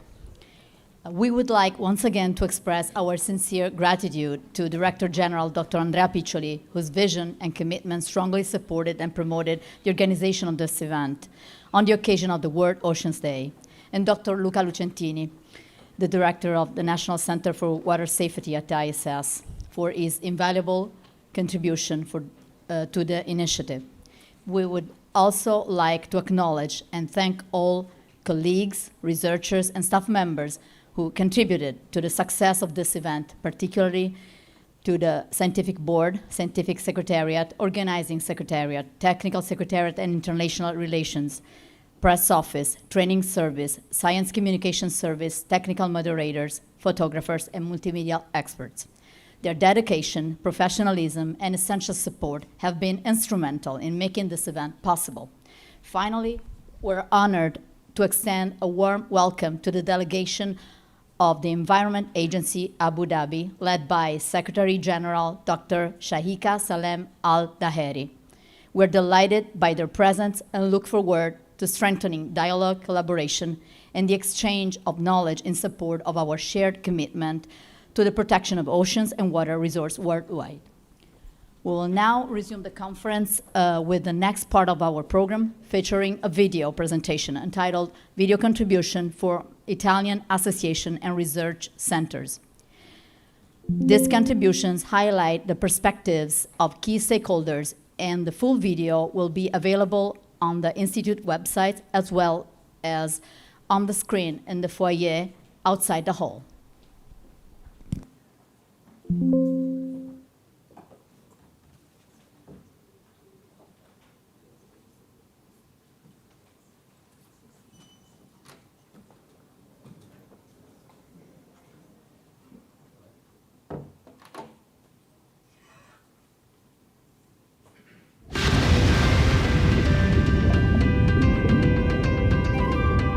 L'acqua, elemento indispensabile che entra nelle nostre case attraverso gli acquedotti, proviene attraverso il ciclo dell'acqua dall'oceano. L'oceano ci entra in casa ogni volta che apriamo il rubinetto e l'ossigeno che respiriamo per metà è stato prodotto negli oceani dal fitoplancton. Gli ecosistemi marini sono più del 90% dello spazio abitato dalla vita e gli animali più importanti per il funzionamento degli ecosistemi marini sono i copepodi, che nessuno conosce, e le piante più importanti sono le diatomee, altrettanto sconosciute, e quindi senza questa consapevolezza non potremo capire perché il nostro benessere dipende dall'oceano. Gli oceani regolano il clima, producono ossigeno, garantiscono sicurezza alimentare a miliardi di persone. Quando vengono compromessi da cambiamento climatico, perdita della biodiversità e inquinamento, gli effetti ricadono direttamente sulla salute, determinando aumento di patogeni, proliferazione delle alghe tossiche, contaminazione da microplastiche e da sostanze chimiche, con impatti sulle malattie croniche e sulla antimicrobico resistenza. ISDE integra questo nesso nelle proprie attività su 3 piani: formazione dei medici sui rischi emergenti legati al degrado marino, advocacy per politiche di riduzione delle emissioni dell'inquinamento, promozione dell'approccio One Health e Planetary Health, affinché ogni politica ambientale tenga conto delle ricadute sanitarie. Noi studiamo il mare in tutte le sue dimensioni, dalla parte fisica, moto ondoso, correnti, evaporazione, alla parte biologica, dai virus alle balene, senza dimenticare la parte dei fondali, in particolare per la caratterizzazione di tutti gli habitat di fondo. OGS in particolare cerca di integrare i propri studi e le proprie ricerche con la valutazione della salute umana nell'ottica di One Health che attualmente governa tutte le ricerche. Abbiamo un'attenzione particolare su tutto quello che influenza la salute umana, dall'inquinamento del mare alla presenza di organismi tossici che possono avere un ruolo diretto sull'uomo oppure che in qualche modo possano influenzare l'alimentazione umana. La Lega Navale Italiana, nata nel 1897, si occupa da sempre di mare e mette il mare al centro delle attenzioni del Paese. Con la flotta dell'inclusione, con la nostra organizzazione, i 259 strutture lungo tutto il territorio nazionale, con gli oltre 63.000 soci, di fatto siamo al servizio di chi è più fragile ed è più debole, si avvicina al mare. E un'altra grande attività che svolgiamo è quella di sensibilizzare con i più giovani. Ogni anno avviciniamo al mare e agli sport nautici oltre 15.000 bambini e ragazzi e cerchiamo di insegnar loro a rispettare il mare, ad evitare l'inquinamento, ma anche andando a organizzare con molte associazioni e con altre istituzioni raccolta di rifiuti sulle spiagge, sui fondali, nelle specchie acquei e contribuendo con l'università e con l'ISPRA, con Federparchi, a monitorare quello che è lo stato del mare. OHH Foundation è nata con l'obiettivo di celebrare il cinquantenario della nascita del Club Costa Smeralda, che è la mamma appunto di quell'evento, anzi è la mamma prima di un forum che abbiamo voluto proprio per portare a conoscenza del mondo una maggiore attenzione sulla salvaguardia di un bene tanto prezioso. Il mare ricopre il 70% della superficie del pianeta, quindi è di evidenza totale che se il mare non funziona l'elemento da cui è nata la vita, non funziona poi in tutte le sue azioni benefiche che produce nel corso degli anni, nel corso della vita. Un nostro comitato scientifico appunto segue le nostre iniziative che hanno appunto come missione quella di continuare a porre attenzione su come il mare debba essere assolutamente salvaguardato. Non c'è per me una cosa più bella che poter parlare dell'acqua e del mare. Ho dedicato quasi tutta la mia vita con amore a questo magico elemento. L'ho amata fin da piccola. Poi negli anni '80 ho avuto un grave incidente che mi ha portato a creare, per esigenza motoria, la ginnastica in acqua. Poi però ho sentito proprio l'esigenza per ringraziarla e difenderla, di creare un festival cinematografico affinché i registi e gli interessati potessero dedicare la loro attenzione e soprattutto il pubblico, vedendo queste proiezioni, avessero questo messaggio diretto. Concludo con una frase di Baudelaire, che amo molto: uomo libero, amerai sempre il mare. Buongiorno, grazie per l'invito. Porto con piacere i saluti della Commissione Oceanografica Italiana, la COI, a questo evento su Oceano e Salute Umana. La COI è l'organo che rappresenta l'Italia presso la Commissione Oceanografica Internazionale delle Nazioni Unite, IOC UNESCO, e coordina le attività scientifiche nazionali su temi importanti come l'osservazione degli oceani o l'alfabetizzazione oceanografica. Oggi la COI unisce una decina dei principali istituti di ricerca e gli esperti di tutti i ministeri che hanno a che fare con il mare. Avremo quindi enti pubblici di ricerca come il GS, CNR, l'Ingegneria Stazione Zoologica, ma anche ENEA, ISPRA, il CONISMA, l'Idrografico della Marina, l'ASI, il Dipartimento della Protezione Civile. È un tavolo ricco che promuove attività sinergica. Questo è un momento particolarmente importante per parlare di mare. L'oceano copre il 90% del volume abitato in cui c'è la vita. Regola e clima ospitano straordinarie biodiversità ed è una risorsa che è costantemente sotto attacco, un attacco crescente da parte dei cambiamenti climatici, dell'inquinamento e delle altre attività antropiche. Negli ultimi anni nella nostra comunità è cresciuta la consapevolezza che è importante sì promuovere un'economia blu, ma questa deve essere fatta in armonia con il pianeta e la biosfera.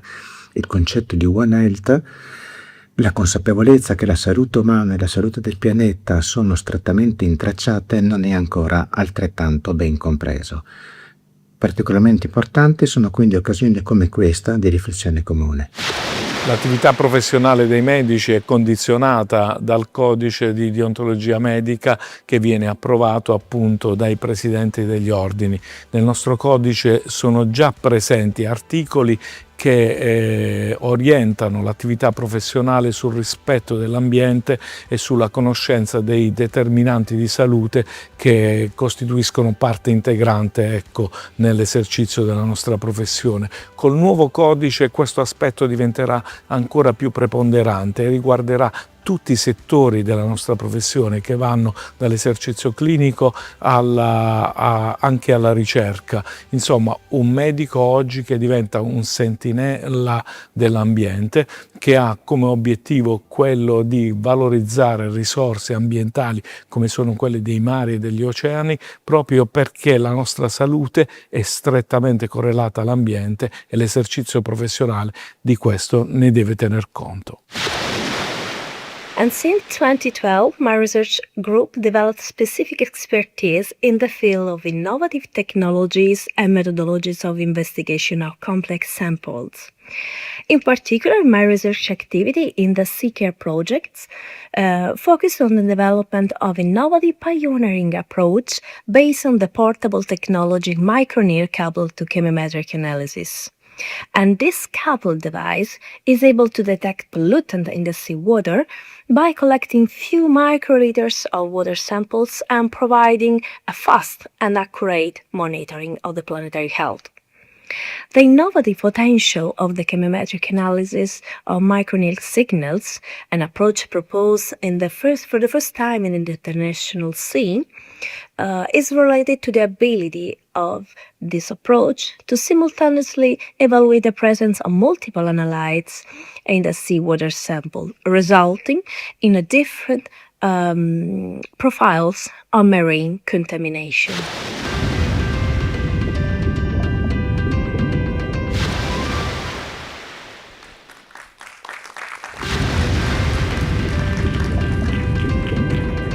We will now continue with session 2, titled Ocean and Human Health, Challenges and Innovations for a Resilient Future.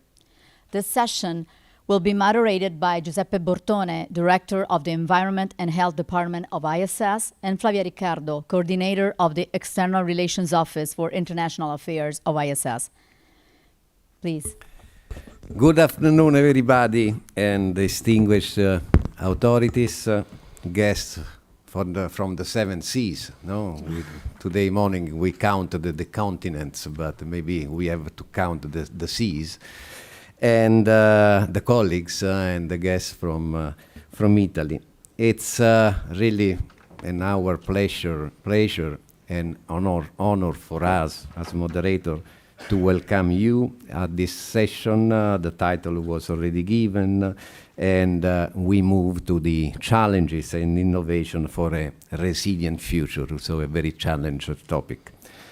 With this session, starting from the frame that in the morning was designed on the innovation, the policy, the strategies, I guess the key word was multidisciplinary integration, needs of putting in practice networking among the different actors on the seas.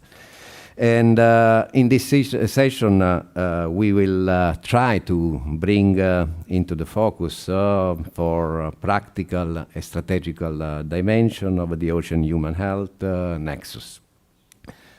And we are going to start from the critical knowledge gaps and systematic approaches for bringing ocean and human health.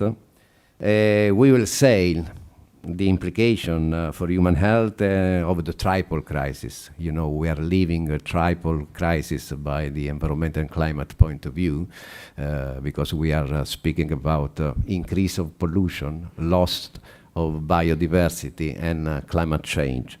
And so which are the effect on the health of this triple crisis, and how to set the action and the implementation of the program.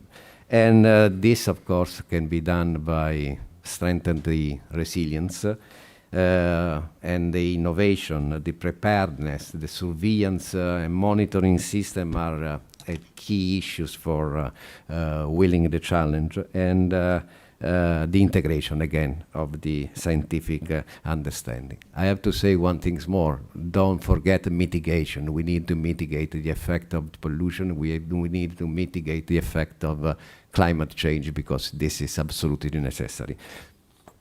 Playa. Thank you. So just before we begin, a brief housekeeping note.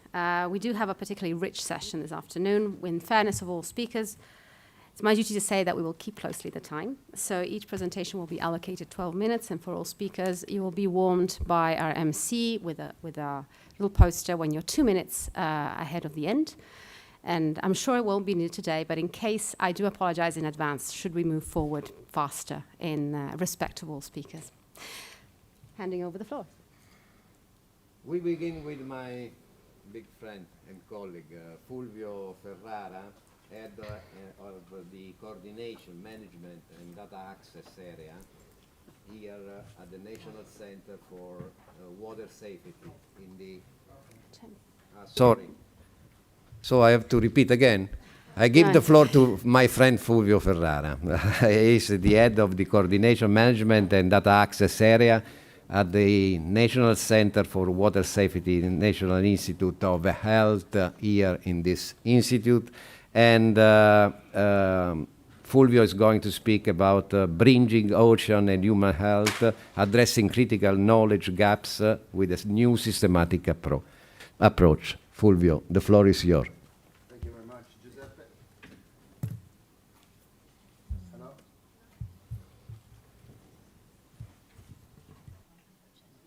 Can you hear me? No? It's off? Okay, great. So, good morning to everybody, and it's a privilege to be in front of such a distinguished venue. So, already presented by Giuseppe, so I'm here to speak about the evolution of the vision of human health, starting from individual, community, and national dimension, conveyed nowadays into the so-called planetary health approach, and we had different interventions this morning on this matter. And planetary health approach extends to the health of human civilization and the state of natural systems on which it depends as the only possible strategy to guarantee prevention in a planet affected by multiple global crises. Indeed, nowadays, many human health indicators show positive trends, and this can be seen as a positive fact. On the contrary, we are observing many detrimental effects on the environment due to human activities. In 2015, the Lancet Commission on Planetary Health stated clearly that changes to the structure and function of the Earth's natural systems represent a growing threat to human health. Health effects from changes to the environment pose serious challenges to the global health gains of the past several decades and are likely to become increasingly dominant. And these striking trends are driven by highly inequitable, inefficient, and unsustainable patterns of resources consumption and technology development together with growing population. In 2021, the UNEP itself, as Giuseppe reminded just before, defined the triple planetary crisis of climate change, and water is the most fragile element of such crisis. Understanding and addressing human interference on water cycles and on the planet is therefore a necessity and urgency for health prevention, and is clear now how little we know. These are not just considerations confined to academic discussion. And we have finally a pragmatic approach in the program of actions of the United Nations 2030 Agenda towards sustainable development goals, in which we see health as a transversal objective compared to others more expressly dedicated to the protection of marine environments like SDG 14.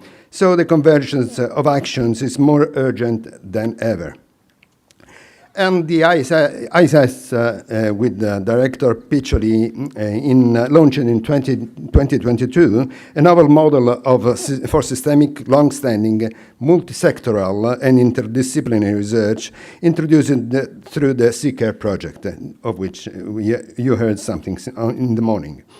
In line with the United Nations Sustainable Development Goals, which included the development of partnership, that is the SDG 17, to combine research efforts between institutions, research centers, and countries.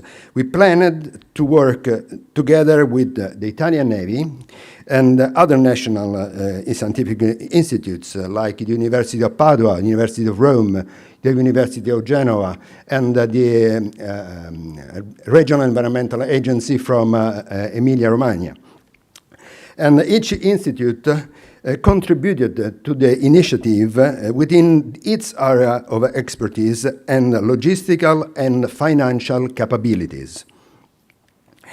The project faced two key issues. Firstly, the current scientific knowledge is inadequate in explaining the complexity of relationships between marine environments and human health. And secondly, there is an urgent need to find methods capable of interpreting these relationships by quantifying the impacts of human activities and assessing the resilience of the oceans. A significant number of studies indeed have examined these relationships in coastal environments, but far fewer have extended such investigation to territorial waters, generally within 90 nautical miles, and there has been very little focus on oceans and high seas. The rationale, so, is evident. Extending research into this environment necessitates a substantial research investment that many groups lack the capacity to maintain. Research vessels are frequently utilized, however, their limited availability and exclusive or complex scheduling for shared usage can pose challenges. A common alternative is the use of so-called ships of opportunity, like commercial vessels that operate on fixed routes, carrying scientific equipment generally automated on board, and less commonly scientific personnel. However, SeaCare has the ambition to extend this type of research on global scale, as the scale of the complexity of the phenomenon necessitated a new sustainable approach. So we had a context in which thousands of anthropic pollutants reach the ocean, and we are talking of tons of chemicals, plastics, and many human viruses and bacteria. But what is their environmental fate? How do they degrade? Do they move from the source, original source? Which detrimental effects they pose to the human health? We chose in the project a set of variables we are considering may contribute to a better understanding of the status of anthropogenic impacts on high seas and oceans, also by defining aggregate indexes using expert systems and artificial intelligence. Matching information available on input sources, satellite data on currents and other physicochemical parameters, scientific literature, we identified a number of sampling areas at global scale, and these areas were then overlaid onto the routes the vessel that Italian Navy made available to us on each occasion. The primary benefit of this partnership with the Italian Navy was our involvement with researchers and equipment on naval vessels dedicated to the various activities. At each site, a series of seawater samples were collected for analysis of several hundred organic and inorganic compounds, viruses, and bacteria. Concurrently, surface sampling was also conducted, typically from small vessels such as dinghies, to collect microplastics. You can see some pictures taken during the activities of our colleagues. Okay. Sorry. To come back, maybe this. Okay. Yeah, okay. Today, thanks to this collaboration with the Italian Navy, we collect almost 4,000 samples around the world in 140 sites crossing the Atlantic Ocean, Pacific Ocean, the Indo-Pacific area, Red Sea, Persian Gulf, Mediterranean Sea, and North Pole, as well as Java Seas and Chinese Seas. These initial results have been published or have been submitted in 15 scientific papers and presented at 38 international and national events. So as far as the results, the activities involved with the analysis of viruses, as I told you before, bacterial communities, but also sequencing of Vibrio and detection of profiling of antibiotic-resistant genes, combining target assays and exploratory sequencing to investigate microorganism potential pathogens and antimicrobial resistance markers in ocean waters. Viral surveillance in ocean waters involved both target and untargeted virome exploration. SARS-CoV-2 genetic footprints were detected in marine waters, even in locations far from the coast. This suggests that ocean waters could be used as a new environmental sensor. Untargeted virome exploration revealed a diverse marine ecosystem across different regions, and this means that phage population can serve as ecological signal. Changes in the patterns and of occurrence can be used also as indicators of environmental and anthropogenic changes. The presence of antibiotic-resistant genes was detected in marine waters areas we investigated. For example, SOLF1 is a marker of anthropogenic impact and was found almost in all samples analyzed up to date. And there is evidence of long-range antibiotic-resistant genes dispersion, as well as higher signals were observed near coastal and shipping-influenced areas. Hundreds of ARG-related sequences have been found, and there is a lot of variation among oceans region. Genes associated are associated with the resistance to beta-lactams, for example, aminoglycosides and tetracyclines. Antibiotic-resistant genes are not confined to urban environments. Ocean waters can reveal their global dispersion. Marine microbiomes act as sensitive indicators and crucial baseline for planetary health monitoring as well. Thanks much. Monitoring of Vibrio helps track climate and environmental sensitive bacteria with potential ecological and public relevance. But also we investigate the occurrence of microplastics. Microplastic abundance were observed in samples from Mediterranean seas with particles counts were markedly higher than other regions. Overall, the composition was found polyethylene particularly in lower density polyethylene and polypropylene. Overall, the results highly strong spatial heterogeneity in microplastic contamination, with the Mediterranean as the most impacted region, and confirm the dominance of commodity polymers linked to common plastic use and waste management. As for chemicals, the most outstanding results regards PFAS. In fact, short and medium chain polyfluoroalkyl carboxylates are present with perfluorooctanoic acid, nonanoic acid, and perfluoroheptanoic acid.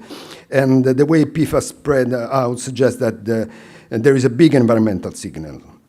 The presence of fluorotelomere sulfonates and a new generation of alternative substances of the same time show that there has been contamination far from from one source. And this would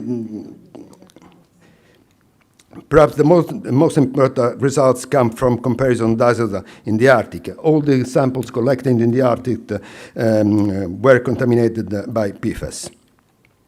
And okay, I'm out of time. So the final conclusion, another one of the PFAS very important that we analyzed was the trifluoroacetic acid, and we found concentration ranging from 50 nanograms to 1,200 nanograms per liter in many sampling sites.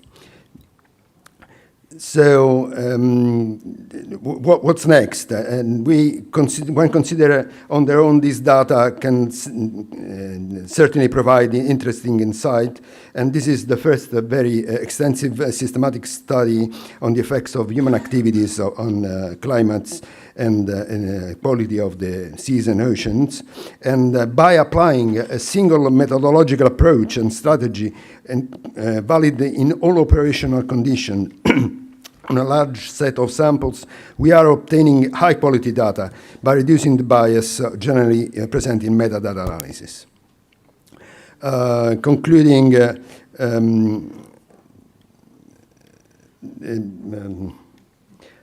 the project resulted in a unique original model, and the results would be impossible to obtain without ordinary resources. I thank you, and I'm sorry to be out of time. So this is just a quote which I would like to conclude. Is from the Laudato Si encyclical of Francis Pope, that the detrimental impact on environment is intrinsically linked to the well-being of humanity, particularly the most vulnerable members of society. Thank you. Thank you, Dr. Ferrara.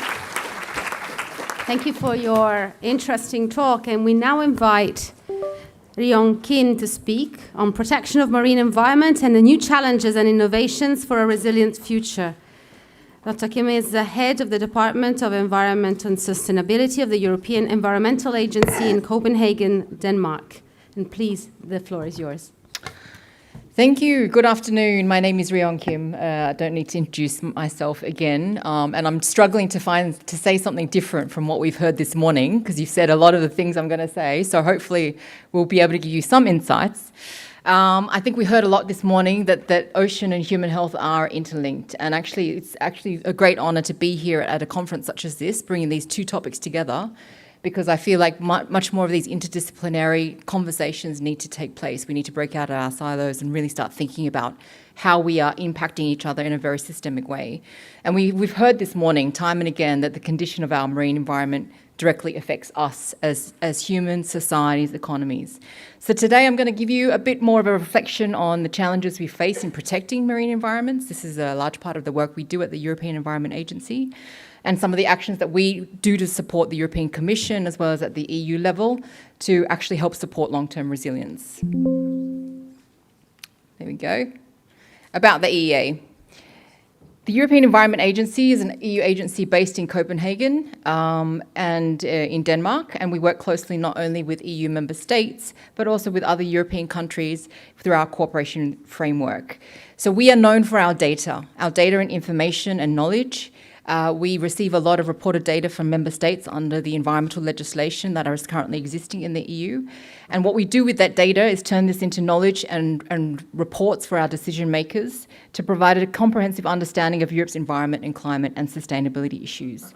And this type of evidence is actually essential for understanding risks, identifying the priorities that we need to put in the forefront at the EU level, and supporting effective actions at the EU and national levels. When we speak about Europe, we often think in terms of land. But more than 65% of Europe is covered by oceans and seas, from the Baltic Sea, Northeast Atlantic in the north, to the Mediterranean that we heard about earlier, the Black Sea. The Europe seas have always shaped our continent, and they do remain essential to our daily lives, providing transport, routes, energy resources, food, income, spaces for recreation, but they also deliver critical life support functions as well, regulating our climate, and contributing to the oxygen we breathe.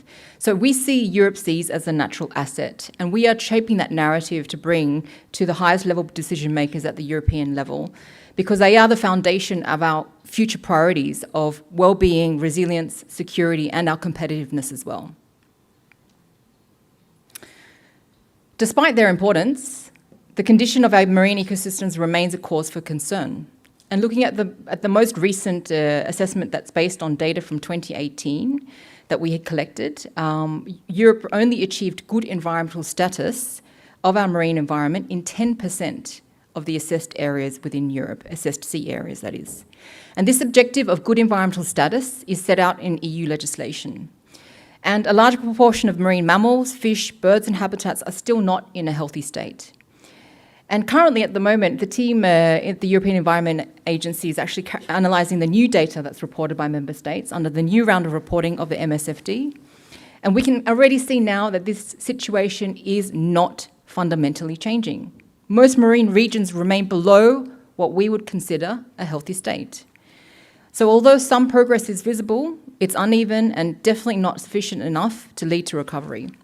And what does it mean for health? I won't go again into the details of this, but we've heard today the ocean is a key pillar of food security, provides seafood, essential nutrients for the food web, but marine habitats are being degraded and are under pressure from pollution, overfishing, and climate change. And their ability to provide safe and reliable food is actually weakened. We heard also a bit this morning about the pollution of seas, which can pose risks to human health. So, for example, here we see the percentage of sites with exceedance of environmental quality standards in the coastal water bodies. So European seas contain both legacy and currently used PFAS substances. They're very persistent in the environment, as we've heard about. They are bioaccumulative, so they actually biomagnify in aquatic organisms and humans, meaning they can be much more concentrated at the higher level of the food chains, posing risks to us, dolphins, other sea life as well. And at the EU level, more than 70% of assessed coastal waters exceed the environmental quality standards for PFOS. And this is one of thousands of PFAS that can be found. And this is actually, in the coastal areas, are much more affected than a lot of the other bodies of water that we have. But PFOS is already actually quite heavily regulated. The EQS, the Environmental Quality Standard, has been established to avoid the accumulation of PFOS in fish that would lead to toxic levels for human consumption. And the EU is also stepping up its action to regulate PFAS. And in 2023, actually, a number of national authorities submitted a request to the European Chemicals Agency to restrict all PFAS as a group. So if this is taken forward by the European Commission, this would represent the most far-reaching restriction on PFAS to date, moving beyond the traditional substance-by-substance approach used previously. Legacy substances as well, such as lindane and polychlorinated biphenyl, PCB, also pose a significant threat to marine ecosystems, biota, and human health throughout the food chain. What these maps show you are concentrations of various hazardous substances in European seas, in mussels and oysters. And so whilst evidence suggests a stabilisation of these concentrations, we still find low or moderate exceedances of environmental quality standards for 9 substances in the mussels and oysters that we consume from our seas. So in addition to impacting biodiversity, consuming contaminated seafood may lead to exceedances in safe levels for human consumption, and too high intake of these substances are associated with a range of different health effects, such as neurological disorders and carcinogenity as well. We heard this morning, again, a bit about climate change, quite a lot about climate change, because climate change is essentially an amplifier of these existing issues. This is not a cause in itself, it amplifies exactly what we're seeing. In line with globally observed trends, Europe's seas are experiencing drastic changes due to climate change. These include sea warming, sea level rise, which we heard this morning, acidification, deoxygenation, changes in nutrient availability, wind stresses, and increasing extreme events, such as marine heat waves and Mediterranean hurricanes. In 2024, the European Environment Agency presented its first European climate risk assessment, and it showed several risks to the marine and coastal ecosystems which stem from climate change. And these include things like coastal erosion and flooding, the decline of pelagic primary production, that means phytoplankton and other microscopic organisms and their ability to create organic matter, and this is essential for the food web. Changes to marine ecosystems functioning and species distribution, and emergence of algal blooms that are harmful to human health. And of course, these risks cascade to water and food security, coastal infrastructures and human health, and have also effects on the blue economy. Another example is climate change and weather impacts on water quality and health, and the evidence showing that hazard concentrations of fecal bacteria in bathing waters are twice more likely after heavy rain events, and heavy rain events occur much more frequently after climate change as well. And this results as a result of combined sewer overflows, releasing untreated water mixed with rainwater directly into water bodies. So as the climate is changing, the rainfall patterns become more erratic and we can expect much more events to happen. At the same time, we have some good examples of actions and solutions, and we wanted to pick this one out from Rimini in Italy, where the municipality has actually drastically reduced discharges of untreated water into the sea by creating separate sewage collection systems, improving the wastewater treatment, and constructing storage tanks for overflow water. Just quickly on climate change, another impact is on pathogens and toxins. So the risks of contracting diseases through bathing or food poisoning. We heard just earlier in the last presentation on the suitability of Vibrio bacteria and the detection of Vibrio bacteria in certain seas, which are also found in low salinity and relatively warm waters. And while most species of Vibrio bacteria are harmless to humans, there are a dozen species that cause a group of illnesses collectively known as vibriosis, which can cause a range of health problems, as you know, for bathers, including gastroenteritis, wound infections, blood poisoning. And according to the Lancet countdown in Europe, rising sea surface temperatures have led to a higher percentage of Europe's coastline becoming suitable for pathogenic Vibrio, especially in the Baltic Sea. In Micronesia, around the Canary Islands and Madeira, and in West Mediterranean, the risk of ciguatera poisoning, which occurs when people consume fish containing ciguatoxins, is increasing also. So these warming sea temperatures are exacerbating this spread of toxic-producing microalgae, which are common in subtropical areas as well.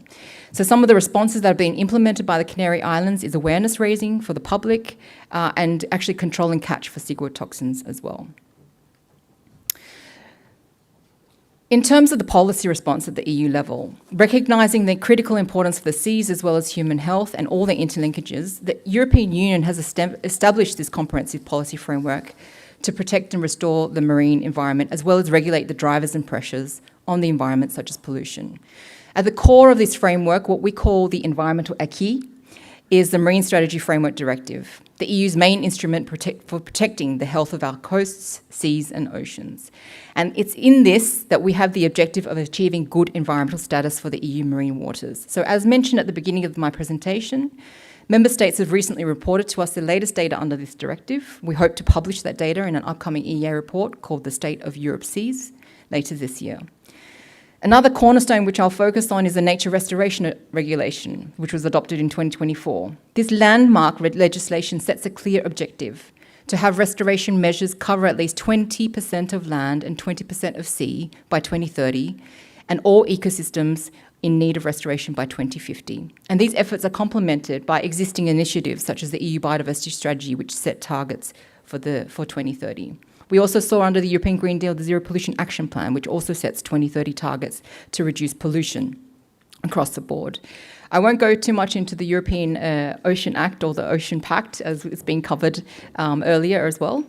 But just to say that the EU has actually developed a very solid policy foundation and is further strengthening in other areas as well. And the challenge then lies in effective implementation in the member states and in delivering measurable results.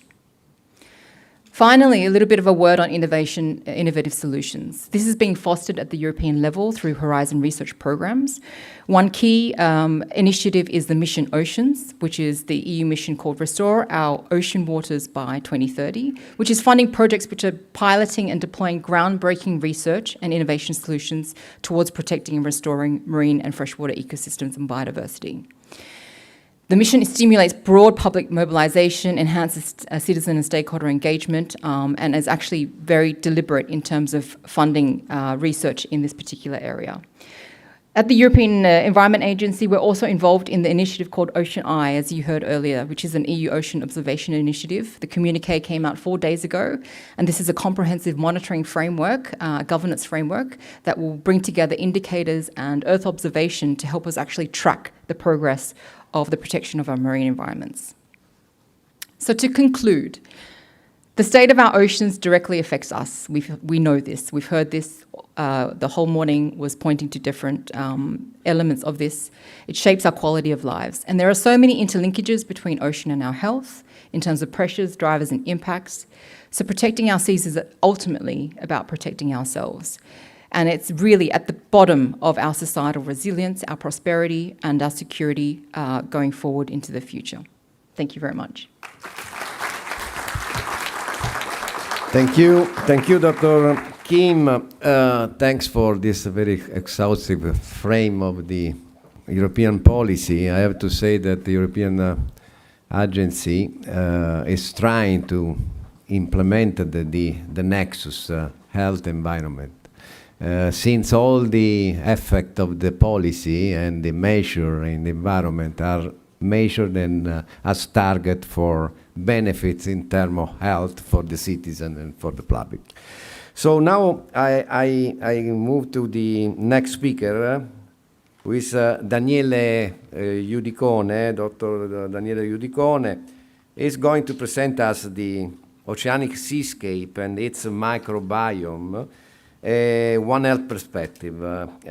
Dr. Daniele Iudicone is from the Anton Dohrn Zoological Station in Naples, Italy. And Dr. Iudicone, the floor is yours. Thank you very much. So good afternoon to everyone, and thanks for inviting me. So yes, I will decline this general idea about the seascape and ocean microbiome and One Health by talking and discussing a little bit about how to establish a new research program to advance in this direction. So specifically, I will talk about a new observatory we set up in 2019 in the Gulf of Naples, in front of our institute. And so I don't have to introduce again One Health, so I'll skip it, but this is the context also in our case.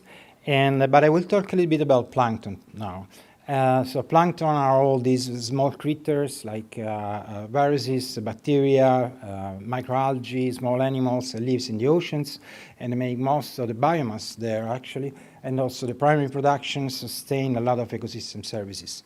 They are very diverse, and as I will argue, we don't know them very well actually, and that are also under threat because of climate change, acidification, and many other problems. But also there are also threats, right? This is an example. So domoic acid produced by one small tiny microalgae diatom in California, actually on the entire west coast of the United States in 2015, created huge damages because of fishery closing, because of even reduction of the cost or the value of housing on the sea, etc., etc. And this tiny bloom of this harmful algae was also studied very well by the University in California, and the result is that you can actually predict by 1 week if you have a molecular biology monitoring of the bloom. So you need tools from human medicine, from human health, to have a predictor for this kind of damages. So on the meantime, while we don't know how to predict yet these kind of features, we are trying to have this new framework. It's called the digital twin of the oceans, right? So basically we have a copy of the oceans and their ecosystems in our computers, and then we can use these copies to answer to what if scenarios. So what if there is a climate change? What if there is a eutrophication?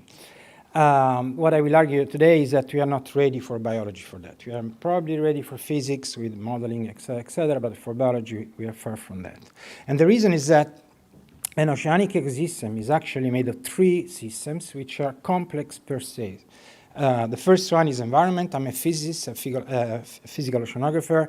So I can tell you, there is turbulence in the ocean. It's very difficult to predict what kind of water you will find when you go in one place. But also there is a complexity of the ocean of single organisms, because our biological entities are very complex. And then the further level of complexity is the interaction between the different organisms and the organisms within the environment. So basically we need new sampling strategies, new tools, and we have to, in the context of One Health, there is not only a matter that we have to unify the subject of studies, we have to unify the approaches. So a lot of approaches in our human health are actually very useful for ocean health. Because the challenge here is really to go from the single molecules, single metabolite within an organism up to the scale of the planet in terms of biogeochemical cycling, in terms of ocean physics, in terms of biology. So just to give you an example, let me see if it starts. Yes, so these guys are really strange, are different from us. Okay, this is a dinoflagellate. It's a toxic guy. It's a few micron. And what I want to, and it's doing photosynthesis, but it's also eating. It's a mixture, so like carnivore plants. So these are the kind of plants we have in the ocean, and plants swim, okay? So they have actually flagella and they swim around. So it's a completely different world. And first of all, so my first point is the ocean per se was a driver of biological complexity during evolution, and many solutions like flagella, cilia, and other things to move in the ocean are actually in our body. So as well as, for instance, to give you an example, the salinity, the salt in our blood is actually higher than the salt of the Baltic Sea, okay? So we are somehow walking oceans in a way, everything, all the evolution happening in the ocean. But there is also a problem that we are also terrestrial guys, terrestrial organisms, and we live in a terrestrial ecosystem. So we have accumulated a lot of biases in the way we look at the ocean. We don't look at the ocean as something where biology and evolution happened because it was a fluid. We transfer to the ocean many ideas coming from terrestrial ecology or even agriculture. And this was a problem. That's why we are late, one of the reasons we are late in understanding the functioning of the ocean ecosystem. So what I propose, as many others, is that we go for a unified approach where there is a strong interaction between disciplines, where we connect sampling at sea, simulation, artificial intelligence, and laboratory studies, bioinformatics, etc., in one unique single project. And we can do this in two ways. One way is to go at sea with expeditions that have this kind of integrated approach, and this is an expedition I conducted in the Atlantic Ocean in the framework of a EU project I coordinated called Atlantico, where it went all around the southern Atlantic Ocean. We went in the Amazon River plume, around icebergs and the Congo River plumes, etc., in the upwellings, using very advanced protocols that I will illustrate in a moment. But the best way to do that is actually to work to augment observatories, existing observatories and marine stations. So this is what we have done in 2019 in Naples when we created Nerea, which is an augmented observatory that we created in the context of the G7 initiative, and now is supported by UN, by Bioscapes, and AU, and many other initiatives.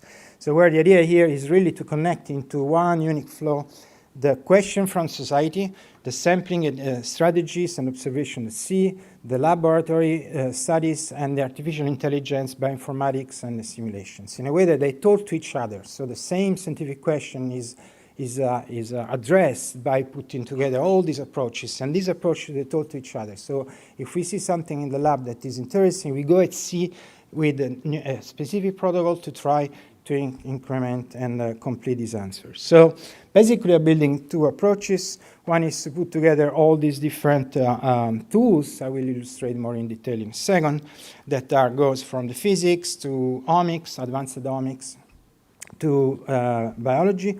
But also, we have our path toward the biological digital twin of the ocean, which is by integrating numerical simulations and data from the physics and biochemistry together with the metabolic modeling of the organism. So we are starting to use approaches from biotechnologies and human health to try to model the biogeochemistry within single organisms. And so what kind of data we can collect now with the approach we have? So basically, when we go at sea now, we sample for genetics to know who is there. We sample for genomics, so DNA, to know the potential functions, the potential capacity to respond to the environment. But we also are able to establish what was the metabolic status of the organism. So was it stressed, was well, what is lacking light, nutrients, what is having sex. We can actually observe also that. And we do this by monitoring the expression of genes, monitoring the metabolite production through metabolomics, and monitoring the protein production through proteomics.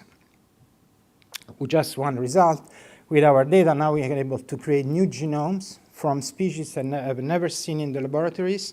They are collected at sea, so here are 50 new genomes from some microalgae animals from the Gulf of Naples, and we are now releasing this to the community so to be able to extend our capacity to study these approaches.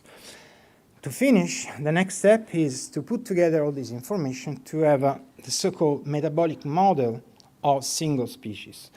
Once we will have this control how each species produces some metabolites or other metabolites like toxins, depending on the different environmental conditions, different connection with other organisms, then we'll be really able to build the new digital twin of the ocean for these approaches.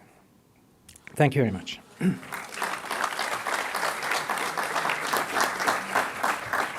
Thank you very much, Dr. Utigone, for your inspiring overview of this real proof of concept of integrating disciplines and for being precisely on time. So thank you so much. Also on behalf of all the speakers. And we now invite Filippo La Rosa from the Italian Navy Health Inspectorate in Rome, here in Italy, to deliver a speech on the Italian Navy strategy for safeguarding the seas, challenges in the ocean-human health nexus. Comandante La Rosa, the floor is yours. Authorities, ladies and gentlemen, good afternoon. Thank you for having me in this important conference. My agenda, after a short introduction, I will explain the Italian Navy initiative on Ocean Decade, and then I arrive to the conclusion.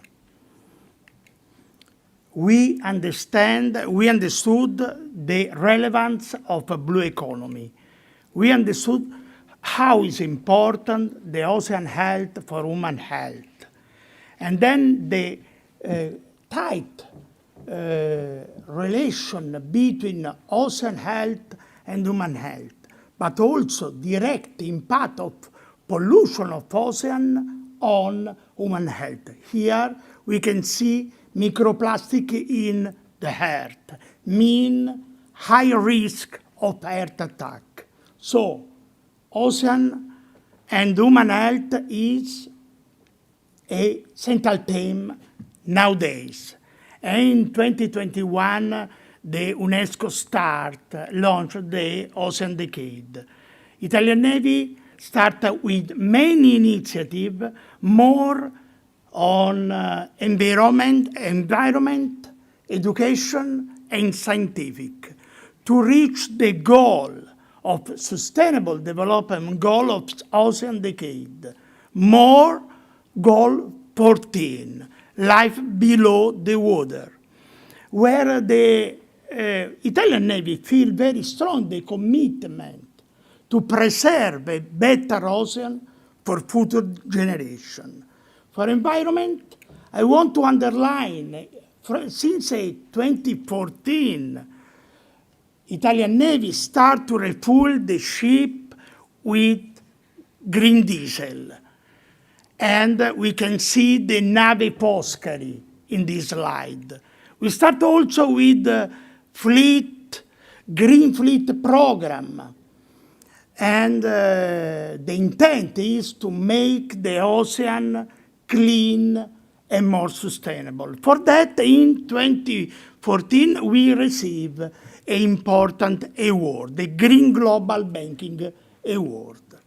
But if we want to invest, if we want to preserve our ocean, we need to invest on a young generation, on education of young generation. For that, we organize many education initiatives for young people with the school, institution. We organize training experience, exhibition, and learning initiative. So to educate young people to respect the sea, to know the biodiversity, the ecosystem of the sea, to understand how is important the sea for our country.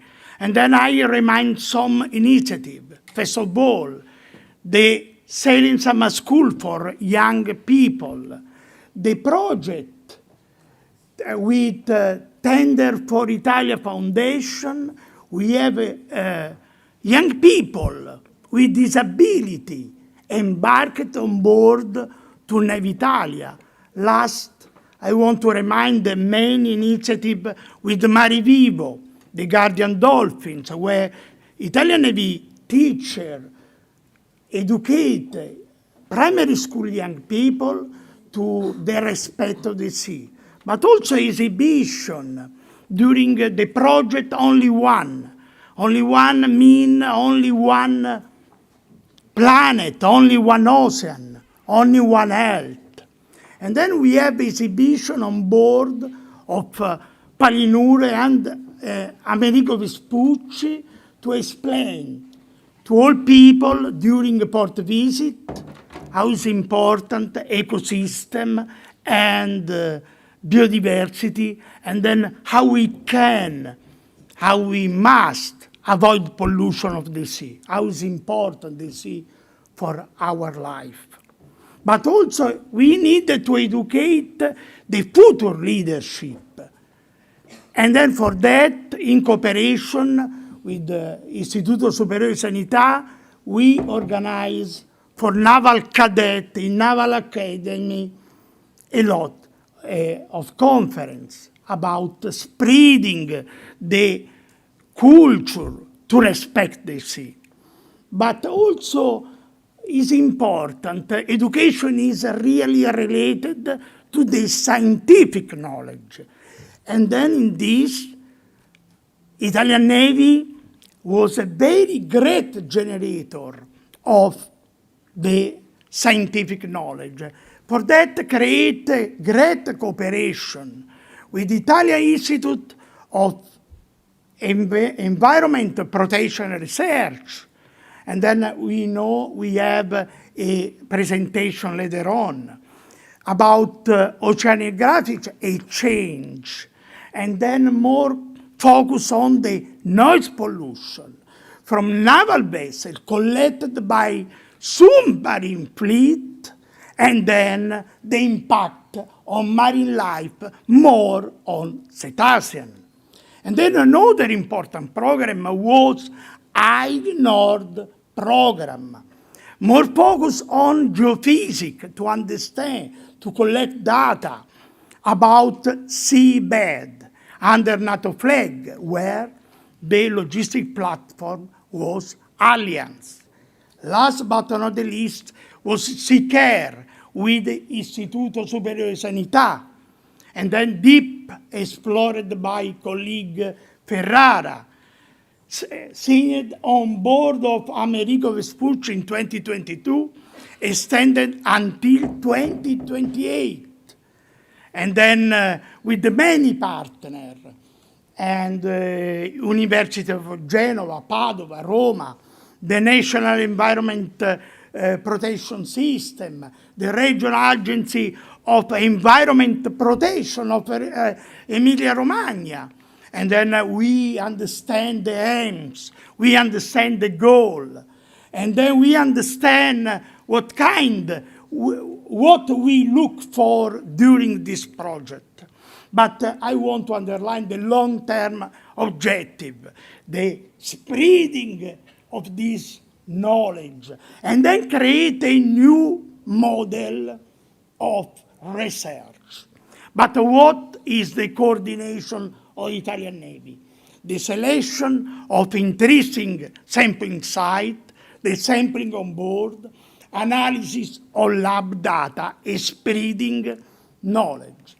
And then I want to underline the main platform, logistic platform, was Amerigo Vespucci, a word about a flag of Ocean Decade. And then we have a researcher on board during 2022 in the Med Tour, in the World Tour, and then they collect, how we can see before, the collection from any part of world, in any ocean. So, example of how a training ship is a floating lab. And then in 2026, we have also researchers on board of Giovanni dalle Bande Nere. So, demonstration how the naval institution could be a hub for multidisciplinary research. So, conclusion. Ocean and human health is a core business for Italian Navy. We focus more on Goal 14, life below the water, but with environment, educational, and scientific knowledge initiative. And then I want to underline 3 words: cooperation, collaboration, coordination with many institutions, because the main lesson learned is we need to navigate together. So, holistic and synergic approach is a key of success to preserve a better ocean and human health for future generations. I finish my presentation. Thank you for attention.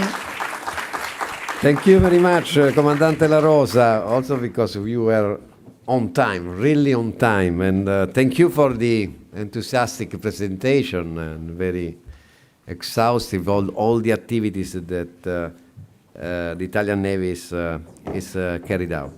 Now, we now welcome the Professor Marco Giovine from the Sea Studies Center, University of Genoa. Genoa is in Italy, who will address advancing the ocean human health nexus, challenges innovation at the Sea Studies Center of the University of Genoa. Professor Giovine, you have the floor. Thank you. I want to thank the organizer to have given me this great opportunity. And all the speakers. Today I have learned a lot of things, so many thanks to everybody. I want to speak you about an experience we have done in our university. Where we are? We are in Liguria. We are the University of Liguria. We are spread in 4 places. Liguria is is the northern part of Italy, and is a narrow region in front of the sea. So in Liguria there are many interesting topics for sea science. Of course, nature, the Sea Mammalians Santuario, but we have one of the main ports of the Mediterranean Sea. We have one of the main relevant military navy bases. So it's a very interesting in-field laboratory for marine science in each aspect. Our university, some numbers, is a middle dimension university. We are more or less 34 students, 34,000 students, and 3,000 staff members. And we are a university, so our main objective is education. So our work is to help young generation to grow. And how make grow at the best young generation? Places in which there is excellent science are places in which is possible excellent education. So we put together science and education, but our target are young generation. So I agree with Professor Alavena, first of all, to acknowledge young people that are here today. Of course, our approach. The approach is for the sea study in particular, are here summarized: sharing, collaboration, and interdisciplinarity. And to do so, we have founded this Sea Study Center. What is the Sea Study Center? Is an hub. We put all together, all the people working on sea science in different fields are joined to share experience and also to organize educational and scientific works. Education. In our university, we have education bachelor courses, master courses specifically dedicated to sea studies, but I wanted to underline specifically 2 third-level education path. One is the PhD Maritime Science and Technology. It's a huge PhD school, the largest in Italy, one of the largest in Europe. We have from 30 to 35 fellows each year, divided into these 6 topics. And we follow the suggestion of the colleagues before.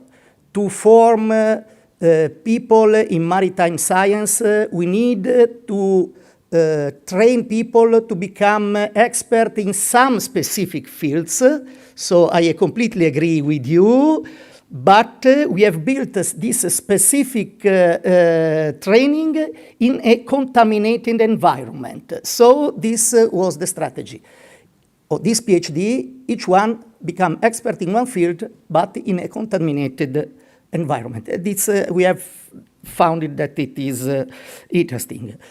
Second, this is absolutely new. It's the first, we have organized the first second level master degree in the world for expert in marine infrastructure. And we have put together all the expertise we have, and this we will have developed together with Sparkle and Suboptics. And so again, our university becomes a reference point for advanced technology and also strategic technology, as you know. Here there is a picture of the expertise we have in our university, of our university staff, and a very fast picture of some research project we have in maritime science and in sea science. In particular, the one of National Biodiversity Future Center is focused on biodiversity study in, on the sea.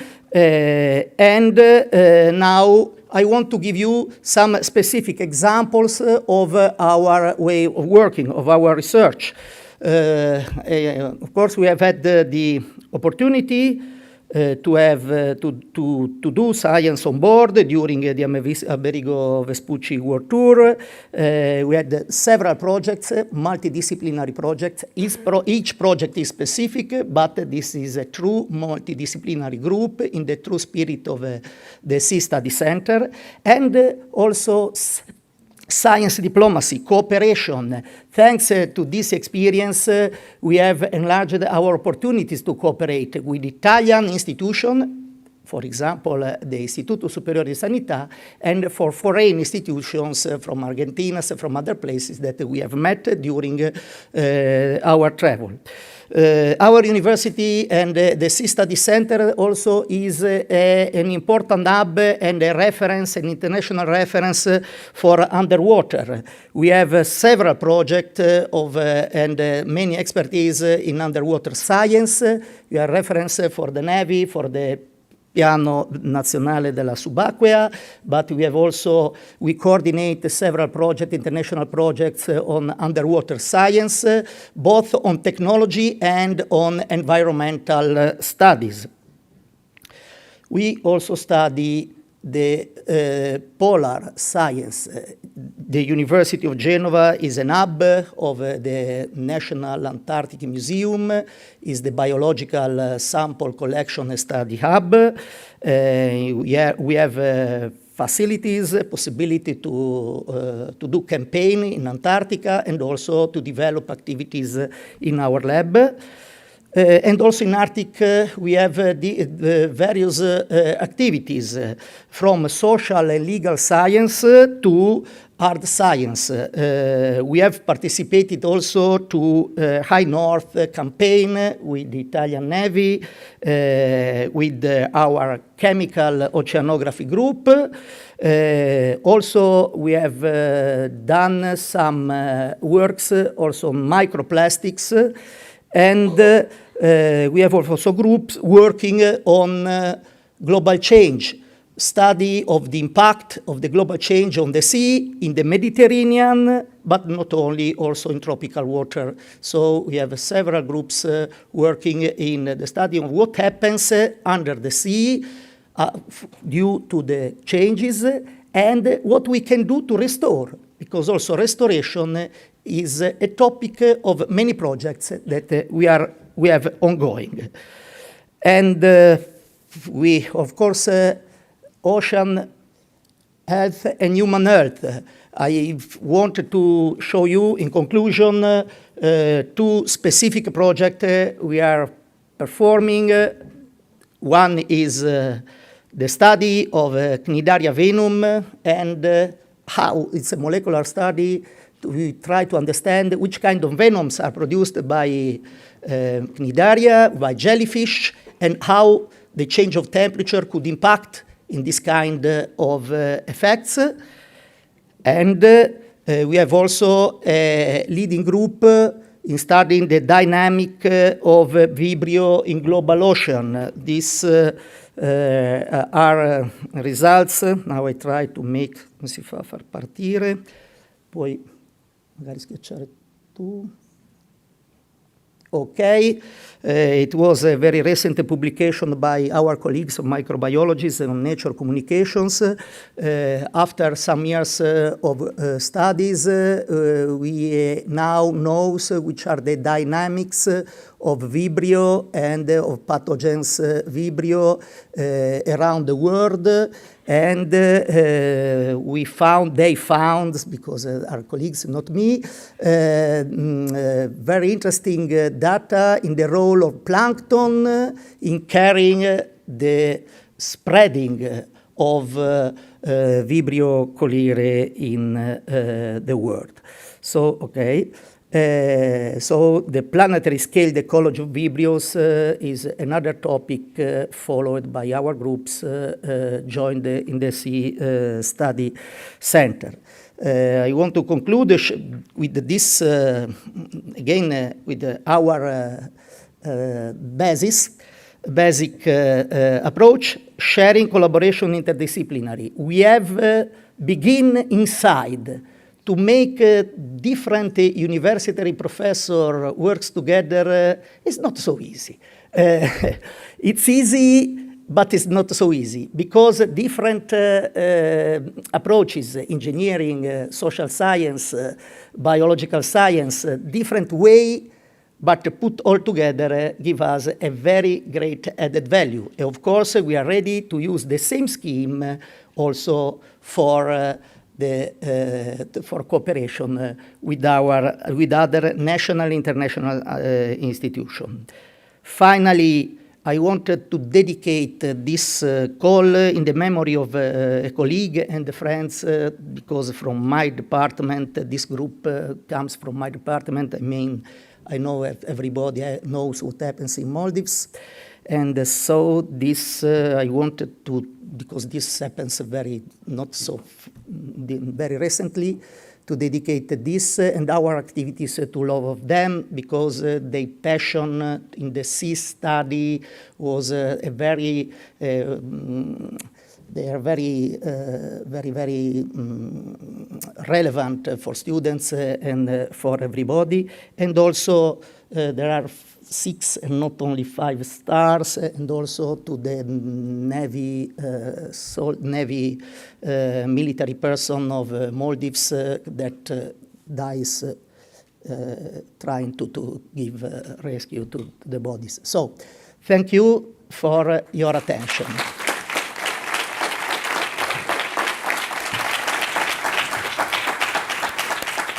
Thank you, Professor. And thank you not only for your inspiring talk, linking training and studies, but also I think everybody's very much touched by your conclusion. And now it's really my pleasure to welcome the final presentation of our session to Cecilia Silvestri, now the floor of the Environmental Protection and Research Institute, ISPRA, in Rome, who will speak on marine strategy for ocean and human health and ISPRA's pivotal role. And Dr. Silvestri, the floor is yours. Oops. Good afternoon to everybody. First of all, thank you very much for inviting me, and my compliments for the organization, because we're very perfect. That is not so usual. Just 2 words about ISPRA, the Italian Institute of Environmental Protection and Research. In 2 words, I say that my institute has 2 souls. One, very close to the governance, because we support the Ministry of Environment for the implementation of the directive. And the second studies, we are close to the research activities, because just if we cover knowledge gaps, we can also go carry out a good governance. Today, I'll give you just some view about the Marine Strategy Framework Directives, the importance of this directive, the main directive for the protection of the sea, and its links with the One Health approach. This directive is followed by member states, but as Mr. Uras told this morning, of course, through Barcelona Convention, all countries around the Mediterranean follow the same approach. How does the marine strategy measure the health status of the sea? Through 11 descriptors.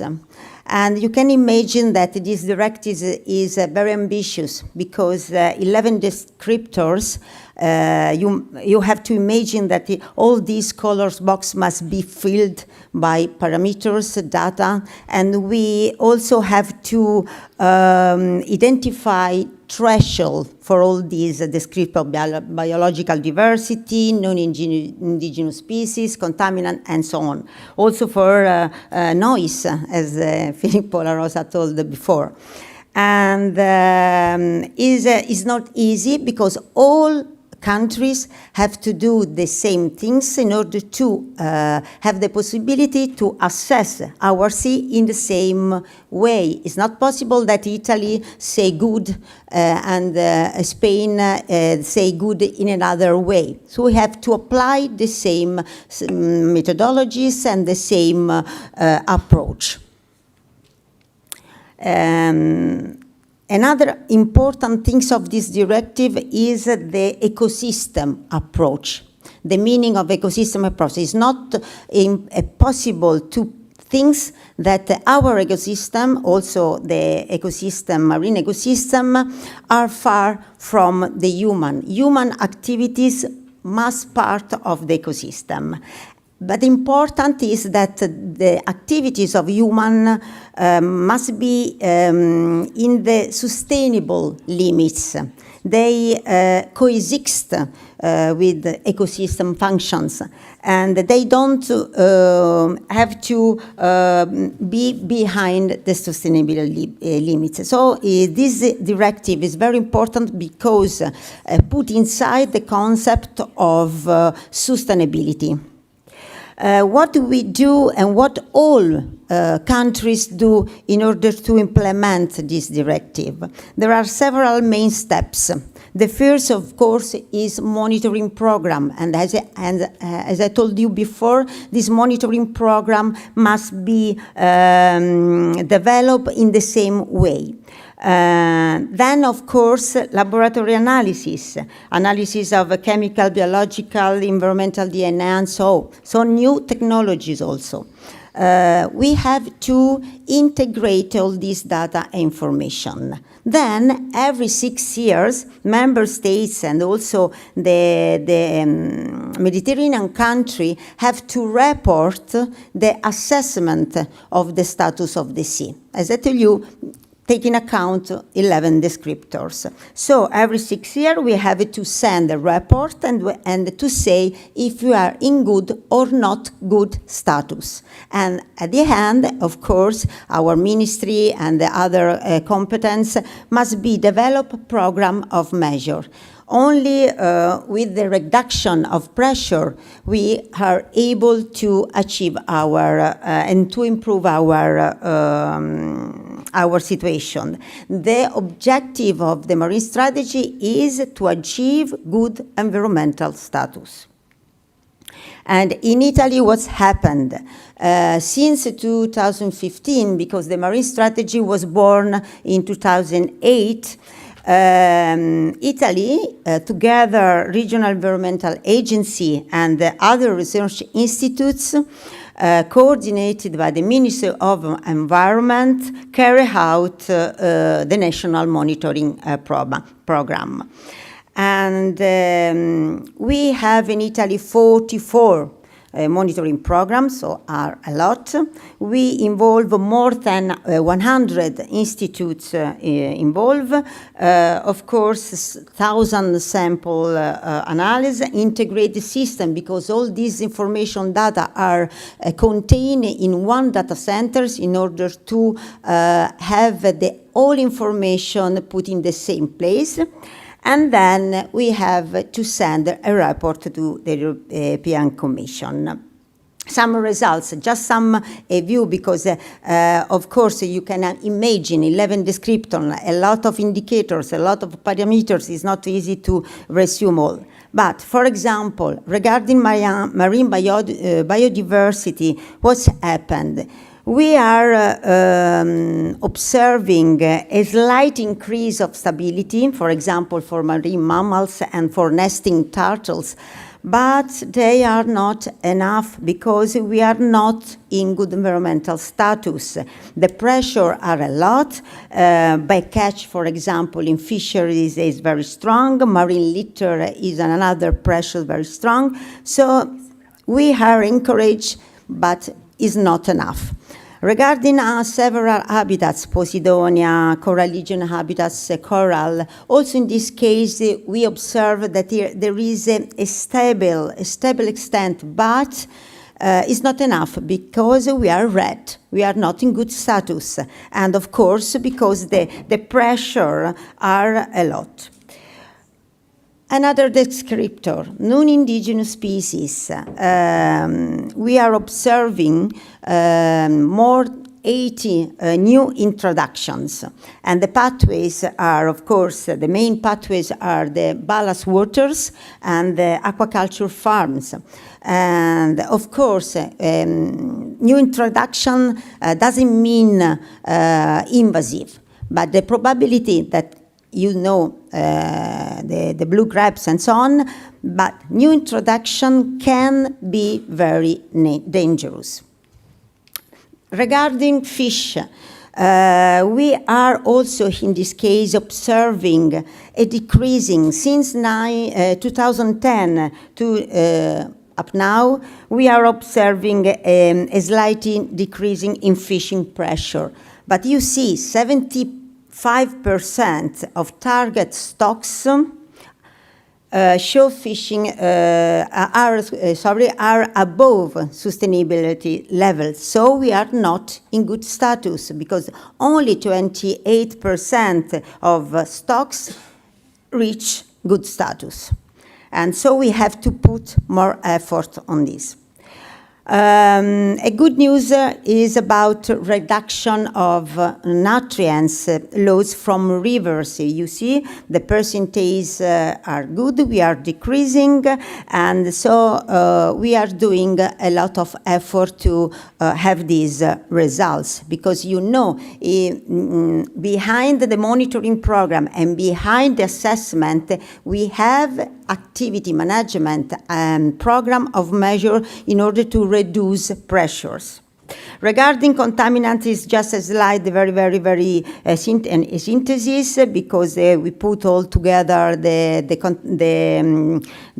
sediment contaminants. So we have several shells greens, but we have a lot of moderate and poor situation. And we have also new introduction of contaminants that is very dangerous. Regarding beach, this morning, also the ministry talked about the problem of litter. We have to say that the litter, we started to study the problem of litter when started the directive. So we have data in these last 10 years. There is a decrease in here. The meaning is that a threshold value is I have to count 20 items in 100 meters, and for me it's good. And you can see we have a number very, very far from this threshold. The composition, of course, is plastic, more than 19%. We have a very big problem in the seabed because the 86% of litter is related to fishing activities. We have the problem of microplastics. You see all red. In our station of monitoring assessment, we are the value are 1,000 more than the threshold value. Marine litter ingestion by sea turtle is increasing a lot, and the 60% of this plastic ingested is single-use plastics. I conclude, just a human health relies on regular checkups, early diagnosis and prevention is the same for us. The health of our oceans depends on continuous monitoring, assessment, and timely action. Caring for the sea means caring for ourselves, and the only things that we have to do is check the status and do something in order to have the next future for our health in the best way. Thank you.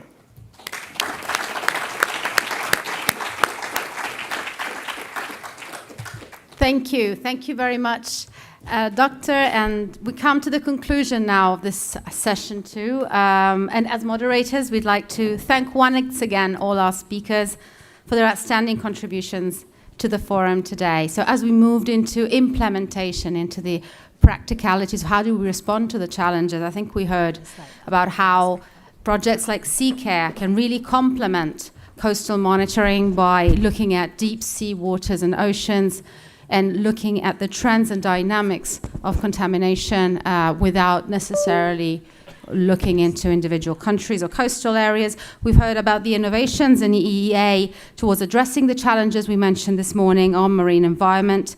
Examples, I think that was very interesting, of real-life proof of concept of interdisciplinary approaches that were conducted. They were conducted in applying science related to microorganism plankton in the sea, but also cooperation, coordination, collaboration, the key words from our colleagues from the Navy to trying to work together. But also we heard expressions on the training and study centers in the University of Genova, really putting things together and trying really to bring forward again and achieving a multidisciplinary approach, which is not only about putting people together, but doing things in the same way, speaking the same language.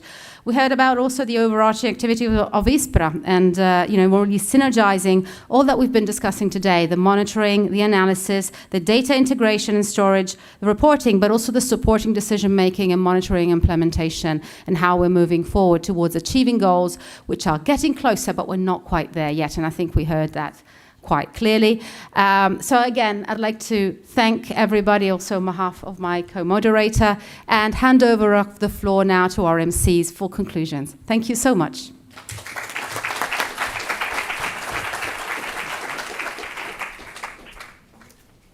We now move to the final session of the day, titled Next Steps on Ocean and Human Health. This concluding segment will look ahead, focusing on future perspective and strategic directions in the crucial field. It's my pleasure to welcome William Gerwig, Scripps Institution of Oceanography, University of California, San Diego, and Jesse Hosbel, Program for Human Environment at Rockefeller University. Thank you. Maybe I go first? Yeah, well, you're first on the agenda. Okay.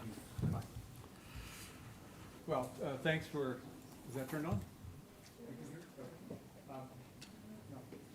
Yes, no. Thank you. I'm honored again to be able to address this body, especially after such a stimulating day. I mean, we've heard some spectacular presentations, a lot of new information, quite a bit of repeated information about a certain aspect, and I'll mention that in just a moment. I also want to just really commend the organizers, all the staff that have helped, the moderators have done a spectacular job to summarize the talks that have been given. So this has really been a lot of fun. So the theme, oceans and human health, we heard that over and over again. It is sort of different contexts from different perspectives, maybe the word order slightly different, human health and the ocean health and human health. So I think everybody in this community is really on board with that concept and sees the necessity and importance and the connections, the absolute connections between them. But what about the general public? How to communicate this more broadly to the not so knowledgeable, not thinking about policy, not thinking necessarily about the oceans and its health? How do we communicate this to them? And I think we heard some things in this last presentation that hinted at that, is that there's opportunities for community engagement around these topics of pollution, pollution control, beach cleanups, and the likes. These can be bonding kinds of activities to bring people together, and I've seen that happen in my narrow window of the La Jolla Shores Beach, that you see one person walking along picking up some plastic pollution, and many people say, oh, that looks like a good idea. I'll do that too. So it snowballs. And that's maybe something to think about, how to change the culture to regard and appreciate the oceans as intimately connected to human health. I'd also like to just really commend Italy and the EU in general for such advanced policy making and far-reaching laws that exceed what I'm aware of in the United States. While we're very strong on science, I think we're rather lacking in some of these really important policy decisions. To see this connection with the Navy, to see the collaboration and how, to hear about how it was, the scientific program was able to be run at a moderate cost because the Navy could contribute the ships and the ship time, which is so very expensive. So that's pretty outstanding to see. Of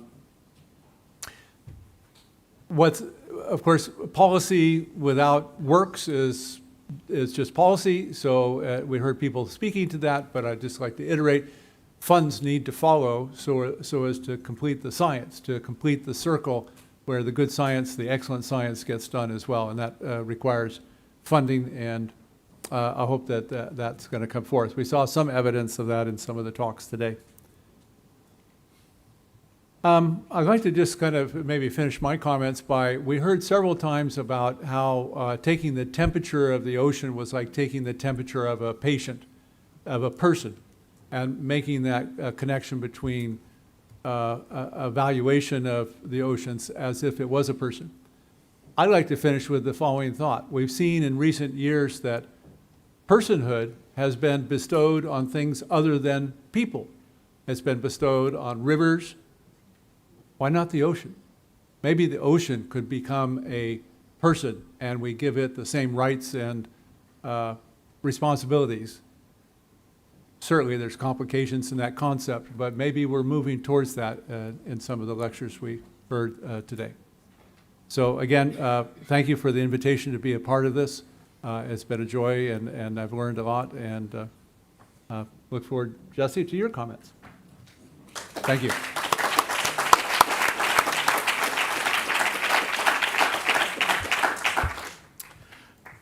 Okay. Thanks, Bill, and I agree entirely. It's a privilege to participate, and I'm very impressed by the leadership of ESS and Italy more generally, and it will be very good for the Mediterranean, for Europe, for the world, for you to continue in this way. I put together 4 slides to try to summarize in a visual and verbal way what I think we've heard today. The first point is that the oceans, we are filling ocean space with human-made objects and materials and with consequences. So whether it's oil and gas platforms, aquaculture facilities, seafloor cables, seafloor pipelines, wind farms, the building out of ports, the building, actually a creation of islands, the tourism and cruise ships, and science itself is filling the ocean with objects. We heard about the Green Navy. We need to have a green science also in how we operate. So when we think of the oceans now, we still tend to think of an empty ocean, but the ocean, in fact, is full of objects. We might call this the Anthropocene ocean. This is the term which many of us have been using for a decade or two to describe the era, the geological era that we're now in. And I think what we've heard today is really a description of the Anthropocene ocean. We are pumping oil and gas, we are extracting wind and wave energy, we are mining minerals from the seafloor, construction materials, we are bringing water in for desalinization. We are shipping goods everywhere, commercial shipping, also through pipelines and cables. We are shipping information on the seafloor. We are even trafficking people, of course, across the Mediterranean. We're building offshore structures of all kinds, including new islands, barrages, the famous barrage at the mouth of the Thames River in the UK. We're building more piers and wharves and ports. We are dredging channels. At lunch I was talking with one of our Navy colleagues about the dredging of channels. And we are harvesting. We are both harvesting wild catch still and also more and more aquaculture. And I think, as Bill said earlier today, I think the future growth of biomass, of tons of meat extracted from seawater will be mostly aquaculture. And tourism, again, the people on the beaches, but also these enormous ships in the Mediterranean or the Caribbean or all around. And we are dumping wastes, of course. We should also remember the radioactive wastes. We've talked a lot about plastics. And finally, we ourselves, the researchers and monitoring, in order to make weather forecasts, wave forecasts, in order to take the temperature of the oceans, we are adding our own devices. So the ocean now, it's not the ocean of 100 years ago. It really is an Anthropocene ocean.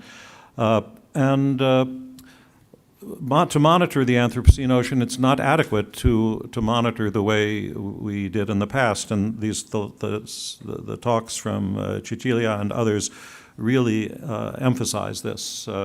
It's not just a matter of temperature and salinity and the traditional measures. So here again, a long list of the things that need to be observed in addition to the traditional natural variables, which of course we need to keep monitoring. So we really need to rethink what ocean observing means. Those of us who've participated in the development of the global ocean observing system, I think it really is still, I would say, a weather and climate observing system with some panna on top, whipped cream and a cherry, we would say in English. We really haven't fully come to grips with the monitoring of an Anthropocene ocean. So we need, on a regular basis, of course, we want time series, so we need to think about how to do that. And so I'll say the challenge in the end, as we heard from some of the speakers during the last hour, is to monitor in an integrated way both this Anthropocene ocean and the humans on, in, and near the Anthropocene ocean. And here I highlight again the idea of the biodiaries, which could take various forms. But finally, oceans and human health requires innovation also in the way that we monitor the human health itself. And again, as several of the speakers said in the previous session, finally, it's good to record and archive data, but finally it needs to be made accessible, useful for analyses, for action. So it's a big challenge, and ESS seems like a strong institution with a lot of talent and leadership, and the unity that we've seen today from the Ministry of Environment, the Ministry of Health, the Navy. It's a beautiful thing to see, and again, I would say it's. I think there's a real possibility for Italy to lead in this area and inspire all the rest of us around the world. Thank you.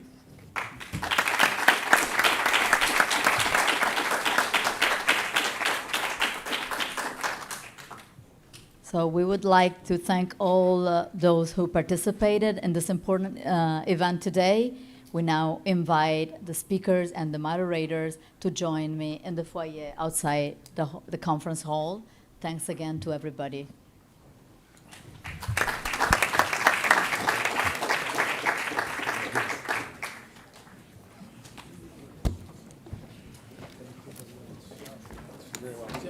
Scusa per oggi la domanda a sorpresa. No, that's fine. Honored to be here.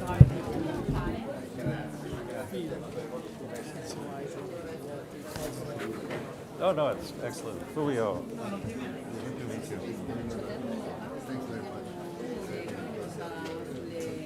Thank you. It's a privilege to be here. Let's see what happens.